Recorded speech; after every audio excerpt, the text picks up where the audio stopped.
Chapter 17, Principal Causes Maintaining the Democratic Republic, Part 1. Principal causes which tend to maintain the Democratic Republic in the United States. A democratic republic subsists in the United States. And the principal object of this book has been to account for the fact of its existence. Several of the causes which contribute to maintain the institutions of America have been involuntarily passed by or only hinted at as I was borne along by my subject. Others I have been unable to discuss, and those on which I have dwelt most are, as it were, buried in the details of the former parts of this work. I think, therefore, that before I proceed to speak of the future, I cannot do better than collect within a small compass the reasons which best explain the present.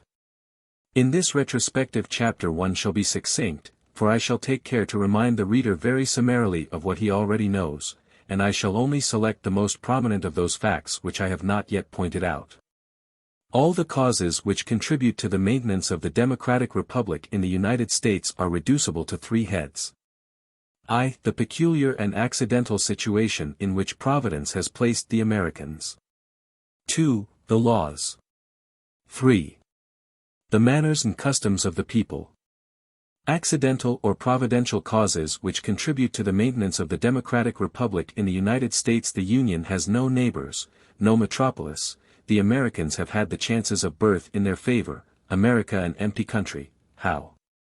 This circumstance contributes powerfully to the maintenance of the Democratic Republic in America. How the American wilds are peopled, avidity of the Anglo-Americans in taking possession of the solitudes of the New World, influence of physical prosperity upon the political opinions of the Americans.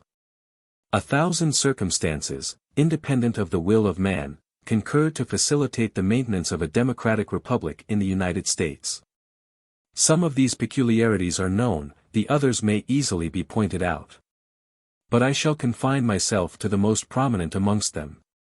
The Americans have no neighbors, and consequently they have no great wars, or financial crises, or inroads, or conquest to dread. They require neither great taxes, nor great armies, nor great generals, and they have nothing to fear from a scourge which is more formidable to republics than all these evils combined, namely, military glory. It is impossible to deny the inconceivable influence which military glory exercises upon the spirit of a nation. General Jackson, whom the Americans have twice elected to the head of their government, is a man of a violent temper and mediocre talents. No one circumstance in the whole course of his career ever proved that he is qualified to govern a free people, and indeed the majority of the enlightened classes of the Union has always been opposed to him.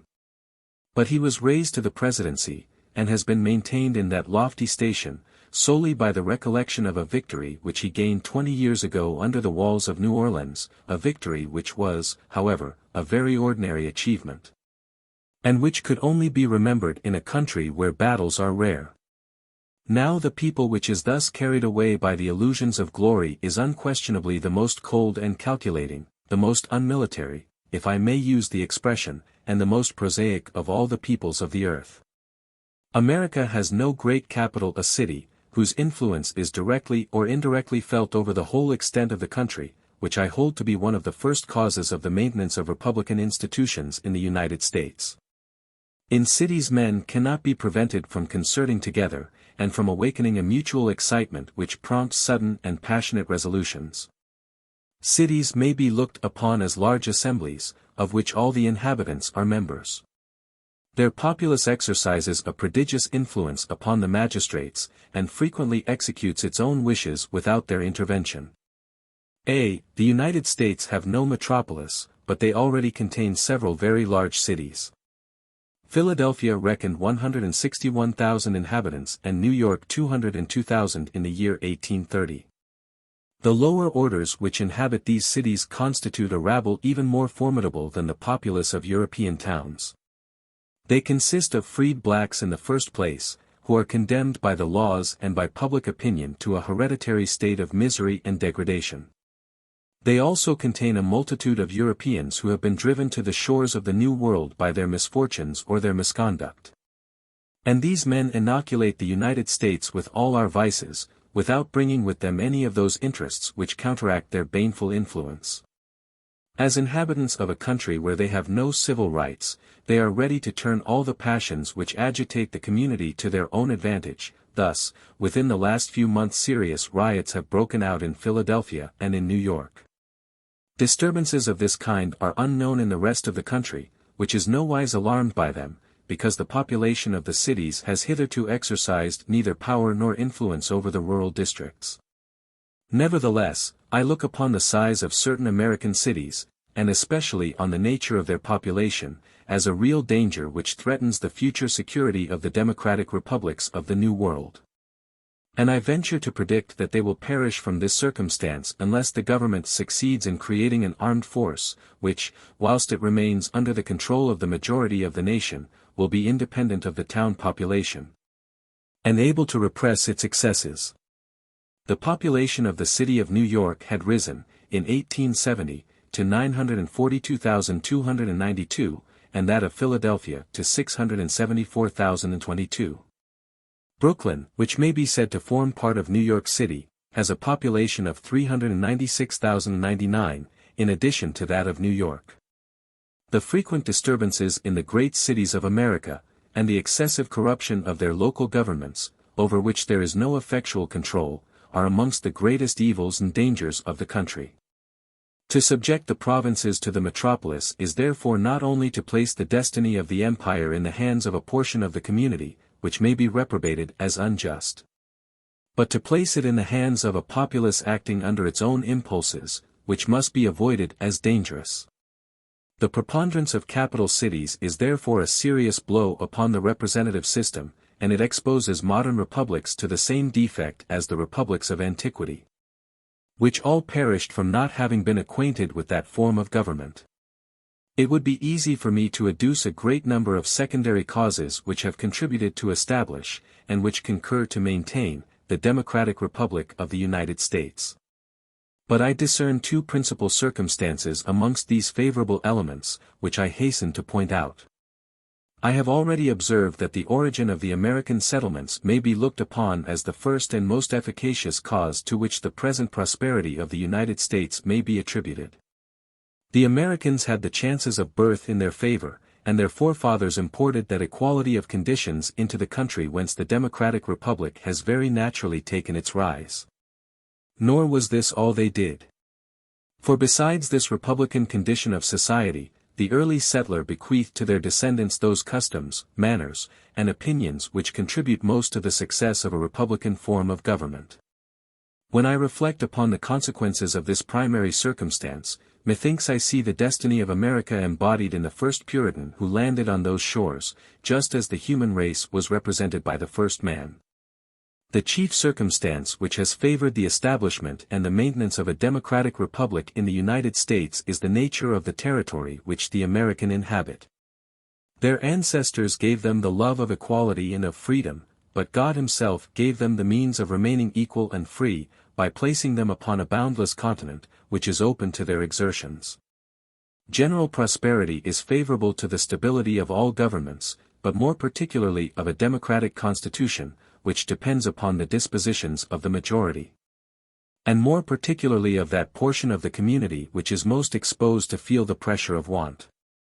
When the people rules, it must be rendered happy, or it will overturn the state, and misery is apt to stimulate it to those excesses to which ambition rouses kings.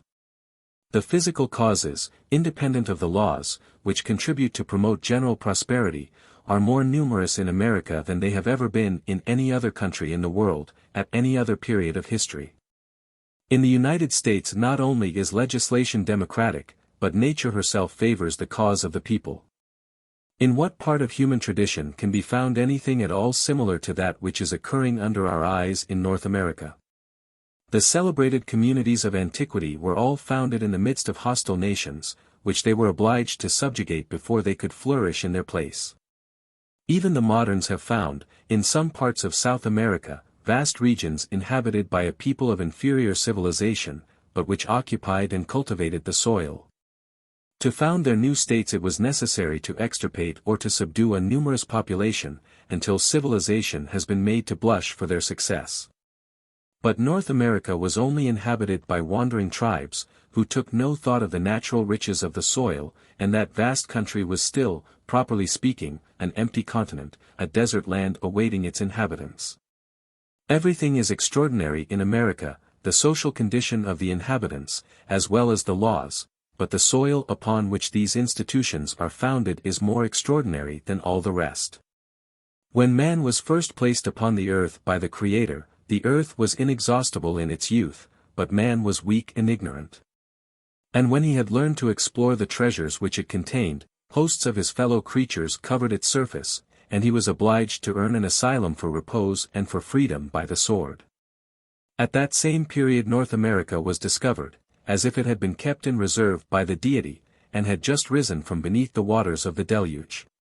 That continent still presents, as it did in the primeval time, rivers which rise from never-failing sources, green and moist solitudes, and fields which the plowshare of the husbandman has never turned. In this state it is offered to man, not in the barbarous and isolated condition of the early ages, but to a being who is already in possession of the most potent secrets of the natural world, who is united to his fellowmen, and instructed by the experience of 50 centuries. At this very time 13 millions of civilized Europeans are peaceably spreading over those fertile plains, with whose resources and whose extent they are not yet themselves accurately acquainted. 3,000 or 4,000 soldiers drive the wandering races of the aborigines before them. These are followed by the pioneers, who pierce the woods, scare off the beasts of prey, explore the courses of the inland streams, and make ready the triumphal procession of civilization across the waste. The favorable influence of the temporal prosperity of America upon the institutions of that country has been so often described by others, and adverted to by myself, that I shall not enlarge upon it beyond the addition of a few facts. An erroneous notion is generally entertained that the deserts of America are peopled by European emigrants, who annually disembark upon the coasts of the New World. Whilst the American population increases and multiplies upon the soil which its forefathers tilled. The European settler, however, usually arrives in the United States without friends, and sometimes without resources. In order to subsist he is obliged to work for hire, and he rarely proceeds beyond that belt of industrious population which adjoins the ocean. The desert cannot be explored without capital or credit. And the body must be accustomed to the rigors of a new climate before it can be exposed to the chances of forest life. It is the Americans themselves who daily quit the spots which gave them birth to acquire extensive domains in a remote country. Thus the European leaves his cottage for the transatlantic shores, and the American, who is born on that very coast, plunges in his turn into the wilds of Central America. This double emigration is incessant. It begins in the remotest parts of Europe, it crosses the Atlantic Ocean, and it advances over the solitudes of the New World. Millions of men are marching at once towards the same horizon. Their language, their religion, their manners differ, their object is the same. The gifts of fortune are promised in the West, and to the West they bend their course. B. The number of foreign immigrants into the United States in the last 50 years, from 1820 to 1871, is stated to be 7,556,007. Of these, 4,104,553 spoke English, that is, they came from Great Britain, Ireland, or the British colonies. 2,643,069 came from Germany or Northern Europe, and about 500,000 from the south of Europe. No event can be compared with this continuous removal of the human race, except perhaps those eruptions which preceded the fall of the Roman Empire. Then, as well as now, generations of men were impelled forwards in the same direction to meet and struggle on the same spot, but the designs of Providence were not the same. Then, every newcomer was the harbinger of destruction and of death. Now, every adventurer brings with him the elements of prosperity and of life. The future still conceals from us the ulterior consequences of this emigration of the Americans towards the West, but we can readily apprehend its more immediate results.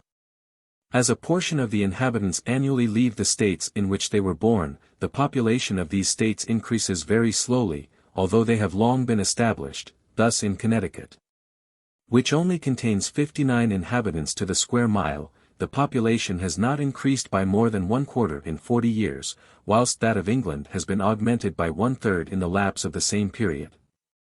The European emigrant always lands, therefore, in a country which is but half full, and where hands are in request. He becomes a workman in easy circumstances, his son goes to seek his fortune in unpeopled regions, and he becomes a rich landowner.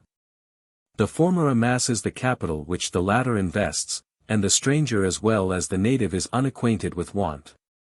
The laws of the United States are extremely favorable to the division of property.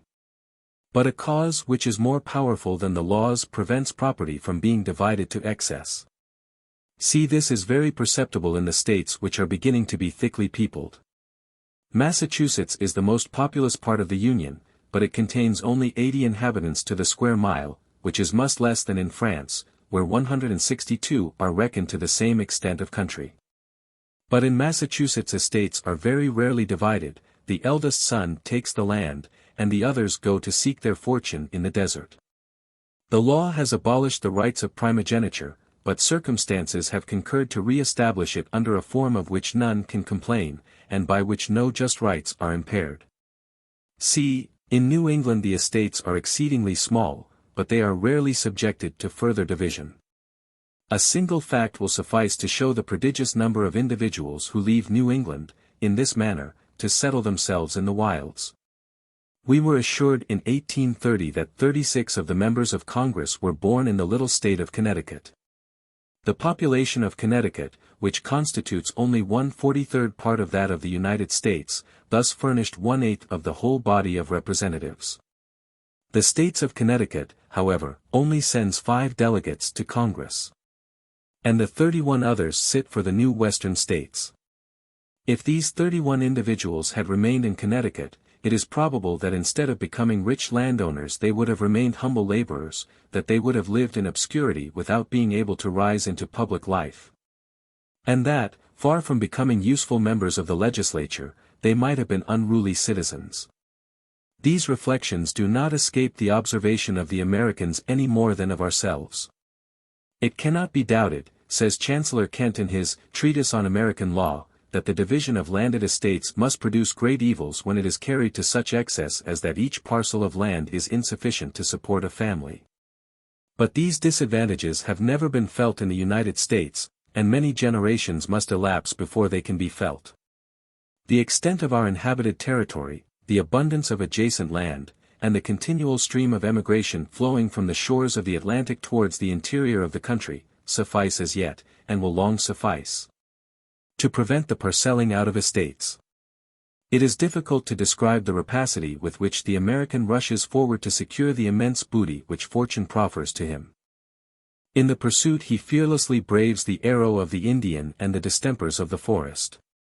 He is unimpressed by the silence of the woods, the approach of beasts of prey does not disturb him, for he is goaded onwards by a passion more intense than the love of life.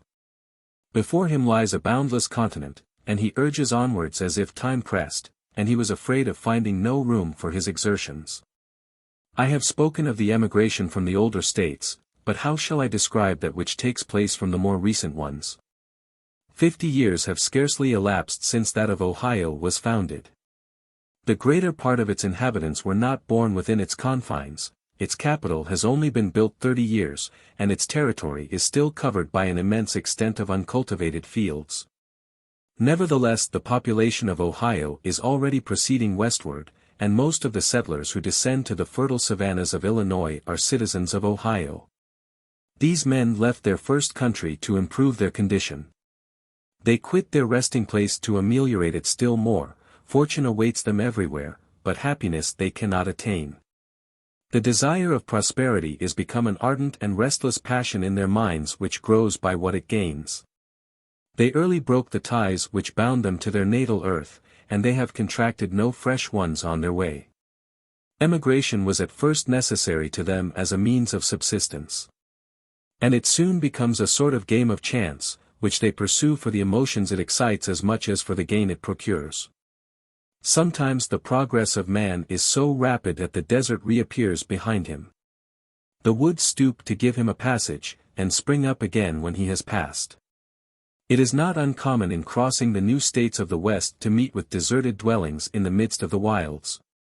The traveler frequently discovers the vestiges of a log house in the most solitary retreats, which bear witness to the power, and no less to the inconstancy of man.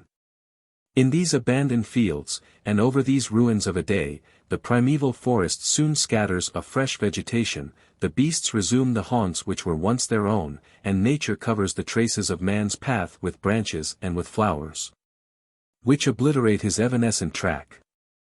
I remember that, in crossing one of the woodland districts which still cover the state of New York, I reached the shores of a lake embosomed in forests coeval with the world. A small island, covered with woods whose thick foliage concealed its banks, rose from the center of the waters. Upon the shores of the lake no object attested the presence of man except a column of smoke which might be seen on the horizon rising from the tops of the trees to the clouds, and seeming to hang from heaven rather than to be mounting to the sky. An Indian shallop was hauled up on the sand, which tempted me to visit the islet that had first attracted my attention, and in a few minutes I set foot upon its banks. The whole island formed one of those delicious solitudes of the New World which almost lead civilized man to regret the haunts of the savage. A luxuriant vegetation bore witness to the incomparable fruitfulness of the soil. The deep silence which is common to the wilds of North America was only broken by the hoarse cooing of the wood pigeon, and the tapping of the woodpecker upon the bark of trees. I was far from supposing that this spot had ever been inhabited, so completely did nature seem to be left to her own caprices, but when I reached the center of the isle I thought that I discovered some traces of man. I then proceeded to examine the surrounding objects with care, and I soon perceived that a European had undoubtedly been led to seek a refuge in this retreat. Yet what changes had taken place in the scene of his labors? The logs which he had hastily hewn to build himself a shed had sprouted afresh, the very props were intertwined with living verdure, and his cabin was transformed into a bower. In the midst of these shrubs a few stones were to be seen, blackened with fire and sprinkled with thin ashes. Here the hearth had no doubt been, and the chimney in falling had covered it with rubbish. I stood for some time in silent admiration of the exuberance of nature and the littleness of man, and when I was obliged to leave that enchanting solitude, I exclaimed with melancholy, "Are ruins, then, already here?" In Europe we are wont to look upon a restless disposition, an unbounded desire of riches, and an excessive love of independence, as propensities very formidable to society. Yet these are the very elements which ensure a long and peaceful duration to the republics of America. Without these unquiet passions the population would collect in certain spots, and would soon be subject to wants like those of the Old World, which it is difficult to satisfy. For such is the present good fortune of the New World, that the vices of its inhabitants are scarcely less favorable to society than their virtues. These circumstances exercise a great influence on the estimation in which human actions are held in the two hemispheres. The Americans frequently term what we should call cupidity a laudable industry. And they blame as faint-heartedness what we consider to be the virtue of moderate desires. In France, simple tastes, orderly manners, domestic affections, and the attachments which men feel to the place of their birth, are looked upon as great guarantees of the tranquility and happiness of the state. But in America nothing seems to be more prejudicial to society than these virtues. The French Canadians, who have faithfully preserved the traditions of their pristine manners, are already embarrassed for room upon their small territory. And this little community, which has so recently begun to exist, will shortly be a prey to the calamities incident to old nations. In Canada, the most enlightened, patriotic, and humane inhabitants make extraordinary efforts to render the people dissatisfied with those simple enjoyments which still content it. There, the seductions of wealth are vaunted with as much zeal as the charms of an honest but limited income in the Old World, and more exertions are made to excite the passions of the citizens there than to calm them elsewhere. If we listen to their eulogies, we shall hear that nothing is more praiseworthy than to exchange the pure and homely pleasures which even the poor man tastes in his own country for the dull delights of prosperity under a foreign sky. To leave the patrimonial hearth and the turf beneath which his forefathers sleep, in short, to abandon the living and the dead in quest of fortune. At the present time America presents a field for human effort far more extensive than any sum of labor which can be applied to work it. In America too much knowledge cannot be diffused. For all knowledge, whilst it may serve him who possesses it, turns also to the advantage of those who are without it. New wants are not to be feared, since they can be satisfied without difficulty. The growth of human passions need not be dreaded, since all passions may find an easy and a legitimate object, nor can men be put in possession of too much freedom, since they are scarcely ever tempted to misuse their liberties. The American republics of the present day are like companies of adventurers formed to explore in common the waste lands of the New World, and busied in a flourishing trade. The passions which agitate the Americans most deeply are not their political but their commercial passions, or, to speak more correctly, they introduce the habits they contract in business into their political life. They love order, without which affairs do not prosper, and they set an especial value upon a regular conduct, which is the foundation of a solid business. They prefer the good sense which amasses large fortunes to that enterprising spirit which frequently dissipates them. General ideas alarm their minds, which are accustomed to positive calculations, and they hold practice in more honor than theory. It is in America that one learns to understand the influence which physical prosperity exercises over political actions, and even over opinions which ought to acknowledge no sway but that of reason. And it is more especially amongst strangers that this truth is perceptible. Most of the European emigrants to the New World carry with them that wild love of independence and of change which our calamities are so apt to engender. I sometimes met with Europeans in the United States who had been obliged to leave their own country on account of their political opinions. They all astonished me by the language they held, but one of them surprised me more than all the rest. As I was crossing one of the most remote districts of Pennsylvania I was benighted, and obliged to beg for hospitality at the gate of a wealthy planter, who was a Frenchman by birth. He bade me sit down beside his fire, and we began to talk with that freedom which befits persons who meet in the backwoods, 2,000 leagues from their native country. I was aware that my host had been a great leveller and an ardent demagogue 40 years ago, and that his name was not unknown to fame. I was, therefore, not a little surprised to hear him discuss the rights of property as an economist or a landowner might have done. He spoke of the necessary gradations which fortune establishes among men, of obedience to established laws, of the influence of good morals in commonwealths, and of the support which religious opinions give to order and to freedom. He even went so far as to quote an evangelical authority in corroboration of one of his political tenets. I listened, and marveled at the feebleness of human reason. A proposition is true or false, but no art can prove it to be one or the other, in the midst of the uncertainties of science and the conflicting lessons of experience, until a new incident disperses the clouds of doubt. I was poor, I become rich, and I am not to expect that prosperity will act upon my conduct, and leave my judgment free. My opinions change with my fortune, and the happy circumstances which I turn to my advantage furnish me with that decisive argument which was before wanting. The influence of prosperity acts still more freely upon the American than upon strangers. The American has always seen the connection of public order and public prosperity, intimately united as they are, go on before his eyes. He does not conceive that one can subsist without the other, he has therefore nothing to forget. Nor has he, like so many Europeans, to unlearn the lessons of his early education. Chapter 17, Principal Causes Maintaining the Democratic Republic, Part 2. Influence of the laws upon the maintenance of the Democratic Republic in the United States. 3 Principal causes of the maintenance of the Democratic Republic: federal constitutions, municipal institutions, judicial power. The principal aim of this book has been to make known the laws of the United States. If this purpose has been accomplished, the reader is already enabled to judge for himself which are the laws that really tend to maintain the Democratic Republic, and which endanger its existence.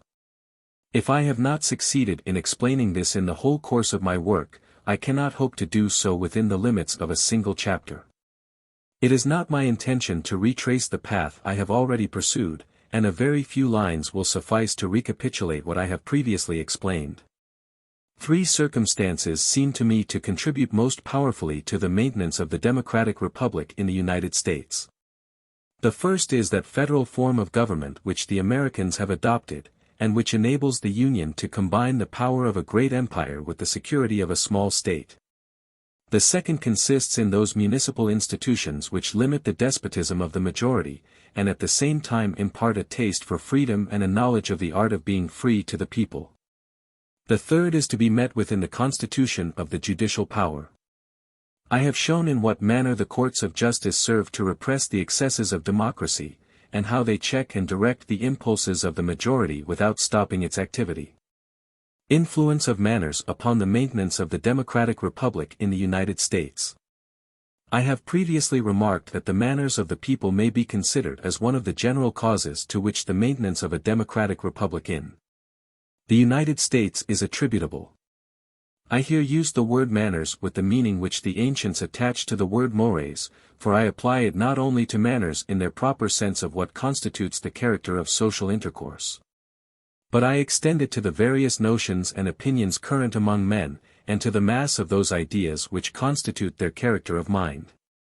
I comprise, therefore, under this term the whole moral and intellectual condition of a people. My intention is not to draw a picture of American manners, but simply to point out such features of them as are favorable to the maintenance of political institutions. Religion considered as a political institution, which powerfully contributes to the maintenance of the democratic republic amongst the Americans.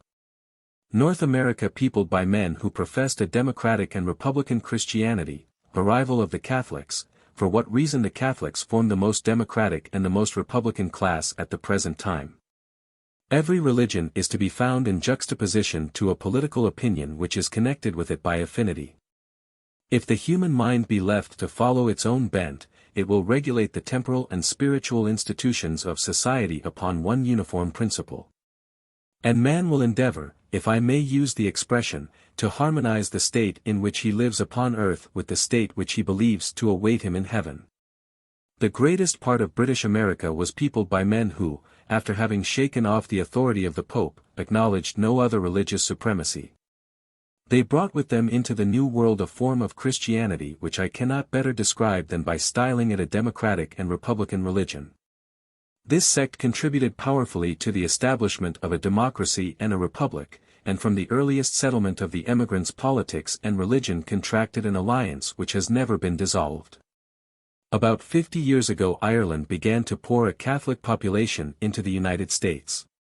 On the other hand, the Catholics of America made proselytes, and at the present moment more than 1 million of Christians professing the truths of the Church of Rome are to be met with in the Union. The Catholics are faithful to the observances of their religion, they are fervent and zealous in the support and belief of their doctrines.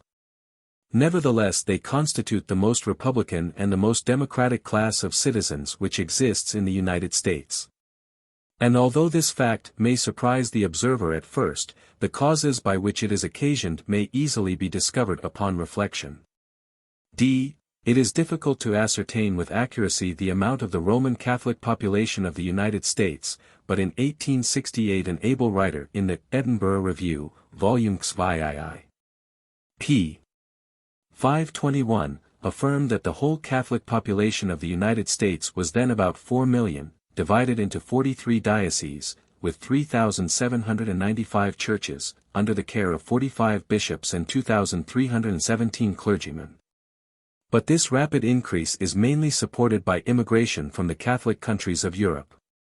I think that the Catholic religion has erroneously been looked upon as the natural enemy of democracy. Amongst the various sects of Christians, Catholicism seems to me, on the contrary, to be one of those which are most favorable to the equality of conditions. In the Catholic Church, the religious community is composed of only two elements, the priest and the people. The priest alone rises above the rank of his flock, and all below him are equal.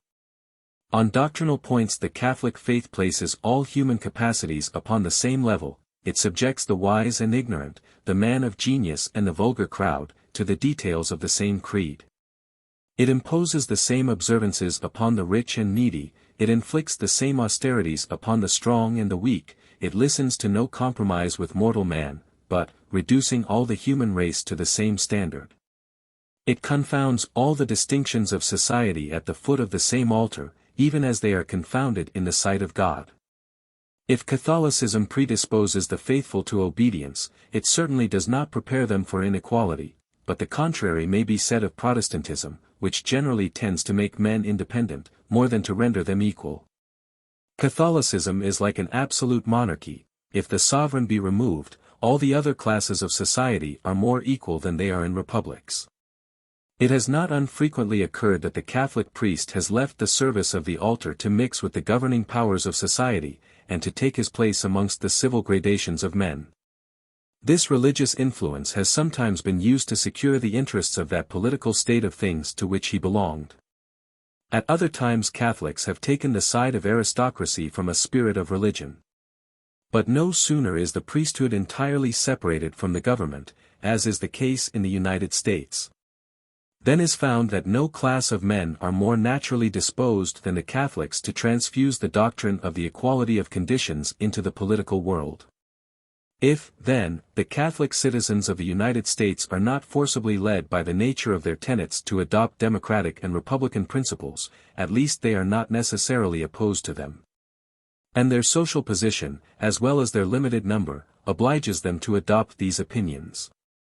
Most of the Catholics are poor, and they have no chance of taking a part in the government unless it be open to all the citizens. They constitute a minority, and all rights must be respected in order to ensure to them the free exercise of their own privileges. These two causes induce them, unconsciously, to adopt political doctrines, which they would perhaps support with less zeal if they were rich and preponderant.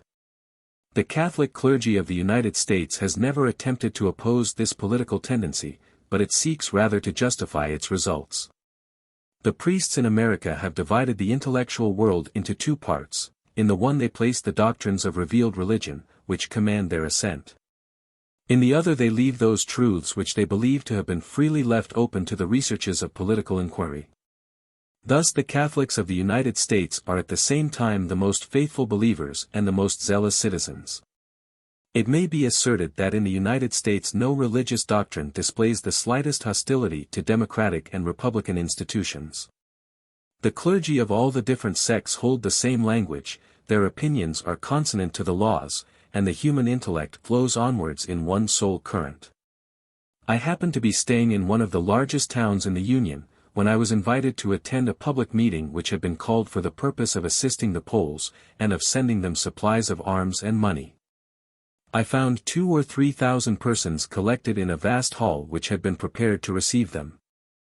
In a short time a priest in his ecclesiastical robes advanced to the front of the hustings, the spectators rose, and stood uncovered, whilst he spoke in the following terms. Almighty God! The God of armies! Thou who didst strengthen the hearts and guide the arms of our fathers when they were fighting for the sacred rights of national independence. Thou who didst make them triumph over a hateful oppression, and hast granted to our people the benefits of liberty and peace, turn, O Lord, a favorable eye upon the other hemisphere.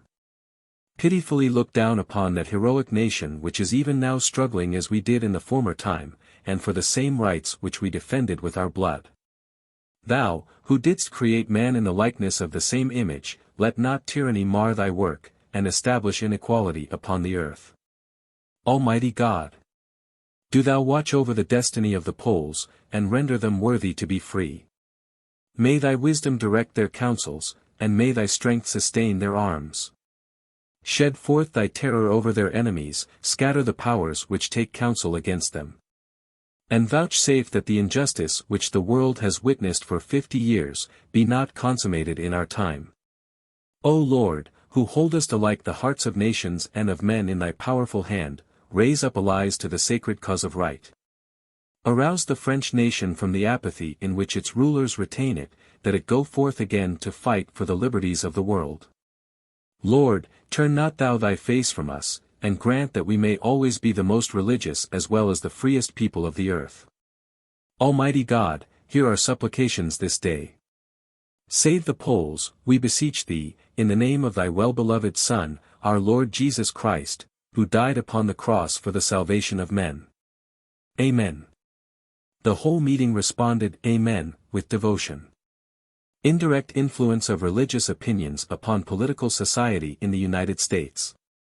Christian morality common to all sects, influence of religion upon the manners of the Americans, respect for the marriage tie, in what manner religion confines the imagination of the Americans within certain limits, and checks the passion of innovation, opinion of the Americans on the political utility of religion, their exertions to extend and secure its predominance. I have just shown what the direct influence of religion upon politics is in the United States, but its indirect influence appears to me to be still more considerable.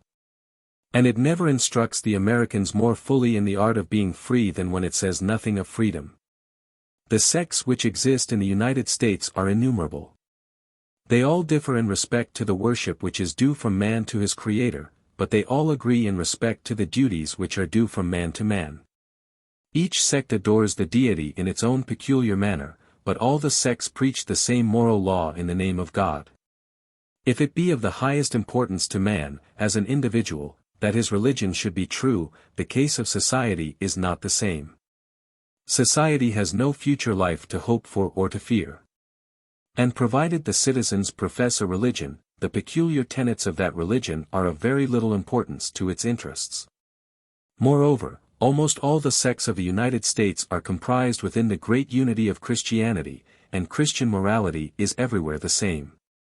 It may be believed without unfairness that a certain number of Americans pursue a peculiar form of worship, from habit more than from conviction. In the United States the sovereign authority is religious, and consequently hypocrisy must be common. But there is no country in the whole world in which the Christian religion retains a greater influence over the souls of men than in America. And there can be no greater proof of its utility, and of its conformity to human nature, than that its influence is most powerfully felt over the most enlightened and free nation of the earth.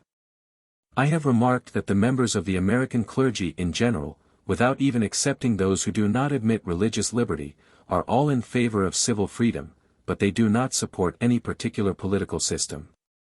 They keep aloof from parties and from public affairs.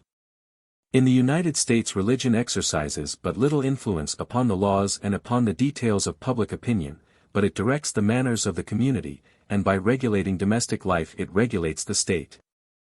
I do not question that the great austerity of manners which is observable in the United States, arises, in the first instance, from religious faith. Religion is often unable to restrain man from the numberless temptations of fortune. Nor can it check that passion for gain which every incident of his life contributes to arouse, but its influence over the mind of woman is supreme, and women are the protectors of morals. There is certainly no country in the world where the tie of marriage is so much respected as in America, or where conjugal happiness is more highly or worthily appreciated. In Europe almost all the disturbances of society arise from the irregularities of domestic life. To despise the natural bonds and legitimate pleasures of home, is to contract a taste for excesses, a restlessness of heart, and the evil of fluctuating desires. Agitated by the tumultuous passions which frequently disturb his dwelling, the European is galled by the obedience which the legislative powers of the state exact. But when the American retires from the turmoil of public life to the bosom of his family, he finds in it the image of order and of peace. There his pleasures are simple and natural, his joys are innocent and calm. And as he finds that an orderly life is the surest path to happiness, he accustoms himself without difficulty to moderate his opinions as well as his tastes. Whilst the European endeavors to forget his domestic troubles by agitating society, the American derives from his own home that love of order which he afterwards carries with him into public affairs. In the United States the influence of religion is not confined to the manners, but it extends to the intelligence of the people. Amongst the Anglo-Americans, there are some who profess the doctrines of Christianity from a sincere belief in them, and others who do the same because they are afraid to be suspected of unbelief. Christianity, therefore, reigns without any obstacle, by universal consent. The consequence is, as I have before observed, that every principle of the moral world is fixed and determinate, although the political world is abandoned to the debates and the experiments of men. Thus the human mind is never left to wander across a boundless field, and, whatever may be its pretensions, it is checked from time to time by barriers which it cannot surmount. Before it can perpetrate innovation, certain primal and immutable principles are laid down, and the boldest conceptions of human device are subjected to certain forms which retard and stop their completion. The imagination of the Americans, even in its greatest flights, is circumspect and undecided, its impulses are checked, and its works unfinished. These habits of restraint recur in political society, and are singularly favorable both to the tranquility of the people and to the durability of the institutions it has established. Nature and circumstances concurred to make the inhabitants of the United States bold men, as is sufficiently attested by the enterprising spirit with which they seek for fortune. If the mind of the Americans were free from all trammels, they would very shortly become the most daring innovators and the most implacable disputants in the world. But the revolutionists of America are obliged to profess an ostensible respect for Christian morality and equity, which does not easily permit them to violate the laws that oppose their designs. Nor would they find it easy to surmount the scruples of their partisans, even if they were able to get over their own. Hitherto no one in the United States has dared to advance the maxim, that everything is permissible with a view to the interests of society. An impious adage which seems to have been invented in an age of freedom to shelter all the tyrants of future ages. Thus whilst the law permits the Americans to do what they please, religion prevents them from conceiving, and forbids them to commit, what is rash or unjust. Religion in America takes no direct part in the government of society, but it must nevertheless be regarded as the foremost of the political institutions of that country. For if it does not impart a taste for freedom, it facilitates the use of free institutions. Indeed, it is in this same point of view that the inhabitants of the United States themselves look upon religious belief. I do not know whether all the Americans have a sincere faith in their religion, for who can search the human heart? But I am certain that they hold it to be indispensable to the maintenance of republican institutions. This opinion is not peculiar to a class of citizens or to a party, but it belongs to the whole nation, and to every rank of society.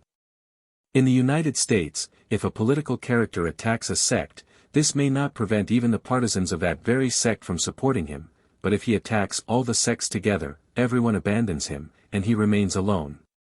Whilst I was in America, a witness, who happened to be called at the assizes of the county of Chester, state of New York, declared that he did not believe in the existence of God, or in the immortality of the soul. The judge refused to admit his evidence, on the ground that the witness had destroyed beforehand all the confidence of the court in what he was about to say. The newspapers related the fact without any further comment. The New York Spectator of August 23, 1831, relates the fact in the following terms: the Court of Common Pleas of Chester County, New York, a few days since rejected a witness who declared his disbelief in the existence of God. The presiding judge remarked that he had not before been aware that there was a man living who did not believe in the existence of God. That this belief constituted the sanction of all testimony in a court of justice, and that he knew of no cause in a Christian country where a witness had been permitted to testify without such belief. The Americans combine the notions of Christianity and of liberty so intimately in their minds, that it is impossible to make them conceive the one without the other. And with them this conviction does not spring from that barren traditionary faith which seems to vegetate in the soul rather than to live. I have known of societies formed by the Americans to send out ministers of the gospel into the new western states to found schools and churches there, lest religion should be suffered to die away in those remote settlements, and the rising states be less fitted to enjoy free institutions than the people from which they emanated. I met with wealthy New Englanders who abandoned the country in which they were born in order to lay the foundations of Christianity and of freedom on the banks of the Missouri, or in the prairies of Illinois. Thus religious zeal is perpetually stimulated in the United States by the duties of patriotism. These men do not act from an exclusive consideration of the promises of a future life. Eternity is only one motive of their devotion to the cause. And if you converse with these missionaries of Christian civilization, you will be surprised to find how much value they set upon the goods of this world, and that you meet with a politician where you expected to find a priest. They will tell you that all the American republics are collectively involved with each other. If the republics of the West were to fall into anarchy, or to be mastered by a despot, the republican institutions which now flourish upon the shores of the Atlantic Ocean would be in great peril. It is, therefore, our interest that the new states should be religious, in order to maintain our liberties.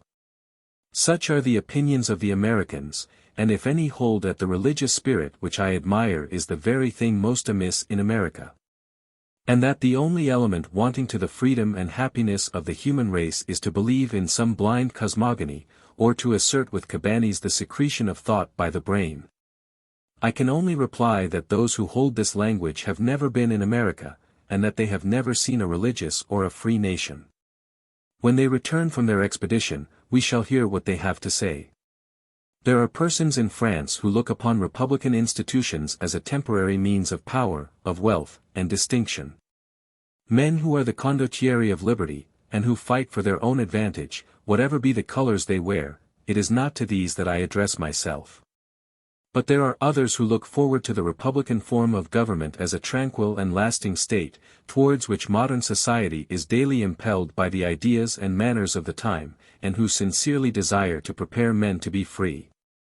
When these men attack religious opinions, they obey the dictates of their passions to the prejudice of their interests. Despotism may govern without faith, but liberty cannot. Religion is much more necessary in the republic which they set forth in glowing colors than in the monarchy which they attack, and it is more needed in democratic republics than in any others. How is it possible that society should escape destruction if the moral tie be not strengthened in proportion as the political tie is relaxed? And what can be done with a people which is its own master, if it be not submissive to the divinity? Chapter 17, Principal Causes Maintaining the Democratic Republic, Part 3. Principal causes which render religion powerful in America: care taken by the Americans to separate the church from the state, the laws, public opinion, and even the exertions of the clergy concur to promote this end. Influence of religion upon the mind in the United States attributable to this cause. Reason of this: what is the natural state of men with regard to religion at the present time?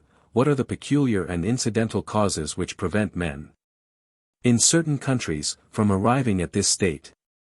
The philosophers of the 18th century explained the gradual decay of religious faith in a very simple manner. Religious zeal, said they, must necessarily fail, the more generally liberty is established and knowledge diffused. Unfortunately, facts are by no means in accordance with their theory. There are certain populations in Europe whose unbelief is only equaled by their ignorance and their debasement, whilst in America one of the freest and most enlightened nations in the world fulfills all the outward duties of religious fervor. Upon my arrival in the United States, the religious aspect of the country was the first thing that struck my attention. And the longer I stayed there the more did I perceive the great political consequences resulting from this state of things, to which I was unaccustomed. In France I had almost always seen the spirit of religion and the spirit of freedom pursuing courses diametrically opposed to each other, but in America I found that they were intimately united, and that they reigned in common over the same country. My desire to discover the causes of this phenomenon increased from day to day. In order to satisfy it I questioned the members of all the different sects. And I more especially sought the society of the clergy, who are the depositaries of the different persuasions, and who are more especially interested in their duration. As a member of the Roman Catholic Church I was more particularly brought into contact with several of its priests, with whom I became intimately acquainted. To each of these men I expressed my astonishment and I explained my doubts. I found that they differed upon matters of detail alone, and that they mainly attributed the peaceful dominion of religion in their country to the separation of church and state. I do not hesitate to affirm that during my stay in America I did not meet with a single individual, of the clergy or of the laity, who was not of the same opinion upon this point. This led me to examine more attentively than I had hitherto done, the station which the American clergy occupy in political society. I learned with surprise that they filled no public appointments. Not one of them is to be met with in the administration, and they are not even represented in the legislative assemblies. In several states the law excludes them from political life, public opinion in all. And when I came to inquire into the prevailing spirit of the clergy, I found that most of its members seemed to retire of their own accord from the exercise of power, and that they made it the pride of their profession to abstain from politics. Unless this term be applied to the functions which many of them fill in the schools. Almost all education is entrusted to the clergy. See the Constitution of New York, Art. 7, Section 4, and whereas the ministers of the gospel are, by their profession, dedicated to the service of God and the care of souls, and ought not to be diverted from the great duties of their functions, therefore no minister of the gospel, or priest of any denomination whatsoever, shall at any time hereafter, under any pretense or description whatever, be eligible to, or capable of holding, any civil or military office or place within this state. See also the Constitutions of North Carolina, Art. 31, Virginia, South Carolina, Art. I, Section 23, Kentucky, Art. 2, Section 26, Tennessee, Art. 8, Section 1, Louisiana, Art. 2, Section 22. I heard them inveigh against ambition and deceit, under whatever political opinions these vices might chance to lurk. But I learned from their discourses that men are not guilty in the eye of God for any opinions concerning political government which they may profess with sincerity, any more than they are for their mistakes in building a house or in driving a furrow. I perceived that these ministers of the gospel eschewed all parties with the anxiety attendant upon personal interest. These facts convinced me that what I had been told was true. And it then became my object to investigate their causes, and to inquire how it happened that the real authority of religion was increased by a state of things which diminished its apparent force. These causes did not long escape my researches. The short space of 80 years can never content the imagination of man, nor can the imperfect joys of this world satisfy his heart.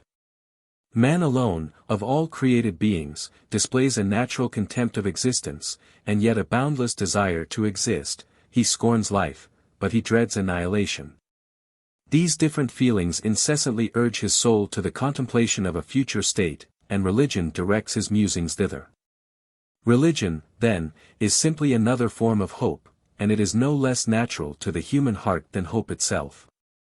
Men cannot abandon their religious faith without a kind of aberration of intellect, and a sort of violent distortion of their true natures, but they are invincibly brought back to more pious sentiments.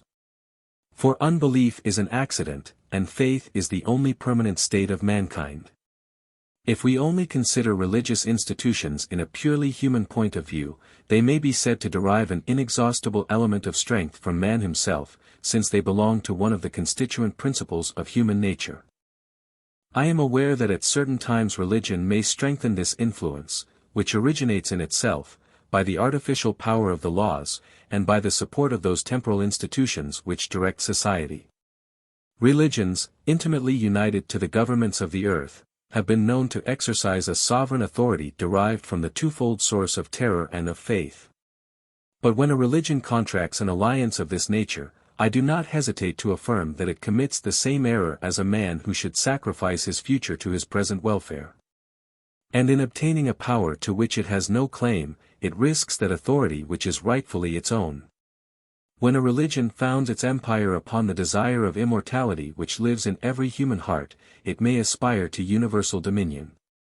But when it connects itself with a government, it must necessarily adopt maxims which are only applicable to certain nations. Thus, in forming an alliance with a political power, religion augments its authority over a few, and forfeits the hope of reigning over all. As long as a religion rests upon those sentiments which are the consolation of all affliction, it may attract the affections of mankind. But if it be mixed up with the bitter passions of the world, it may be constrained to defend allies whom its interests, and not the principle of love, have given to it. Or to repel as antagonists men who are still attached to its own spirit, however opposed they may be to the powers to which it is allied. The Church cannot share the temporal power of the state without being the object of a portion of that animosity which the latter excites. The political powers which seem to be most firmly established have frequently no better guarantee for their duration than the opinions of a generation, the interests of the time, or the life of an individual. A law may modify the social condition which seems to be most fixed and determinate, and with the social condition everything else must change. The powers of society are more or less fugitive, like the years which we spend upon the earth. They succeed each other with rapidity, like the fleeting cares of life, and no government has ever yet been founded upon an invariable disposition of the human heart, or upon an imperishable interest. As long as a religion is sustained by those feelings, propensities, and passions which are found to occur under the same forms, at all the different periods of history, it may defy the efforts of time. Or at least it can only be destroyed by another religion. But when religion clings to the interests of the world, it becomes almost as fragile a thing as the powers of earth. It is the only one of them all which can hope for immortality. But if it be connected with their ephemeral authority, it shares their fortunes, and may fall with those transient passions which supported them for a day. The alliance which religion contracts with political powers must needs be onerous to itself. Since it does not require their assistance to live, and by giving them its assistance it may be exposed to decay. The danger which I have just pointed out always exists, but it is not always equally visible. In some ages governments seem to be imperishable, in others, the existence of society appears to be more precarious than the life of man. Some constitutions plunged the citizens into a lethargic somnolence, and others roused them to feverish excitement. When governments appear to be so strong, and laws so stable, men do not perceive the dangers which may accrue from a union of church and state. When governments display so much weakness, and laws so much inconstancy, the danger is self-evident, but it is no longer possible to avoid it. To be effectual, measures must be taken to discover its approach. In proportion as a nation assumes a democratic condition of society, and as communities display democratic propensities, it becomes more and more dangerous to connect religion with political institutions. For the time is coming when authority will be bandied from hand to hand, when political theories will succeed each other, and when men, laws, and constitutions will disappear, or be modified from day to day, and this, not for a season only, but unceasingly. Agitation and mutability are inherent in the nature of democratic republics, just as stagnation and inertness are the law of absolute monarchies. If the Americans, who change the head of the government once in 4 years, who elect new legislators every 2 years, and renew the provincial officers every 12 months. If the Americans, who have abandoned the political world to the attempts of innovators, had not placed religion beyond their reach, where could it abide in the ebb and flow of human opinions? Where would that respect which belongs to it be paid, amidst the struggles of faction? And what would become of its immortality, in the midst of perpetual decay? The American clergy were the first to perceive this truth, and to act in conformity with it. They saw that they must renounce their religious influence, if they were to strive for political power. And they chose to give up the support of the state, rather than to share its vicissitudes. In America, religion is perhaps less powerful than it has been at certain periods in the history of certain peoples, but its influence is more lasting. It restricts itself to its own resources, but of those none can deprive it. Its circle is limited to certain principles, but those principles are entirely its own, and under its undisputed control. On every side in Europe we hear voices complaining of the absence of religious faith, and inquiring the means of restoring to religion some remnant of its pristine authority. It seems to me that we must first attentively consider what ought to be the natural state of men with regard to religion at the present time. And when we know what we have to hope and to fear, we may discern the end to which our efforts ought to be directed. The two great dangers which threaten the existence of religions are schism and indifference. In ages of fervent devotion, men sometimes abandon their religion, but they only shake it off in order to adopt another. Their faith changes the objects to which it is directed, but it suffers no decline.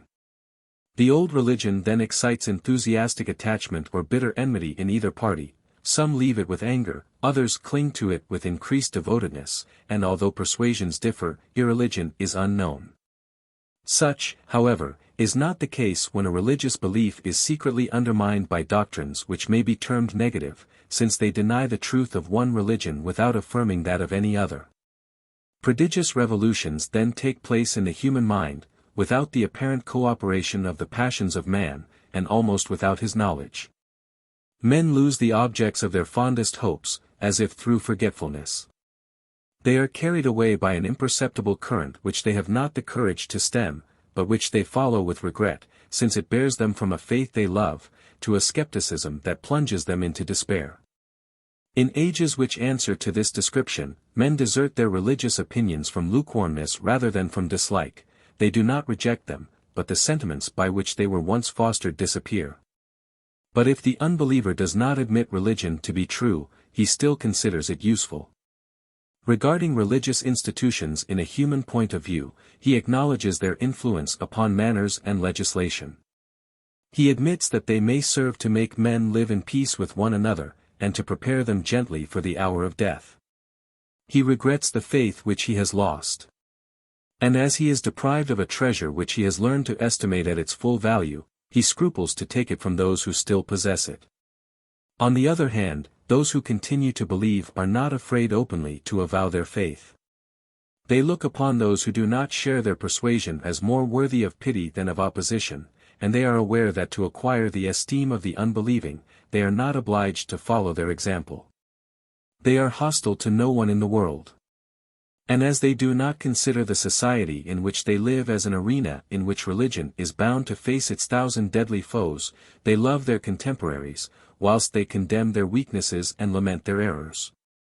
As those who do not believe, conceal their incredulity. And as those who believe, display their faith, public opinion pronounces itself in favor of religion, love, support, and honor are bestowed upon it, and it is only by searching the human soul that we can detect the wounds which it has received. The mass of mankind, who are never without the feeling of religion, do not perceive anything at variance with the established faith. The instinctive desire of a future life brings the crowd about the altar, and opens the hearts of men to the precepts and consolations of religion. But this picture is not applicable to us, for there are men amongst us who have ceased to believe in Christianity, without adopting any other religion, others who are in the perplexities of doubt, and who already affect not to believe. And others, again, who are afraid to avow that Christian faith which they still cherish in secret. Amidst these lukewarm partisans and ardent antagonists a small number of believers exist, who are ready to brave all obstacles and to scorn all dangers in defense of their faith. They have done violence to human weakness, in order to rise superior to public opinion. Excited by the effort they have made, they scarcely knew where to stop. And as they know that the first use which the French made of independence was to attack religion, they look upon their contemporaries with dread, and they recoil in alarm from the liberty which their fellow citizens are seeking to obtain. As unbelief appears to them to be a novelty, they comprise all that is new in one indiscriminate animosity. They are at war with their age and country, and they look upon every opinion which is put forth there as the necessary enemy of the faith. Such is not the natural state of men with regard to religion at the present day. And some extraordinary or incidental cause must be at work in France to prevent the human mind from following its original propensities and to drive it beyond the limits at which it ought naturally to stop. I am intimately convinced that this extraordinary and incidental cause is the close connection of politics and religion. The unbelievers of Europe attack the Christians as their political opponents, rather than as their religious adversaries. They hate the Christian religion as the opinion of a party, much more than as an error of belief, and they reject the clergy less because they are the representatives of the divinity than because they are the allies of authority. In Europe, Christianity has been intimately united to the powers of the earth. Those powers are now in decay, and it is, as it were, buried under their ruins. The living body of religion has been bound down to the dead corpse of superannuated polity, cut but the bonds which restrain it, and that which is alive will rise once more. I know not what could restore the Christian Church of Europe to the energy of its earlier days. That power belongs to God alone, but it may be the effect of human policy to leave the faith in the full exercise of the strength which it still retains. How the instruction, the habits, and the practical experience of the Americans promote the success of their democratic institutions. What is to be understood by the instruction of the American people, the human mind more superficially instructed in the United States than in Europe, no one completely uninstructed. Reason of this, rapidity with which opinions are diffused even in the uncultivated states of the West, practical experience more serviceable to the Americans than book learning. I have but little to add to what I have already said concerning the influence which the instruction and the habits of the Americans exercise upon the maintenance of their political institutions. America has hitherto produced very few writers of distinction, it possesses no great historians, and not a single eminent poet. The inhabitants of that country look upon what are properly styled literary pursuits with a kind of disapprobation. And there are towns of very second-rate importance in Europe in which more literary works are annually published than in the 24 states of the Union put together. The spirit of the Americans is averse to general ideas. And it does not seek theoretical discoveries. Neither politics nor manufactures direct them to these occupations. And although new laws are perpetually enacted in the United States, no great writers have hitherto inquired into the general principles of their legislation. The Americans have lawyers and commentators, but no jurists. And they furnish examples rather than lessons to the world. The same observation applies to the mechanical arts. In America, the inventions of Europe are adopted with sagacity. They are perfected, and adapted with admirable skill to the wants of the country. Manufactures exist, but the science of manufacture is not cultivated, and they have good workmen, but very few inventors. Fulton was obliged to proffer his services to foreign nations for a long time before he was able to devote them to his own country. This cannot be said with truth of the country of Kent, Story, and Wheaton. The observer who is desirous of forming an opinion on the state of instruction amongst the Anglo-Americans must consider the same object from two different points of view. If he only singles out the learned, he will be astonished to find how rare they are, but if he counts the ignorant, the American people will appear to be the most enlightened community in the world. The whole population, as I observed in another place, is situated between these two extremes. In New England, every citizen receives the elementary notions of human knowledge. He is moreover taught the doctrines and the evidences of his religion, the history of his country, and the leading features of its constitution. In the states of Connecticut and Massachusetts, it is extremely rare to find a man imperfectly acquainted with all these things, and a person wholly ignorant of them is a sort of phenomenon. When I compare the Greek and Roman republics with these American states, the manuscript libraries of the former, and their rude population, with the innumerable journals and the enlightened people of the latter. When I remember all the attempts which are made to judge the modern republics by the assistance of those of antiquity, and to infer what will happen in our time from what took place 2,000 years ago, I am tempted to burn my books. In order to apply none but novel ideas to so novel a condition of society. What I have said of New England must not, however, be applied indistinctly to the whole Union. As we advance towards the West or the South, the instruction of the people diminishes. In the states which are adjacent to the Gulf of Mexico, a certain number of individuals may be found, as in our own countries, who are devoid of the rudiments of instruction. But there is not a single district in the United States sunk in complete ignorance, and for a very simple reason. The peoples of Europe started from the darkness of a barbarous condition, to advance toward the light of civilization. Their progress has been unequal, some of them have improved apace, whilst others have loitered in their course, and some have stopped, and are still sleeping upon the way. In the northern states the number of persons destitute of instruction is inconsiderable, the largest number being 241,152 in the state of New York, according to Spaulding's Handbook of American Statistics, for 1874. But in the South no less than 1,516,339 whites and 2,671,396 colored persons are returned as illiterate. Such has not been the case in the United States. The Anglo-Americans settled in a state of civilization, upon that territory which their descendants occupy, they had not to begin to learn, and it was sufficient for them not to forget. Now the children of these same Americans are the persons who, year by year, transport their dwellings into the wilds, and with their dwellings their acquired information and their esteem for knowledge. Education has taught them the utility of instruction, and has enabled them to transmit that instruction to their posterity. In the United States, society has no infancy, but it is born in man's estate. The Americans never use the word peasant, because they have no idea of the peculiar class which that term denotes. The ignorance of more remote ages, the simplicity of rural life, and the rusticity of the villager have not been preserved amongst them. And they are alike unacquainted with the virtues, the vices, the coarse habits, and the simple graces of an early stage of civilization. At the extreme borders of the Confederate States, upon the confines of society and of the wilderness, a population of bold adventurers have taken up their abode, who pierce the solitudes of the American woods, and seek a country there, in order to escape that poverty which awaited them in their native provinces. As soon as the pioneer arrives upon the spot which is to serve him for a retreat, he fells a few trees and builds a log house. Nothing can offer a more miserable aspect than these isolated dwellings. The traveler who approaches one of them towards nightfall, sees the flicker of the hearth flame through the chinks in the walls, and at night, if the wind rises, he hears the roof of boughs shake to and fro in the midst of the great forest trees.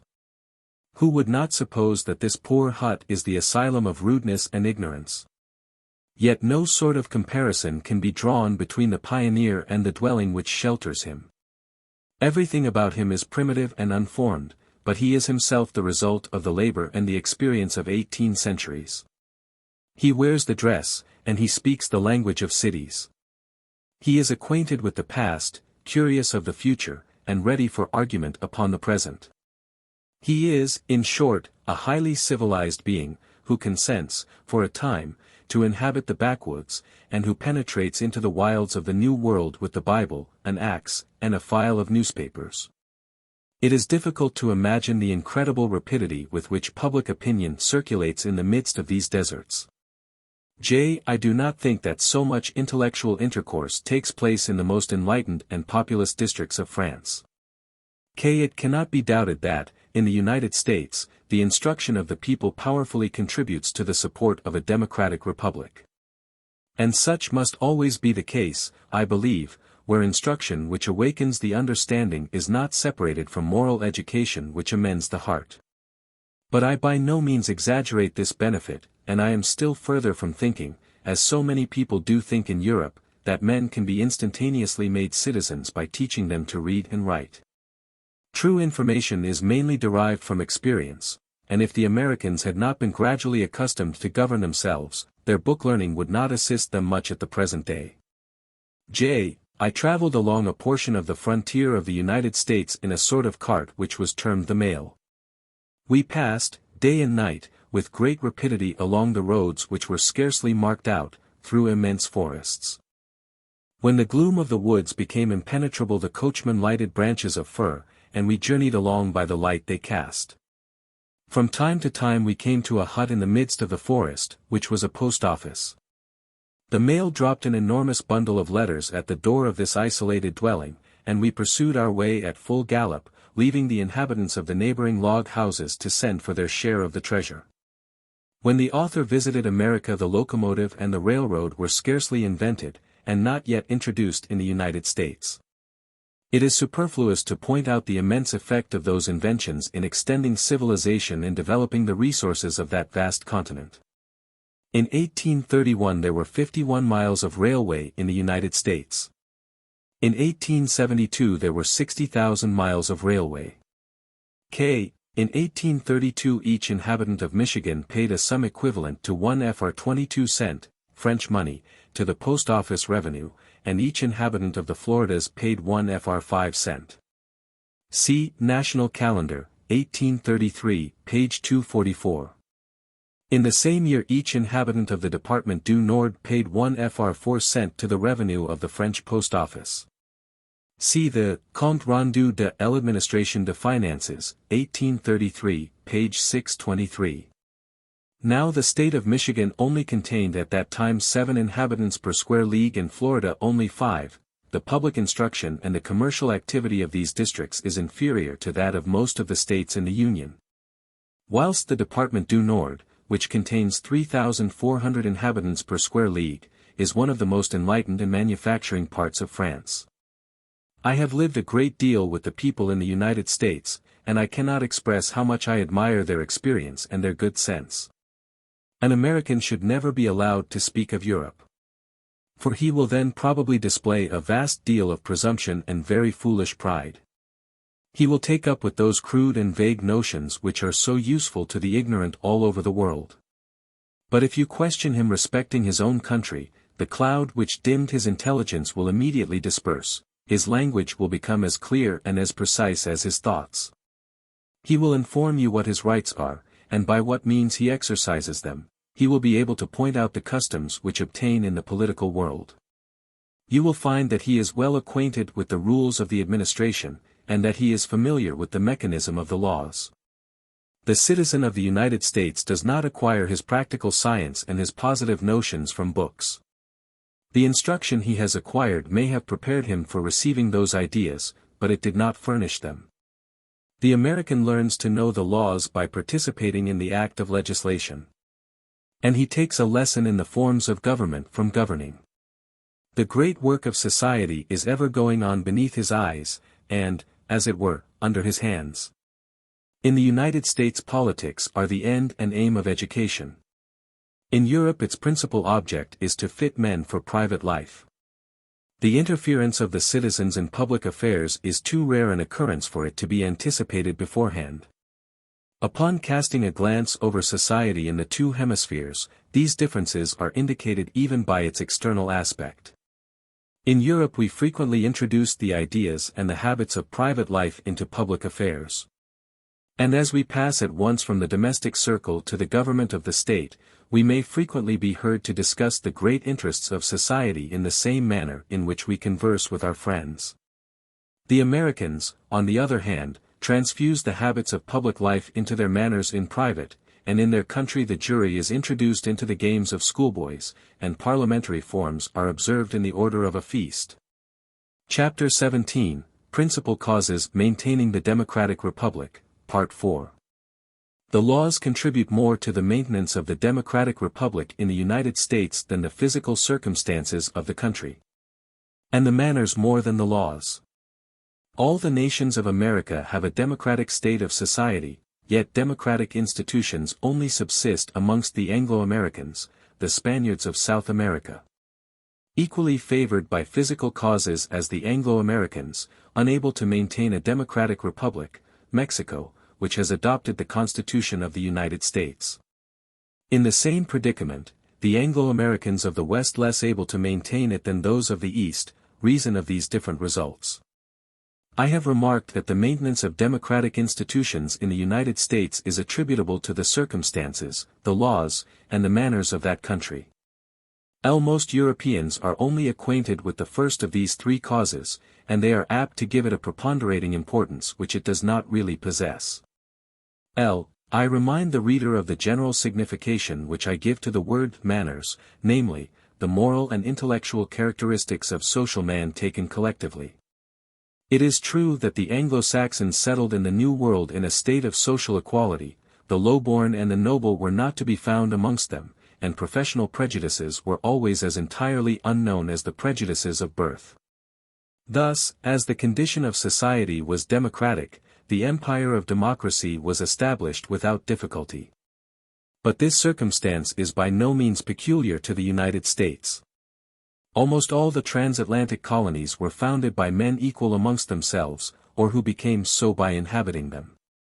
In no one part of the New World have Europeans been able to create an aristocracy. Nevertheless, democratic institutions prosper nowhere but in the United States. The American Union has no enemies to contend with, it stands in the wilds like an island in the ocean. But the Spaniards of South America were no less isolated by nature, yet their position has not relieved them from the charge of standing armies. They make war upon each other when they have no foreign enemies to oppose. And the Anglo-American democracy is the only one which has hitherto been able to maintain itself in peace. A remark which, since the Great Civil War of 1861–65, ceases to be applicable. The territory of the Union presents a boundless field to human activity, and inexhaustible materials for industry and labor. The passion of wealth takes the place of ambition, and the warmth of faction is mitigated by a sense of prosperity. But in what portion of the globe shall we meet with more fertile plains, with mightier rivers, or with more unexplored and inexhaustible riches than in South America? Nevertheless, South America has been unable to maintain democratic institutions. If the welfare of nations depended on their being placed in a remote position, with an unbounded space of habitable territory before them, the Spaniards of South America would have no reason to complain of their fate. And although they might enjoy less prosperity than the inhabitants of the United States, their lot might still be such as to excite the envy of some nations in Europe. There are, however, no nations upon the face of the earth more miserable than those of South America. Thus, not only are physical causes inadequate to produce results analogous to those which occur in North America, but they are unable to raise the population of South America above the level of European states, where they act in a contrary direction. Physical causes do not, therefore, affect the destiny of nations so much as has been supposed. I have met with men in New England who were on the point of leaving a country, where they might have remained in easy circumstances, to go to seek their fortune in the wilds. Not far from that district I found a French population in Canada, which was closely crowded on a narrow territory, although the same wilds were at hand. And whilst the emigrant from the United States purchased an extensive estate with the earnings of a short term of labor, the Canadian paid as much for land as he would have done in France. Nature offers the solitudes of the New World to Europeans. But they are not always acquainted with the means of turning her gifts to account. Other peoples of America have the same physical conditions of prosperity as the Anglo-Americans, but without their laws and their manners. And these peoples are wretched. The laws and manners of the Anglo-Americans are therefore that efficient cause of their greatness which is the object of my inquiry. I am far from supposing that the American laws are preeminently good in themselves. I do not hold them to be applicable to all democratic peoples, and several of them seem to be dangerous, even in the United States. Nevertheless, it cannot be denied that the American legislation, taken collectively, is extremely well adapted to the genius of the people and the nature of the country which it is intended to govern. The American laws are therefore good, and to them must be attributed a large portion of the success which attends the government of democracy in America, but I do not believe them to be the principal cause of that success. And if they seem to me to have more influence upon the social happiness of the Americans than the nature of the country, on the other hand there is reason to believe that their effect is still inferior to that produced by the manners of the people. The federal laws undoubtedly constitute the most important part of the legislation of the United States. Mexico, which is not less fortunately situated than the Anglo-American Union, has adopted the same laws, but is unable to accustom itself to the government of democracy. Some other cause is therefore at work, independently of those physical circumstances and peculiar laws which enable the democracy to rule in the United States. Another still more striking proof may be adduced. Almost all the inhabitants of the territory of the Union are the descendants of a common stock, they speak the same language, they worship God in the same manner, they are affected by the same physical causes, and they obey the same laws. Whence, then, do their characteristic differences arise? Why, in the eastern states of the Union, does the Republican government display vigor and regularity, and proceed with mature deliberation? Whence does it derive the wisdom and the durability which mark its acts, whilst in the western states, on the contrary, society seems to be ruled by the powers of chance? There, public business is conducted with an irregularity and a passionate and feverish excitement, which does not announce a long or sure duration. I am no longer comparing the Anglo-American states to foreign nations. But I am contrasting them with each other, and endeavoring to discover why they are so unlike. The arguments which are derived from the nature of the country and the difference of legislation are here all set aside. Recourse must be had to some other cause, and what other cause can there be except the manners of the people? It is in the eastern states that the Anglo-Americans have been longest accustomed to the government of democracy, and that they have adopted the habits and conceived the notions most favorable to its maintenance. Democracy has gradually penetrated into their customs, their opinions, and the forms of social intercourse, it is to be found in all the details of daily life equally as in the laws. In the Eastern states the instruction and practical education of the people have been most perfected, and religion has been most thoroughly amalgamated with liberty. Now these habits, opinions, customs, and convictions are precisely the constituent elements of that which I have denominated manners. In the Western states, on the contrary, a portion of the same advantages is still wanting. Many of the Americans of the West were born in the woods, and they mix the ideas and the customs of savage life with the civilization of their parents. Their passions are more intense, their religious morality less authoritative, and their convictions less secure. The inhabitants exercise no sort of control over their fellow citizens, for they are scarcely acquainted with each other. The nations of the West display, to a certain extent, the inexperience and the rude habits of a people in its infancy, for although they are composed of old elements, their assemblage is of recent date. The manners of the Americans of the United States are, then, the real cause which renders that people the only one of the American nations that is able to support a democratic government. And it is the influence of manners which produces the different degrees of order and of prosperity that may be distinguished in the several Anglo-American democracies. Thus the effect which the geographical position of a country may have upon the duration of democratic institutions is exaggerated in Europe. Too much importance is attributed to legislation, too little to manners. These three great causes serve, no doubt, to regulate and direct the American democracy. But if they were to be classed in their proper order, should say that the physical circumstances are less efficient than the laws, and the laws very subordinate to the manners of the people. I am convinced that the most advantageous situation and the best possible laws cannot maintain a constitution in spite of the manners of a country, whilst the latter may turn the most unfavorable positions and the worst laws to some advantage. The importance of manners is a common truth to which study and experience incessantly direct our attention. It may be regarded as a central point in the range of human observation, and the common termination of all inquiry. So seriously do I insist upon this head, that if I have hitherto failed in making the reader feel the important influence which I attribute to the practical experience, the habits, the opinions, in short, to the manners of the Americans, upon the maintenance of their institutions, I have failed in the principal object of my work. Whether laws and manners are sufficient to maintain democratic institutions in other countries besides America. The Anglo-Americans, if transported into Europe, would be obliged to modify their laws, distinction to be made between democratic institutions and American institutions. Democratic laws may be conceived better than, or at least different from, those which the American democracy has adopted. The example of America only proves that it is possible to regulate democracy by the assistance of manners and legislation. I have asserted that the success of democratic institutions in the United States is more intimately connected with the laws themselves, and the manners of the people, than with the nature of the country.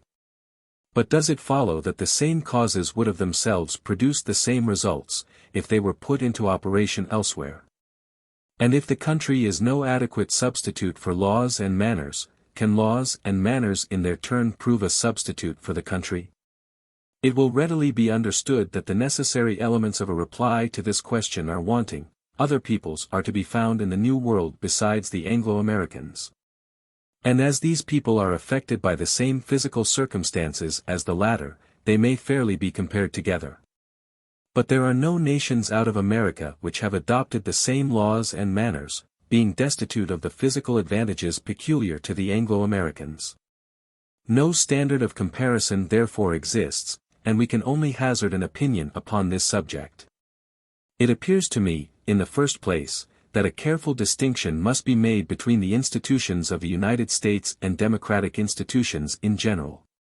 When I reflect upon the state of Europe, its mighty nations, its populous cities, its formidable armies, and the complex nature of its politics, I cannot suppose that even the Anglo-Americans, if they were transported to our hemisphere, with their ideas, their religion, and their manners, could exist without considerably altering their laws.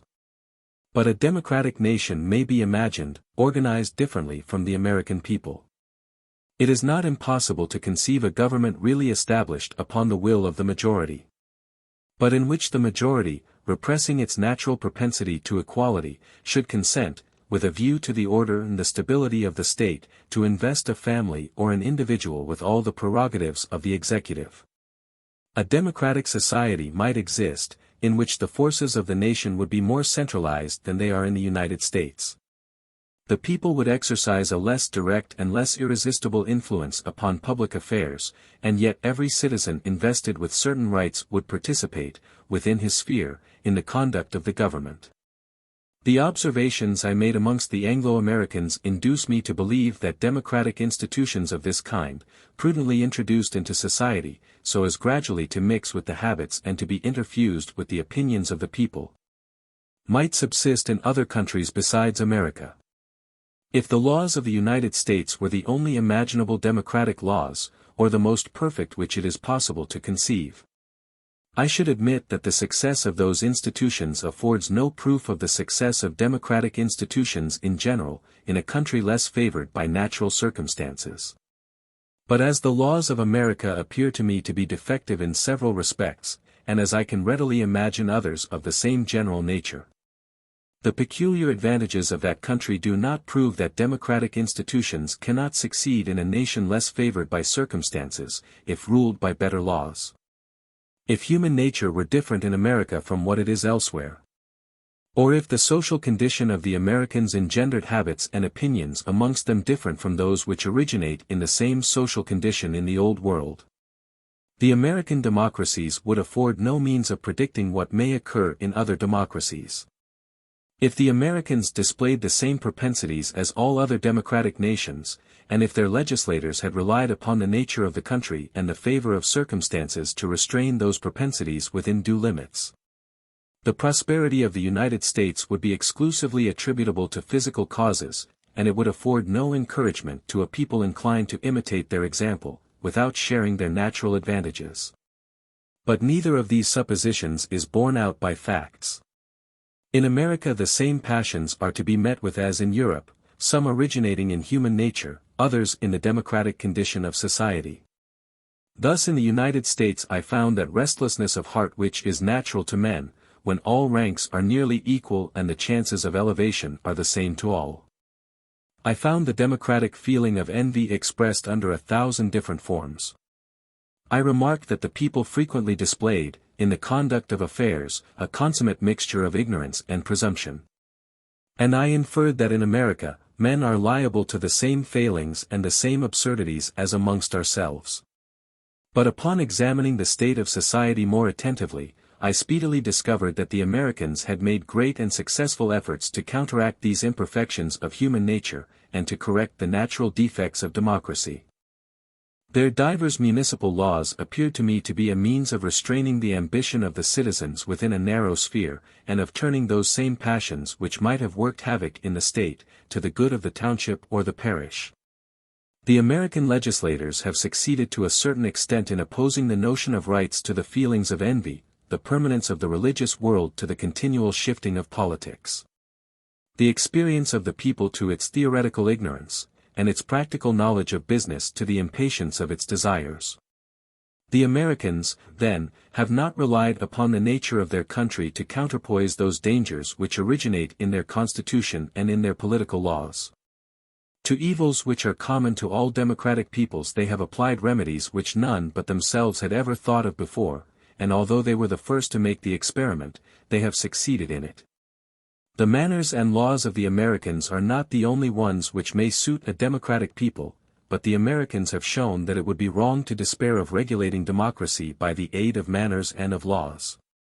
If other nations should borrow this general and pregnant idea from the Americans, without however intending to imitate them in the peculiar application which they have made of it, if they should attempt to fit themselves for that social condition, which it seems to be the will of Providence to impose upon the generations of this age, and so to escape from the despotism or the anarchy which threatens them, what reason is there to suppose that their efforts would not be crowned with success? The organization and the establishment of democracy in Christendom is the great political problem of the time. The Americans, unquestionably, have not resolved this problem, but they furnish useful data to those who undertake the task. Importance of what precedes with respect to the state of Europe. It may readily be discovered with what intention I undertook the foregoing inquiries. The question here discussed is interesting not only to the United States, but to the whole world. It concerns, not a nation, but all mankind. If those nations whose social condition is democratic could only remain free as long as they are inhabitants of the wilds, we could not but despair of the future destiny of the human race. For democracy is rapidly acquiring a more extended sway, and the wilds are gradually peopled with men. If it were true that laws and manners are insufficient to maintain democratic institutions, what refuge would remain open to the nations, except the despotism of a single individual? I am aware that there are many worthy persons at the present time who are not alarmed at this latter alternative, and who are so tired of liberty as to be glad of repose, far from those storms by which it is attended. But these individuals are ill acquainted with the haven towards which they are bound. They are so deluded by their recollections, as to judge the tendency of absolute power by what it was formerly, and not by what it might become at the present time. If absolute power were re-established amongst the democratic nations of Europe, I am persuaded that it would assume a new form, and appear under features unknown to our forefathers. There was a time in Europe when the laws and the consent of the people had invested princes with almost unlimited authority, but they scarcely ever availed themselves of it. I do not speak of the prerogatives of the nobility, of the authority of supreme courts of justice, of corporations and their chartered rights, or of provincial privileges, which served to break the blows of the sovereign authority, and to maintain a spirit of resistance in the nation. Independently of these political institutions, which, however opposed they might be to personal liberty, serve to keep alive the love of freedom in the mind of the public, and which may be esteemed to have been useful in this respect, the manners and opinions of the nation confined the royal authority within barriers which were not less powerful, although they were less conspicuous. Religion, the affections of the people, the benevolence of the prince, the sense of honor, family pride, provincial prejudices, custom, and public opinion limited the power of kings, and restrained their authority within an invisible circle. The constitution of nations was despotic at that time, but their manners were free. Princes had the right, but they had neither the means nor the desire, of doing whatever they pleased. But what now remains of those barriers which formerly arrested the aggressions of tyranny? Since religion has lost its empire over the souls of men, the most prominent boundary which divided good from evil is overthrown. The very elements of the moral world are indeterminate, the princes and the peoples of the earth are guided by chance, and none can define the natural limits of despotism and the bounds of license. Long revolutions have forever destroyed the respect which surrounded the rulers of the state.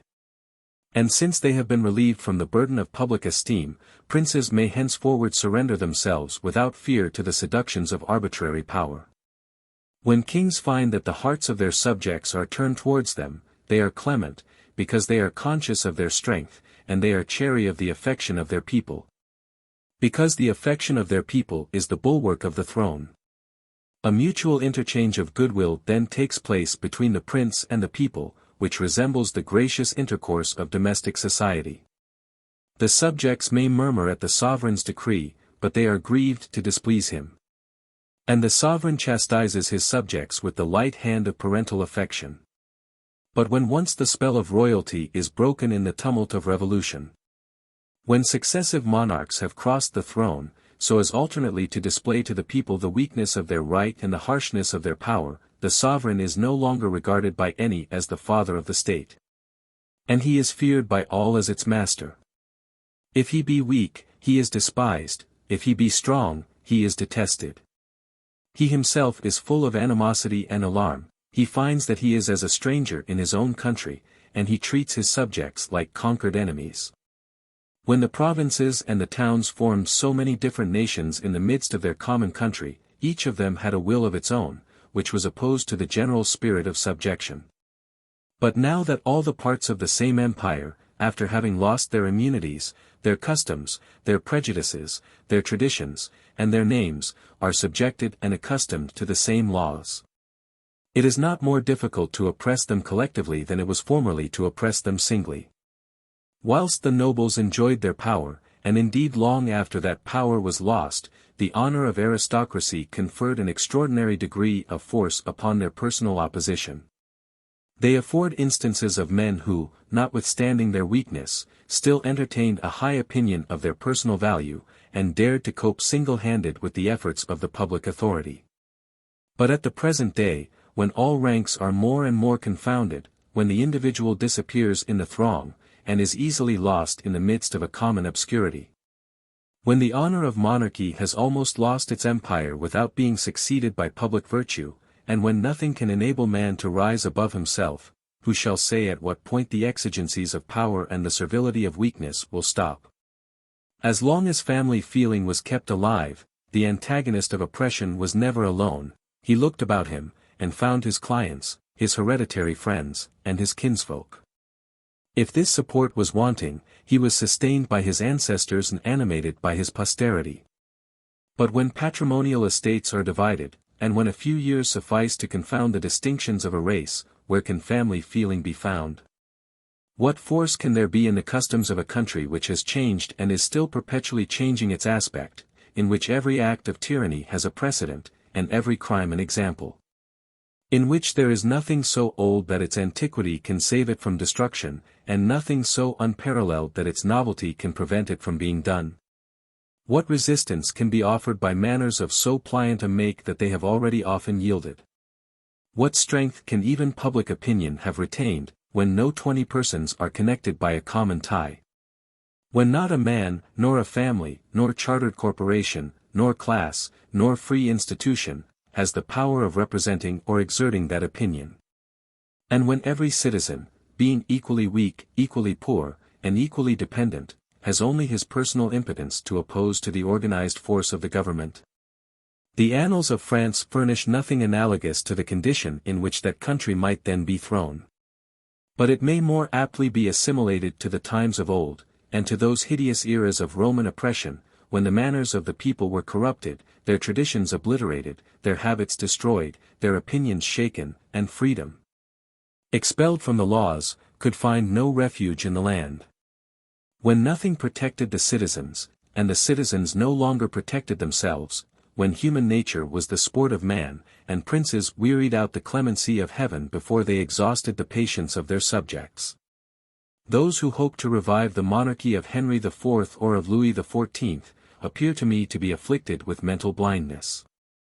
And when I consider the present condition of several European nations, a condition to which all the others tend, I am led to believe that they will soon be left with no other alternative than democratic liberty, or the tyranny of the Caesars. This prediction of the return of France to imperial despotism, and of the true character of that despotic power, was written in 1832, and realized to the letter in 1852. And indeed it is deserving of consideration, whether men are to be entirely emancipated or entirely enslaved, whether their rights are to be made equal, or wholly taken away from them. If the rulers of society were reduced either gradually to raise the crowd to their own level, or to sink the citizens below that of humanity, would not the doubts of many be resolved, the consciences of many be healed, and the community prepared to make great sacrifices with little difficulty? In that case, the gradual growth of democratic manners and institutions should be regarded, not as the best, but as the only means of preserving freedom. And without liking the government of democracy, it might be adopted as the most applicable and the fairest remedy for the present ills of society. It is difficult to associate a people in the work of government. But it is still more difficult to supply it with experience, and to inspire it with the feelings which it requires in order to govern well. I grant that the caprices of democracy are perpetual, its instruments are rude, its laws imperfect. But if it were true that soon no just medium would exist between the empire of democracy and the dominion of a single arm, should we not rather incline towards the former than submit voluntarily to the latter? And if complete equality be our fate, is it not better to be leveled by free institutions than by despotic power? Those who, after having read this book, should imagine that my intention in writing it has been to propose the laws and manners of the Anglo-Americans for the imitation of all democratic peoples, would commit a very great mistake. They must have paid more attention to the form than to the substance of my ideas. My aim has been to show, by the example of America, that laws, and especially manners, may exist which will allow a democratic people to remain free. But I am very far from thinking that we ought to follow the example of the American democracy, and copy the means which it has employed to attain its ends. For I am well aware of the influence which the nature of a country and its political precedents exercise upon a constitution, and I should regard it as a great misfortune for mankind if liberty were to exist all over the world under the same forms. But I am of opinion that if we do not succeed in gradually introducing democratic institutions into France, and if we despair of imparting to the citizens those ideas and sentiments which first prepare them for freedom, and afterwards allow them to enjoy it, there will be no independence at all either for the middling classes or the nobility, for the poor or for the rich, but an equal tyranny over all. And I foresee that if the peaceable empire of the majority be not founded amongst us in time, we shall sooner or later arrive at the unlimited authority of a single despot. Chapter 18, Future Condition of Three Races in the United States, Part 1.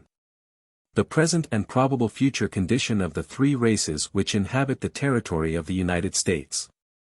The principal part of the task which I had imposed upon myself is now performed. I have shown, as far as I was able, the laws and the manners of the American democracy. Here I might stop, but the reader would perhaps feel that I had not satisfied his expectations. The absolute supremacy of democracy is not all that we meet with in America. The inhabitants of the New World may be considered from more than one point of view. In the course of this work my subject has often led me to speak of the Indians and the Negroes. But I have never been able to stop in order to show what place these two races occupy in the midst of the democratic people whom I was engaged in describing. I have mentioned in what spirit, and according to what laws, the Anglo-American Union was formed. But I could only glance at the dangers which menace that confederation, whilst it was equally impossible for me to give a detailed account of its chances of duration, independently of its laws and manners.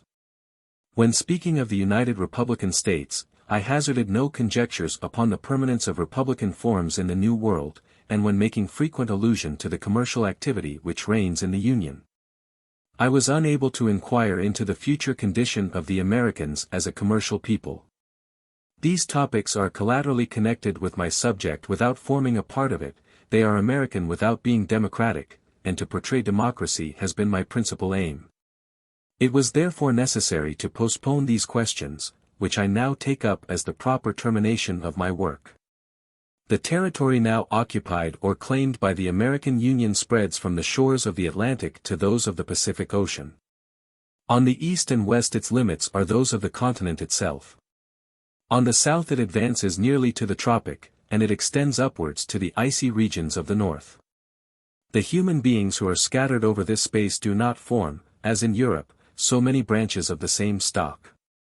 Three races, naturally distinct, and, I might almost say, hostile to each other, are discoverable amongst them at the first glance. Almost insurmountable barriers had been raised between them by education and by law, as well as by their origin and outward characteristics.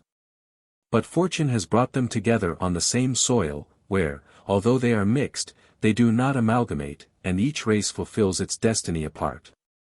Amongst these widely differing families of men, the first which attracts attention, the superior in intelligence, in power and in enjoyment, is the white or European, the man preeminent, and in subordinate grades, the Negro and the Indian. These two unhappy races have nothing in common, neither birth, nor features, nor language, nor habits. Their only resemblance lies in their misfortunes. Both of them occupy an inferior rank in the country they inhabit, both suffer from tyranny. And if their wrongs are not the same, they originate, at any rate, with the same authors. If we reason from what passes in the world, we should almost say that the European is to the other races of mankind, what man is to the lower animals. He makes them subservient to his use, and when he cannot subdue, he destroys them. Oppression has, at one stroke, deprived the descendants of the Africans of almost all the privileges of humanity. The Negro of the United States has lost all remembrance of his country, the language which his forefathers spoke is never heard around him. He abjured their religion and forgot their customs when he ceased to belong to Africa, without acquiring any claim to European privileges. But he remains halfway between the two communities, sold by the one, repulsed by the other. Finding not a spot in the universe to call by the name of country, except the faint image of a home which the shelter of his master's roof affords. The Negro has no family. Woman is merely the temporary companion of his pleasures, and his children are upon an equality with himself from the moment of their birth. Am I to call it a proof of God's mercy or a visitation of his wrath, that man in certain states appears to be insensible to his extreme wretchedness, and almost affects, with a depraved taste, the cause of his misfortunes? The Negro, who is plunged in this abyss of evils, scarcely feels his own calamitous situation. Violence made him a slave, and the habit of servitude gives him the thoughts and desires of a slave. He admires his tyrants more than he hates them, and finds his joy and his pride in the servile imitation of those who oppress him. His understanding is degraded to the level of his soul. The Negro enters upon slavery as soon as he is born, nay, he may have been purchased in the womb, and have begun his slavery before he began his existence. Equally devoid of wants and of enjoyment, and useless to himself, he learns, with his first notions of existence, that he is the property of another, who has an interest in preserving his life, and that the care of it does not devolve upon himself. Even the power of thought appears to him a useless gift of Providence, and he quietly enjoys the privileges of his debasement. If he becomes free, independence is often felt by him to be a heavier burden than slavery. For having learned, in the course of his life, to submit to everything except reason, he is too much unacquainted with her dictates to obey them.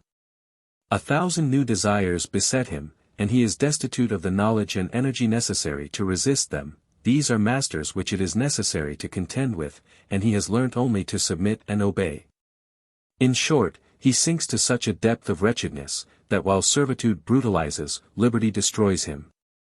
Oppression has been no less fatal to the Indian than to the Negro race, but its effects are different.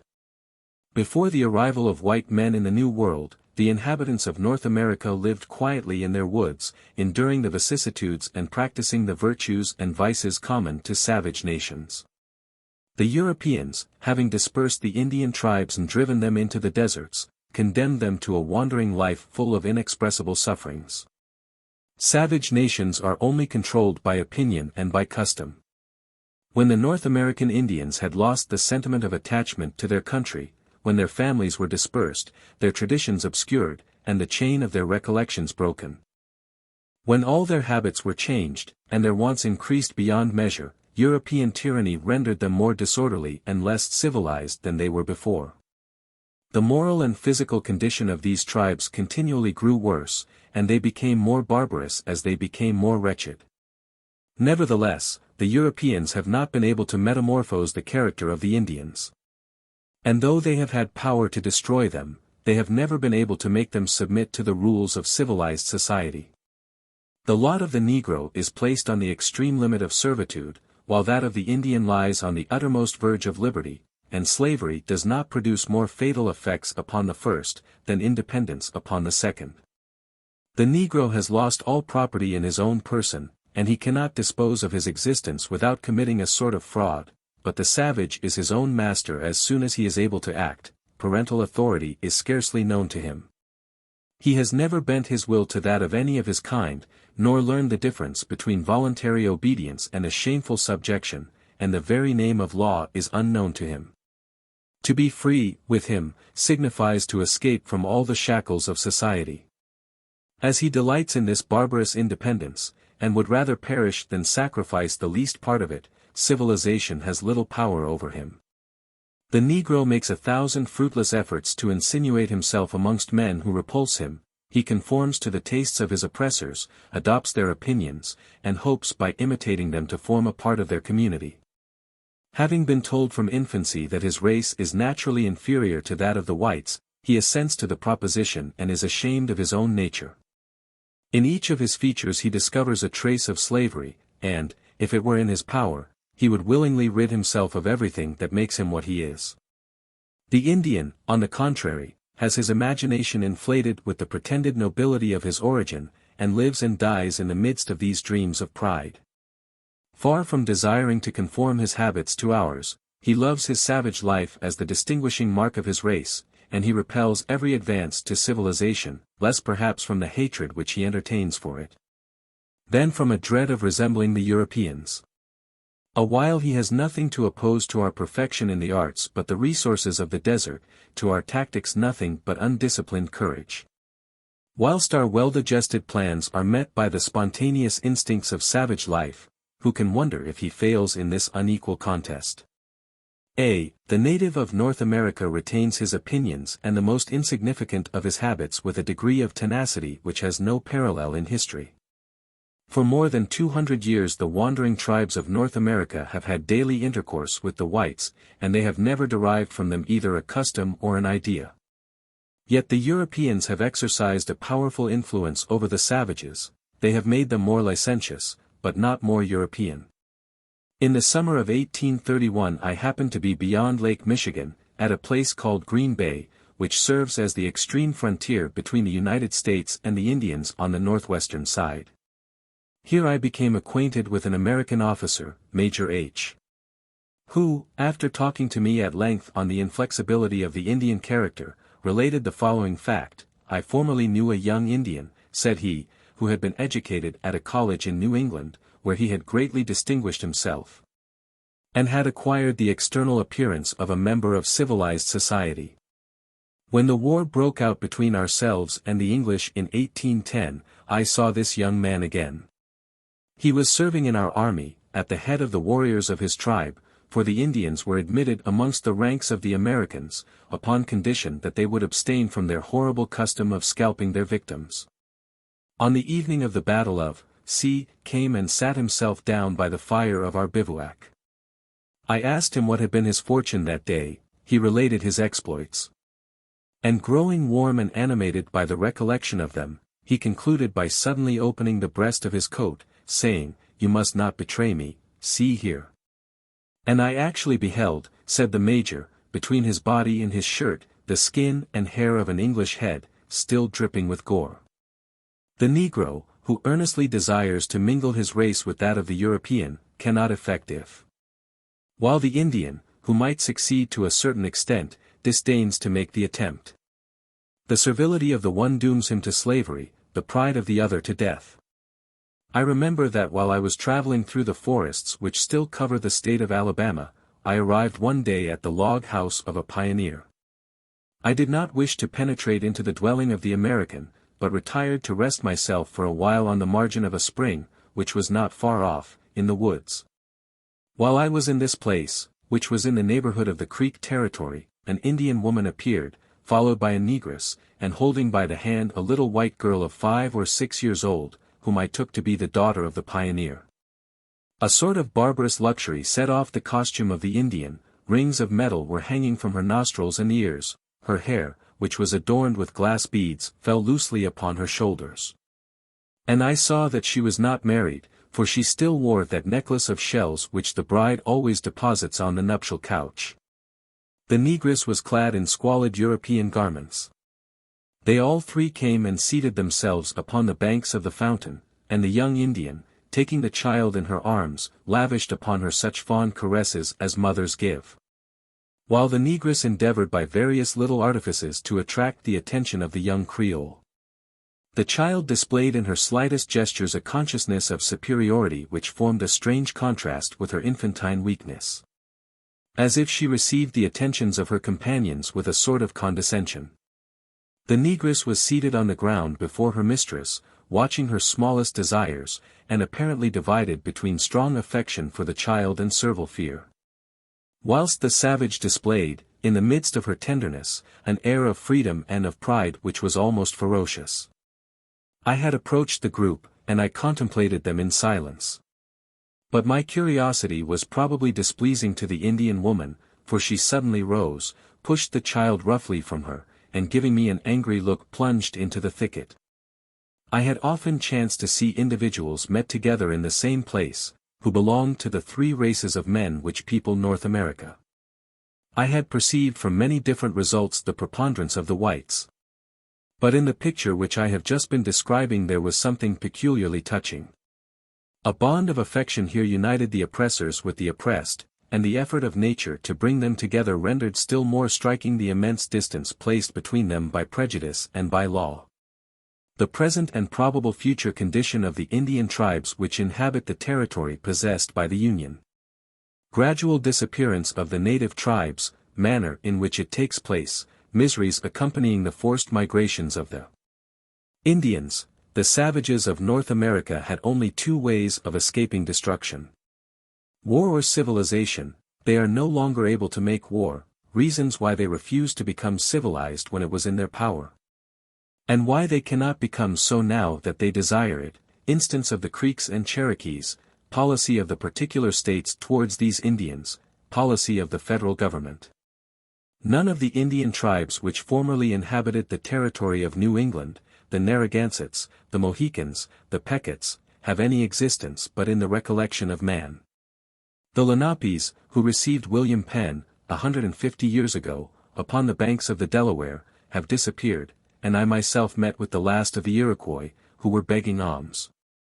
The nations I have mentioned formerly covered the country to the sea coast, but a traveler at the present day must penetrate more than 100 leagues into the interior of the continent to find an Indian. Not only have these wild tribes receded, but they are destroyed, and as they give way or perish, an immense and increasing people fills their place. There is no instance upon record of so prodigious a growth, or so rapid a destruction. The manner in which the latter change takes place is not difficult to describe. In the 13 original states there are only 6,273 Indians remaining. See Legislative Documents, 20th Congress, number 117, page 90. The decrease is now far greater, and is verging on extinction. See page 360 of this volume. When the Indians were the sole inhabitants of the wilds from whence they have since been expelled, their wants were few. Their arms were of their own manufacture, their only drink was the water of the brook, and their clothes consisted of the skins of animals, whose flesh furnished them with food. The Europeans introduced amongst the savages of North America firearms, ardent spirits, and iron. They taught them to exchange for manufactured stuffs, the rough garments which had previously satisfied their untutored simplicity. Having acquired new tastes, without the arts by which they could be gratified, the Indians were obliged to have recourse to the workmanship of the whites. But in return for their productions the savage had nothing to offer except the rich furs which still abounded in his woods. Hence the chase became necessary, not merely to provide for his subsistence, but in order to procure the only objects of barter which he could furnish to Europe. Whilst the wants of the natives were thus increasing, their resources continued to diminish. Messrs. Clark and Cass, in their report to Congress on February 4, 1829, p. 23, expressed themselves thus: the time when the Indians generally could supply themselves with food and clothing, without any of the articles of civilized life, has long since passed away. The more remote tribes, beyond the Mississippi, who live where immense herds of buffalo are yet to be found and who follow those animals in their periodical migrations, could more easily than any others recur to the habits of their ancestors, and live without the white man or any of his manufactures. But the buffalo is constantly receding. The smaller animals, the bear, the deer, the beaver, the otter, the muskrat, etc., principally minister to the comfort and support of the Indians, and these cannot be taken without guns, ammunition, and traps. Among the northwestern Indians particularly, the labor of supplying a family with food is excessive. Day after day is spent by the hunter without success, and during this interval his family must subsist upon bark or roots or perish. Want and misery are around them and among them. Many die every winter from actual starvation. The Indians will not live as Europeans live, and yet they can neither subsist without them, nor exactly after the fashion of their fathers. This is demonstrated by a fact which I likewise give upon official authority.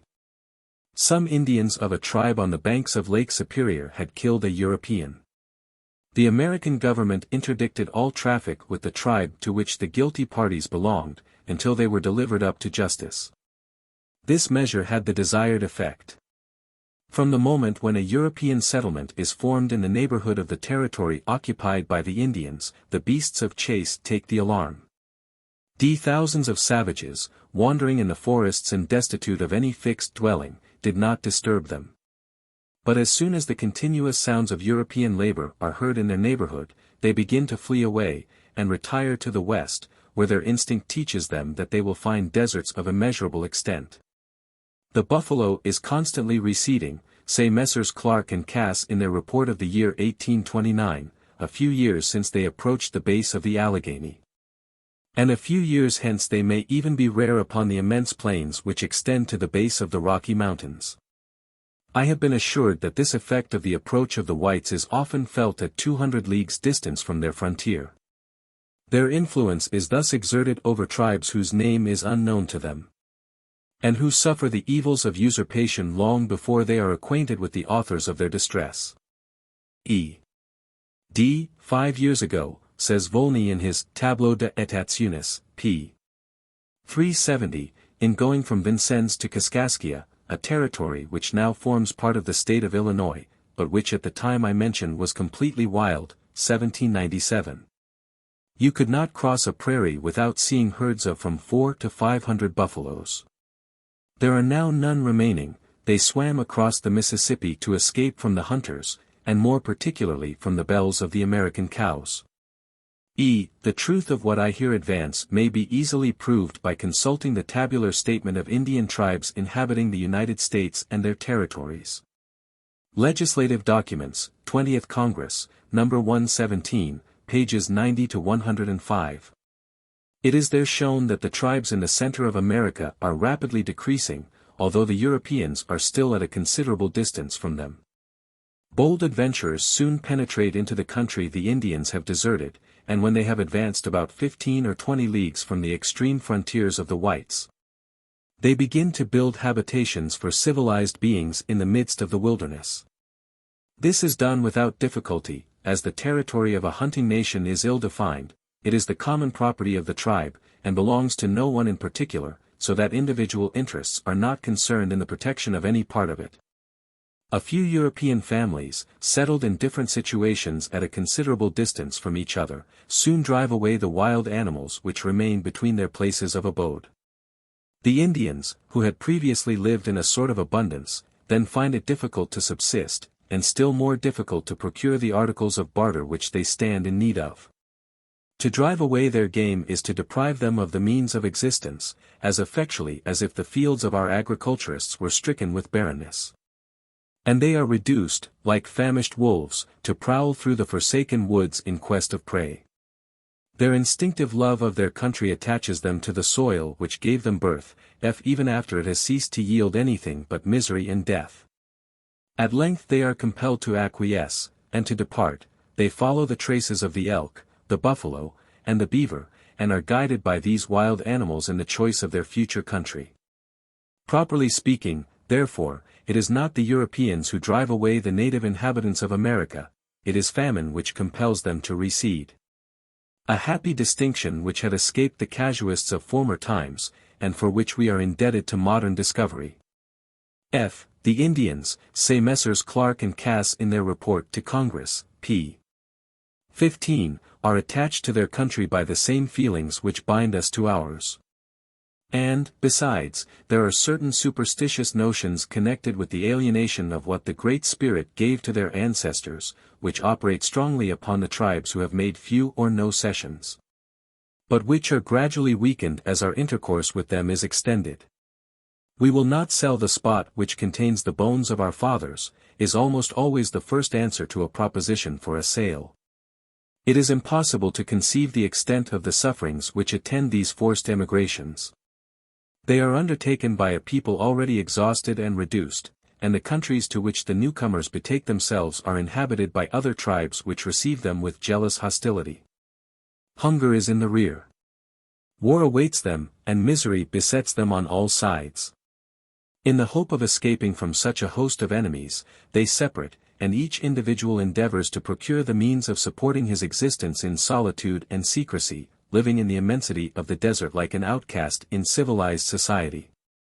The social tie, which distress had long since weakened, is then dissolved, they have lost their country, and their people soon desert them, their very families are obliterated. The names they bore in common are forgotten, their language perishes, and all traces of their origin disappear. Their nation has ceased to exist, except in the recollection of the antiquaries of America and a few of the learned of Europe. I should be sorry to have my reader suppose that I am coloring the picture too highly. I saw with my own eyes several of the cases of misery which I have been describing, and I was the witness of sufferings which I have not the power to portray. At the end of the year 1831, whilst I was on the left bank of the Mississippi at a place named by Europeans, Memphis, there arrived a numerous band of Choctaws, or Chactas, as they are called by the French in Louisiana. These savages had left their country, and were endeavoring to gain the right bank of the Mississippi, where they hoped to find an asylum which had been promised them by the American government. It was then the middle of winter, and the cold was unusually severe, the snow had frozen hard upon the ground, and the river was drifting huge masses of ice. The Indians had their families with them. And they brought in their train the wounded and sick, with children newly born, and old men upon the verge of death. They possessed neither tents nor wagons, but only their arms and some provisions. I saw them embark to pass the mighty river, and never will that solemn spectacle fade from my remembrance. No cry, no sob was heard amongst the assembled crowd, all were silent. Their calamities were of ancient date, and they knew them to be irremediable. The Indians had all stepped into the bark which was to carry them across, but their dogs remained upon the bank. As soon as these animals perceived that their masters were finally leaving the shore, they set up a dismal howl, and, plunging all together into the icy waters of the Mississippi, they swam after the boat. The ejectment of the Indians very often takes place at the present day, in a regular, and, as it were, a legal manner. When the European population begins to approach the limit of the desert inhabited by a savage tribe, the government of the United States usually dispatches envoys to them, who assemble the Indians in a large plain. And having first eaten and drunk with them, accost them in the following manner: "What have you to do in the land of your fathers? Before long, you must dig up their bones in order to live. In what respect is the country you inhabit better than another? Are there no woods, marshes, or prairies, except where you dwell? And can you live nowhere but under your own sun? Beyond those mountains which you see at the horizon, beyond the lake which bounds your territory on the west, there lie vast countries where beasts of chase are found in great abundance.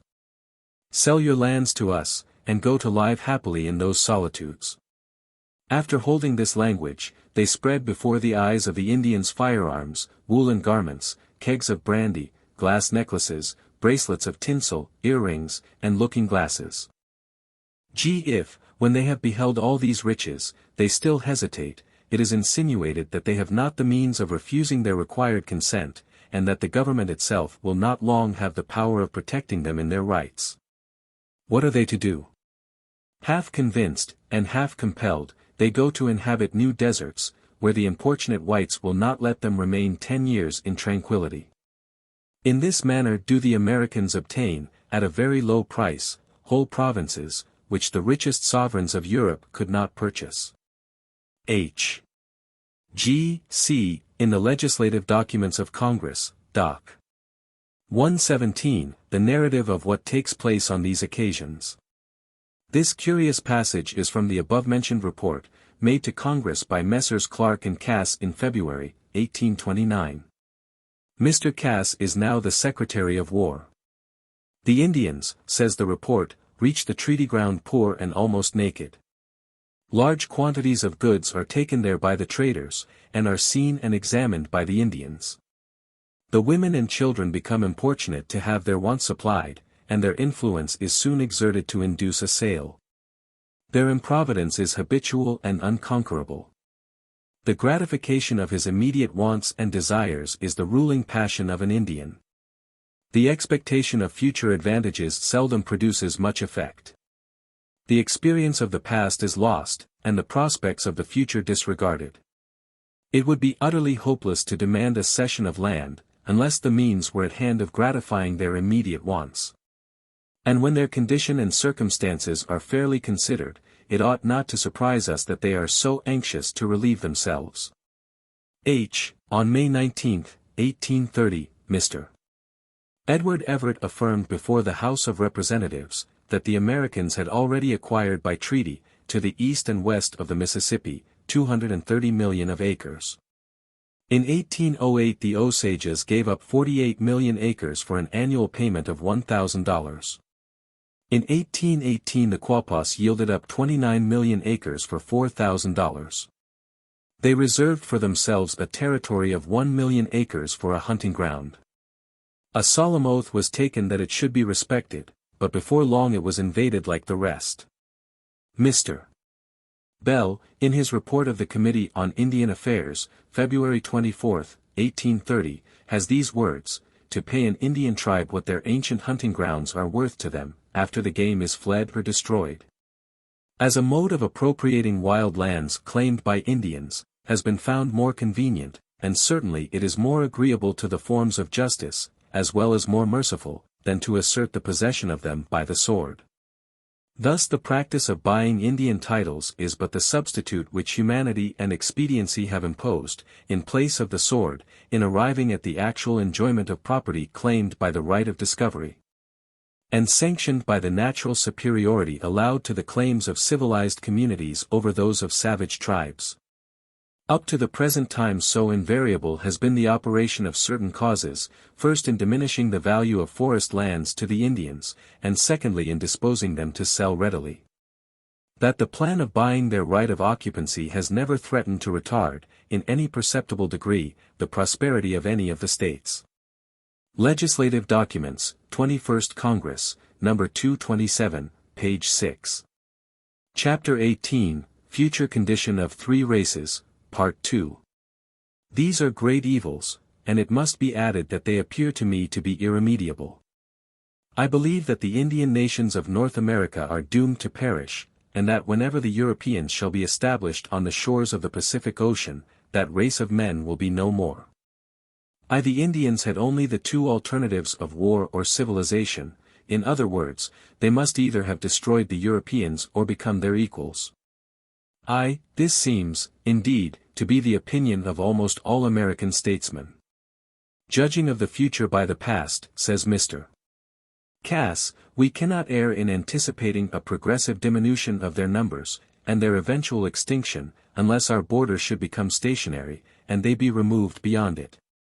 Or unless some radical change should take place in the principles of our intercourse with them, which it is easier to hope for than to expect. At the first settlement of the colonies they might have found it possible, by uniting their forces, to deliver themselves from the small bodies of strangers who landed on their continent. They several times attempted to do it, and were on the point of succeeding, but the disproportion of their resources, at the present day, when compared with those of the whites, is too great to allow such an enterprise to be thought of. Nevertheless, there do arise from time to time among the Indians men of penetration, who foresee the final destiny which awaits the native population, and who exert themselves to unite all the tribes in common hostility to the Europeans. But their efforts are unavailing. Those tribes which are in the neighborhood of the whites are too much weakened to offer an effectual resistance. Whilst the others, giving way to that childish carelessness of the morrow which characterizes savage life, wait for the near approach of danger before they prepare to meet it, some are unable, the others are unwilling, to exert themselves. Amongst other warlike enterprises, there was one of the Wampanoags, and other Confederate tribes, under Metacom in 1675, against the colonists of New England. The English were also engaged in war in Virginia in 1622. It is easy to foresee that the Indians will never conform to civilization, or that it will be too late, whenever they may be inclined to make the experiment. Civilization is the result of a long social process which takes place in the same spot, and is handed down from one generation to another, each one profiting by the experience of the last. Of all nations, those submit to civilization with the most difficulty which habitually live by the chase. Pastoral tribes, indeed, often change their place of abode. But they follow a regular order in their migrations, and often return again to their old stations, whilst the dwelling of the hunter varies with that of the animals he pursues. Several attempts have been made to diffuse knowledge amongst the Indians, without controlling their wandering propensities, by the Jesuits in Canada, and by the Puritans in New England. But none of these endeavors were crowned by any lasting success. Civilization began in the cabin, but it soon retired to expire in the woods. The great error of these legislators of the Indians was their not understanding that, in order to succeed in civilizing a people, it is first necessary to fix it, which cannot be done without inducing it to cultivate the soil. The Indians ought in the first place to have been accustomed to agriculture. But not only are they destitute of this indispensable preliminary to civilization, they would even have great difficulty in acquiring it. Men who have once abandoned themselves to the restless and adventurous life of the hunter, feel an insurmountable disgust for the constant and regular labor which tillage requires. We see this proved in the bosom of our own society. But it is far more visible among peoples whose partiality for the chase is a part of their national character. See the Histoire de la Nouvelle France, by Charlevoix, and the work entitled Lettres édifiantes. Independently of this general difficulty, there is another, which applies peculiarly to the Indians. They consider labor not merely as an evil, but as a disgrace, so that their pride prevents them from becoming civilized, as much as their indolence. In all the tribes, says Volney, in his Tableau d'étations, p. For 23, there still exists a generation of old warriors, who cannot forbear, when they see their countrymen using the hoe, from exclaiming against the degradation of ancient manners, and asserting that the savages owe their decline to these innovations. Adding, that they have only to return to their primitive habits in order to recover their power and their glory. There is no Indian so wretched as not to retain under his hut of bark a lofty idea of his personal worth. He considers the cares of industry and labor as degrading occupations. He compares the husbandman to the ox which traces the furrow, and even in our most ingenious handicraft, he can see nothing but the labor of slaves. Not that he is devoid of admiration for the power and intellectual greatness of the whites, but although the result of our efforts surprises him, he contemns the means by which we obtain it. And while he acknowledges our ascendancy, he still believes in his superiority. War and hunting are the only pursuits which appear to him worthy to be the occupations of a man.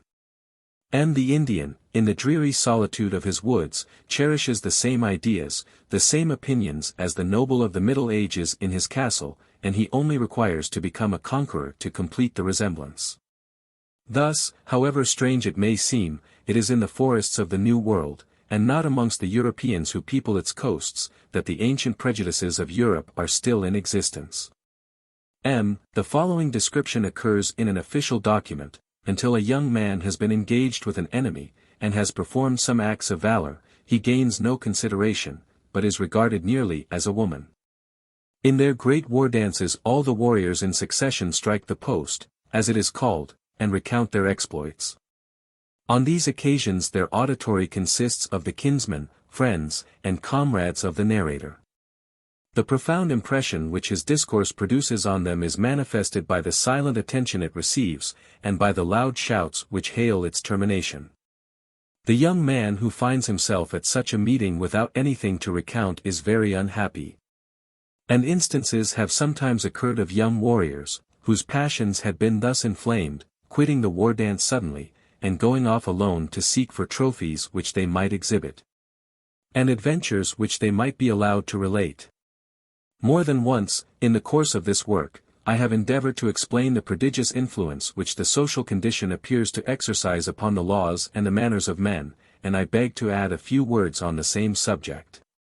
When I perceive the resemblance which exists between the political institutions of our ancestors, the Germans, and of the wandering tribes of North America, between the customs described by Tacitus, and those of which I have sometimes been a witness, I cannot help thinking that the same cause has brought about the same results in both hemispheres.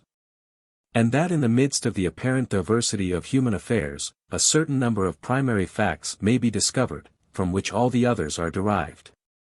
In what we usually call the German institutions, then, I am inclined only to perceive barbarian habits, and the opinions of savages in what we style feudal principles. However strongly the vices and prejudices of the North American Indians may be opposed to their becoming agricultural and civilized, necessity sometimes obliges them to it. Several of the southern nations, and amongst others the Cherokees and the Creeks, were surrounded by Europeans, who had landed on the shores of the Atlantic, and who, either descending the Ohio or proceeding up the Mississippi, arrived simultaneously upon their borders. These tribes have not been driven from place to place, like their northern brethren. But they have been gradually enclosed within narrow limits, like the game within the thicket, before the huntsman plunge into the interior. The Indians who were thus placed between civilization and death, found themselves obliged to live by ignominious labor like the whites. They took to agriculture, and without entirely forsaking their old habits or manners, sacrificed only as much as was necessary to their existence. And, these nations are now swallowed up in the states of Georgia, Tennessee, Alabama, and Mississippi. There were formerly in the South 4 great nations, remnants of which still exist, the Choctaws, the Chickasaws, the Creeks, and the Cherokees. The remnants of these 4 nations amounted, in 1830, to about 75,000 individuals. It is computed that there are now remaining in the territory occupied or claimed by the Anglo-American Union about 300,000 Indians. See Proceedings of the Indian Board in the City of New York. The official documents supplied to Congress make the number amount to 313,130. The reader who is curious to know the names and numerical strength of all the tribes which inhabit the Anglo-American territory should consult the documents I refer to. Legislative Documents, 20th Congress, number 117, pages 90 to 105. In the census of 1870 it is stated that the Indian population of the United States is only 25,731, of whom 7,241 are in California. The Cherokees went further.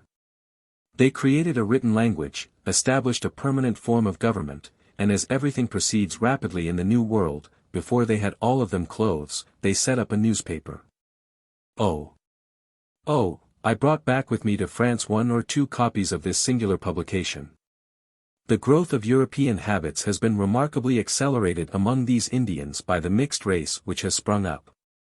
Deriving intelligence from their father's side, without entirely losing the savage customs of the mother, the half-blood forms the natural link between civilization and barbarism. Wherever this race has multiplied the savage state has become modified, and a great change has taken place in the manners of the people. See in the report of the Committee on Indian Affairs, 21st Congress, number 227, p. 23, the reasons for the multiplication of Indians of mixed blood among the Cherokees. The principal cause dates from the War of Independence. Many Anglo-Americans of Georgia, having taken the side of England, were obliged to retreat among the Indians, where they married. Unhappily the mixed race has been less numerous and less influential in North America than in any other country. The American continent was peopled by 2 great nations of Europe, the French and the English. The former were not slow in connecting themselves with the daughters of the natives, but there was an unfortunate affinity between the Indian character and their own, instead of giving the tastes and habits of civilized life to the savages.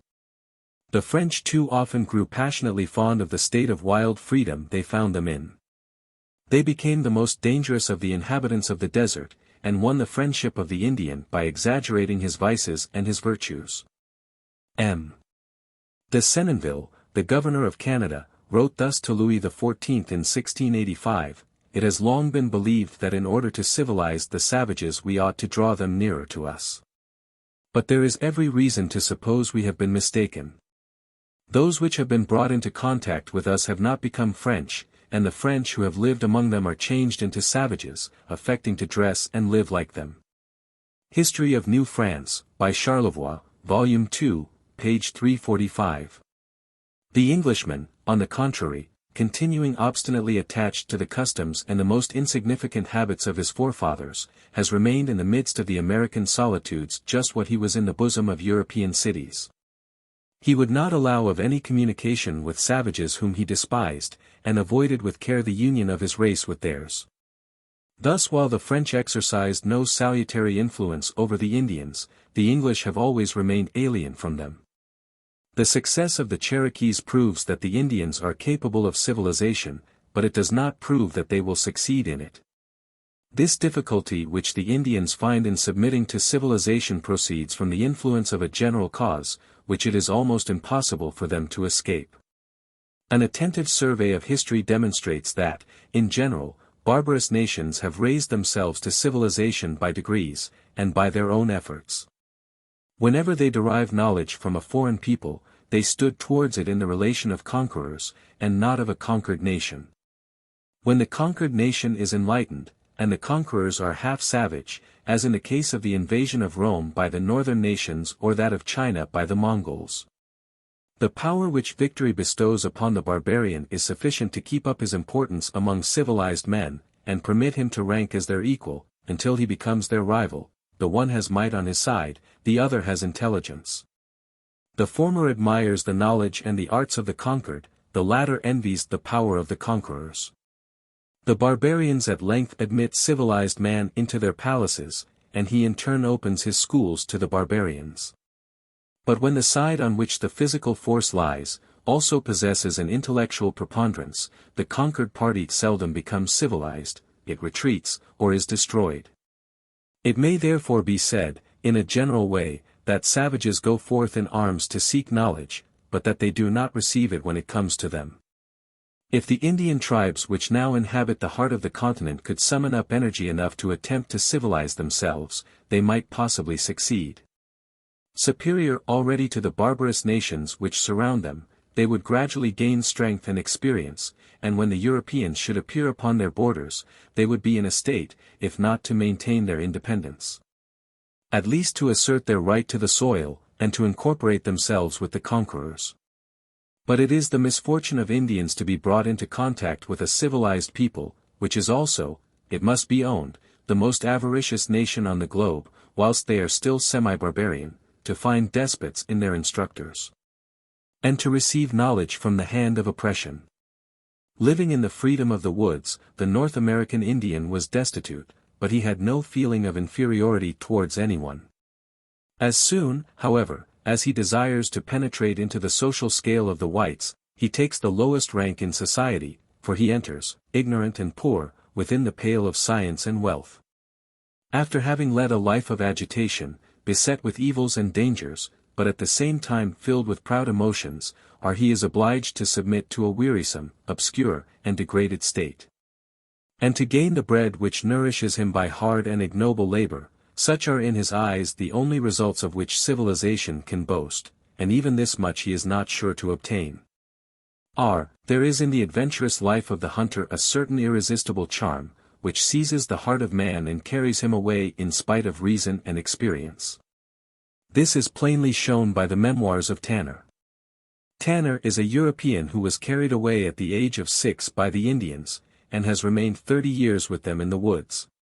Nothing can be conceived more appalling than the miseries which he describes. He tells us of tribes without a chief, families without a nation to call their own, men in a state of isolation, wrecks of powerful tribes wandering at random amid the ice and snow and desolate solitudes of Canada. Hunger and cold pursue them. Every day their life is in jeopardy. Amongst these men, manners have lost their empire, traditions are without power. They become more and more savage. Tanner shared in all these miseries. He was aware of his European origin. He was not kept away from the whites by force, on the contrary, he came every year to trade with them, entered their dwellings, and witnessed their enjoyments. He knew that whenever he chose to return to civilized life he was perfectly able to do so, and he remained 30 years in the deserts. When he came into civilized society he declared that the rude existence which he described, had a secret charm for him which he was unable to define. He returned to it again and again, at length he abandoned it with poignant regret. And when he was at length fixed among the whites, several of his children refused to share his tranquil and easy situation. I saw Tanner myself at the lower end of Lake Superior, he seemed to me to be more like a savage than a civilized being. His book is written without either taste or order, but he gives, even unconsciously, a lively picture of the prejudices, the passions, the vices, and, above all, of the destitution in which he lived. When the Indians undertake to imitate their European neighbors, and to till the earth like the settlers, they are immediately exposed to a very formidable competition. The white man is skilled in the craft of agriculture. The Indian is a rough beginner in an art with which he is unacquainted. The former reaps abundant crops without difficulty, the latter meets with 1,000 obstacles in raising the fruits of the earth. The European is placed amongst a population whose wants he knows and partakes. The savage is isolated in the midst of a hostile people, with whose manners, language, and laws he is imperfectly acquainted, but without whose assistance he cannot live. He can only procure the materials of comfort by bartering his commodities against the goods of the European, for the assistance of his countrymen is wholly insufficient to supply his wants. When the Indian wishes to sell the produce of his labor, he cannot always meet with a purchaser, whilst the European readily finds a market, and the former can only produce at a considerable cost that which the latter vends at a very low rate. Thus the Indian has no sooner escaped those evils to which barbarous nations are exposed, than he is subjected to the still greater miseries of civilized communities. And he finds it scarcely less difficult to live in the midst of our abundance, than in the depth of his own wilderness. He has not yet lost the habits of his erratic life. The traditions of his fathers and his passion for the chase are still alive within him. The wild enjoyments which formerly animated him in the woods, painfully excite his troubled imagination. And his former privations appear to be less keen, his former perils less appalling. He contrasts the independence which he possessed amongst his equals with the servile position which he occupies in civilized society. On the other hand, the solitudes which were so long his free home are still at hand, a few hours' march will bring him back to them once more. The whites offer him a sum, which seems to him to be considerable, for the ground which he has begun to clear. This money of the Europeans may possibly furnish him with the means of a happy and peaceful subsistence in remoter regions. And he quits the plough, resumes his native arms, and returns to the wilderness forever. The condition of the Creeks and Cherokees, to which I have already alluded, sufficiently corroborates the truth of this deplorable picture. The destructive influence of highly civilized nations upon others which are less so, has been exemplified by the Europeans themselves. About a century ago the French founded the town of Vincennes up on the Wabash, in the middle of the desert. And they lived there in great plenty until the arrival of the American settlers, who first ruined the previous inhabitants by their competition, and afterwards purchased their lands at a very low rate. At the time when M.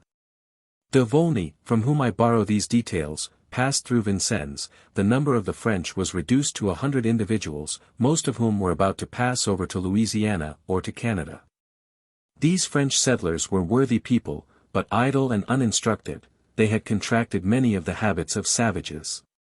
The Americans, who were perhaps their inferiors, in a moral point of view, were immeasurably superior to them in intelligence. They were industrious, well-informed, rich, and accustomed to govern their own community. I myself saw in Canada, where the intellectual difference between the two races is less striking, that the English are the masters of commerce and manufacture in the Canadian country, that they spread on all sides, and confine the French within limits which scarcely suffice to contain them. In like manner, in Louisiana, almost all activity in commerce and manufacture centers in the hands of the Anglo-Americans. But the case of Texas is still more striking. The state of Texas is a part of Mexico, and lies upon the frontier between that country and the United States. In the course of the last few years the Anglo-Americans have penetrated into this province, which is still thinly peopled. They purchase land, they produce the commodities of the country, and supplant the original population. It may easily be foreseen that if Mexico takes no steps to check this change, the province of Texas will very shortly cease to belong to that government. If the different degrees, comparatively so slight, which exist in European civilization produce results of such magnitude, The consequences which must ensue from the collision of the most perfect European civilization with Indian savages may readily be conceived. The Indians, in the little which they have done, have unquestionably displayed as much natural genius as the peoples of Europe in their most important designs. But nations as well as men require time to learn, whatever may be their intelligence and their zeal. Whilst the savages were engaged in the work of civilization, the Europeans continued to surround them on every side, and to confine them within narrower limits. The two races gradually met, and they are now in immediate juxtaposition to each other. The Indian is already superior to his barbarous parent, but he is still very far below his white neighbor. With their resources and acquired knowledge, the Europeans soon appropriated to themselves most of the advantages which the natives might have derived from the possession of the soil. They have settled in the country, they have purchased land at a very low rate or have occupied it by force, and the Indians have been ruined by a competition which they had not the means of resisting.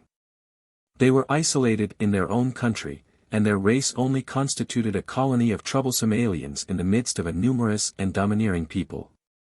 See in the Legislative Documents, 21st Congress, No.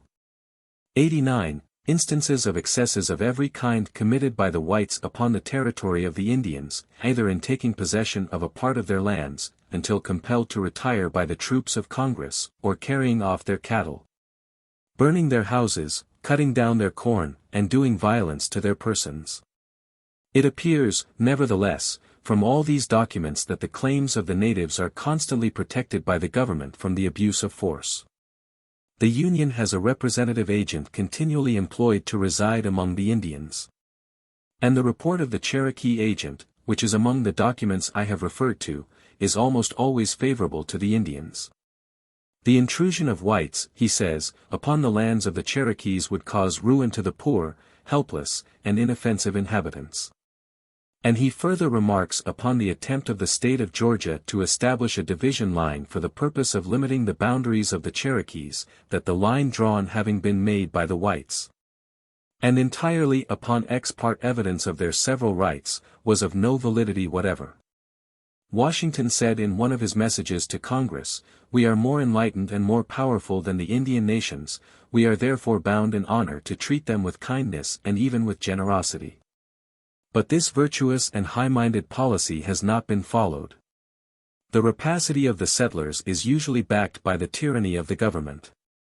Although the Cherokees and the Creeks are established upon the territory which they inhabited before the settlement of the Europeans, and although the Americans have frequently treated with them as with foreign nations, the surrounding states have not consented to acknowledge them as independent peoples, and attempts have been made to subject these children of the woods to Anglo-American magistrates, laws, and customs. Destitution had driven these unfortunate Indians to civilization, and oppression now drives them back to their former condition. Many of them abandon the soil which they had begun to clear, and return to their savage course of life. In 1829 the state of Alabama divided the Creek territory into counties, and subjected the Indian population to the power of European magistrates. In 1830 the state of Mississippi assimilated the Choctaws and Chickasaws to the white population, and declared that any of them that should take the title of chief would be punished by a fine of $1,000 and a year's imprisonment. When these laws were enforced upon the Choctaws, who inhabited that district, the tribe assembled, their chief communicated to them the intentions of the whites, and read to them some of the laws to which it was intended that they should submit. And they unanimously declared that it was better at once to retreat again into the wilds. Chapter 18, Future Condition of Three Races, Part 3.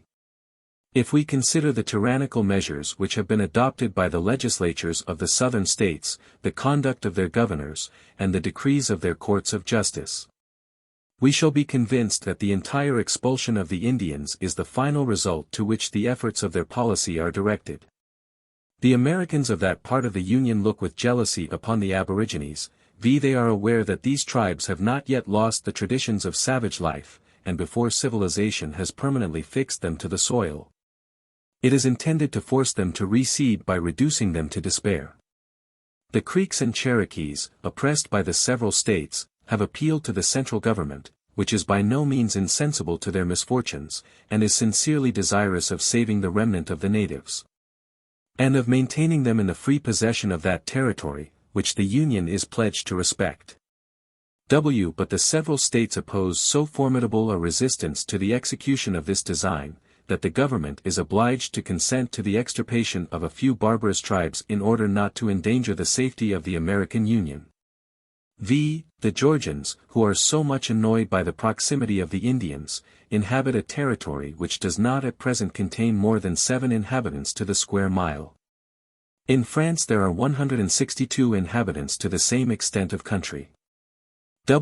In 1818 Congress appointed commissioners to visit the Arkansas Territory, accompanied by a deputation of Creeks, Choctaws, and Chickasaws.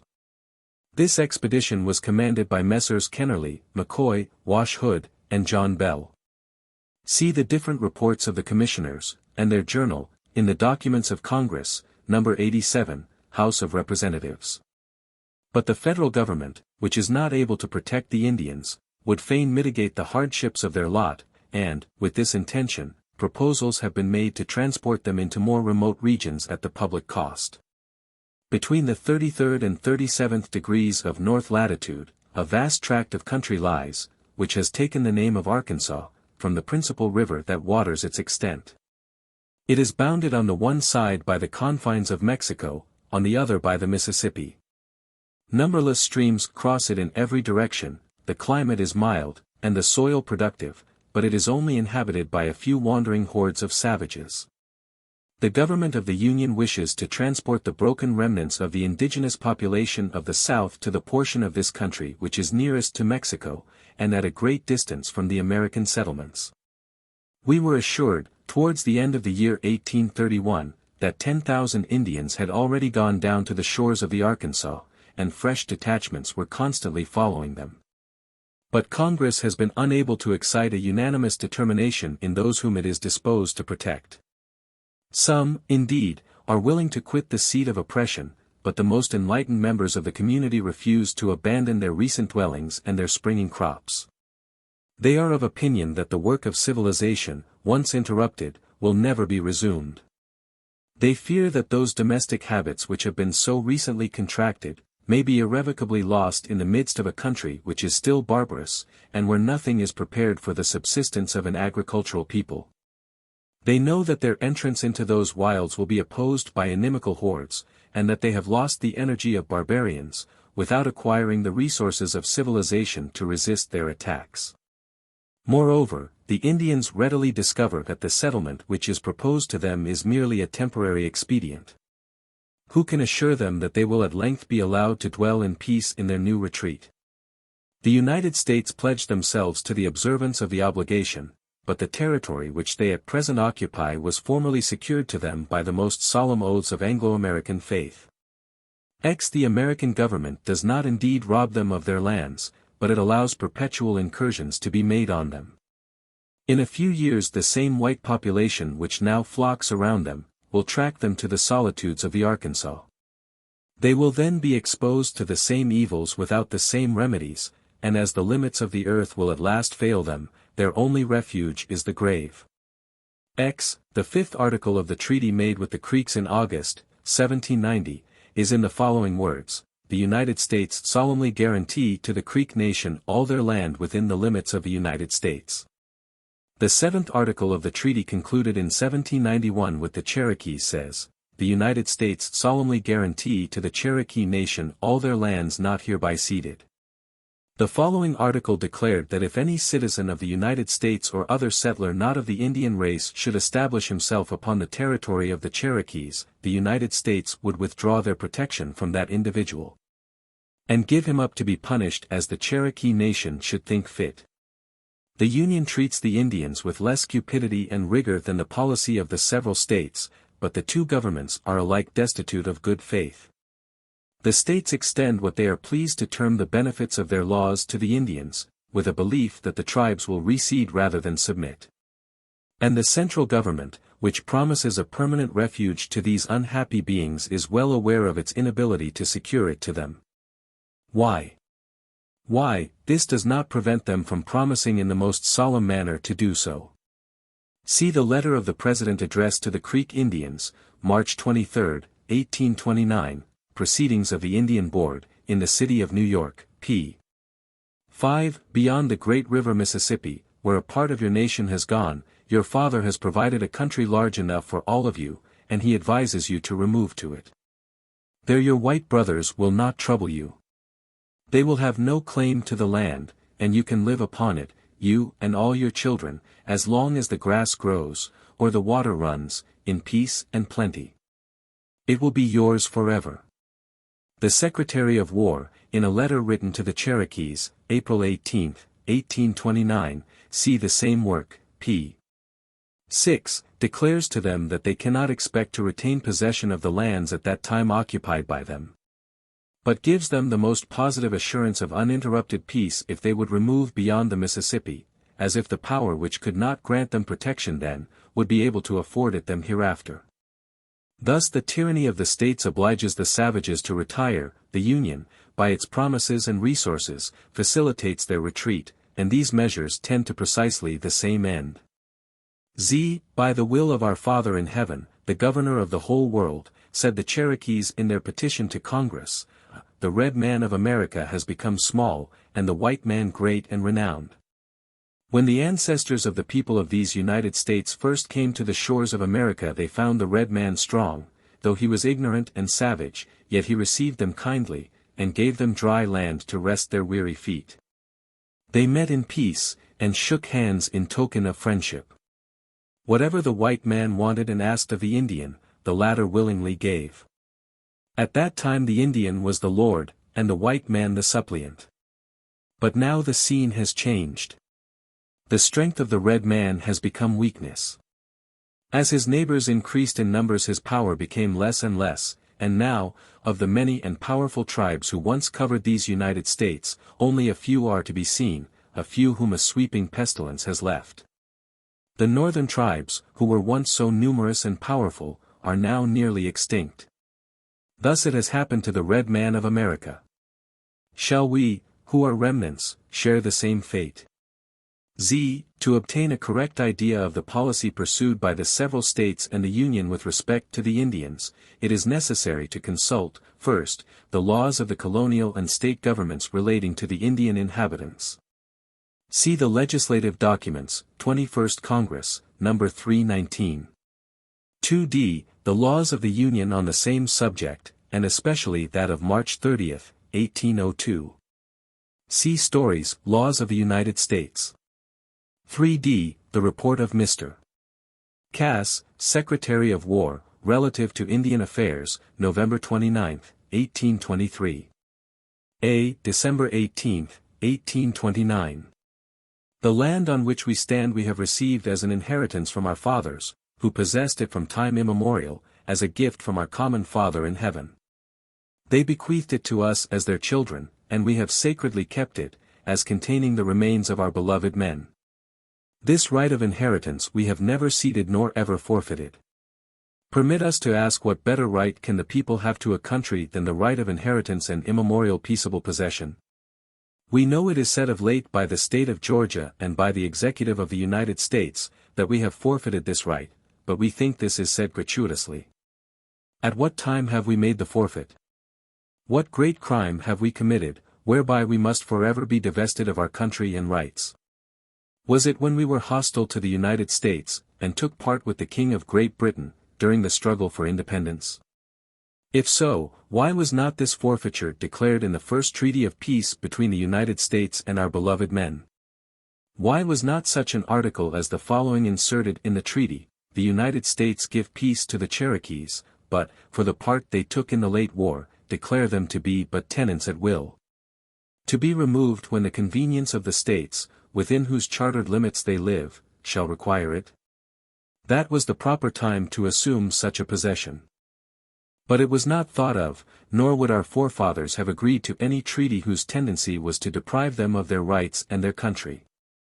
Such is the language of the Indians, their assertions are true, their forebodings inevitable.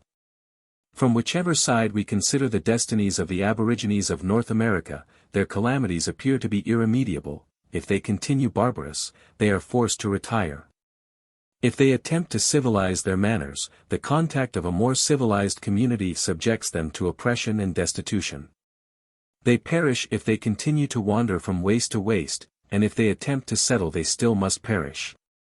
The assistance of Europeans is necessary to instruct them, but the approach of Europeans corrupts and repels them into savage life.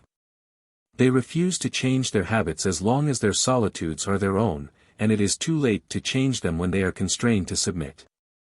The Spaniards pursued the Indians with bloodhounds, like wild beasts.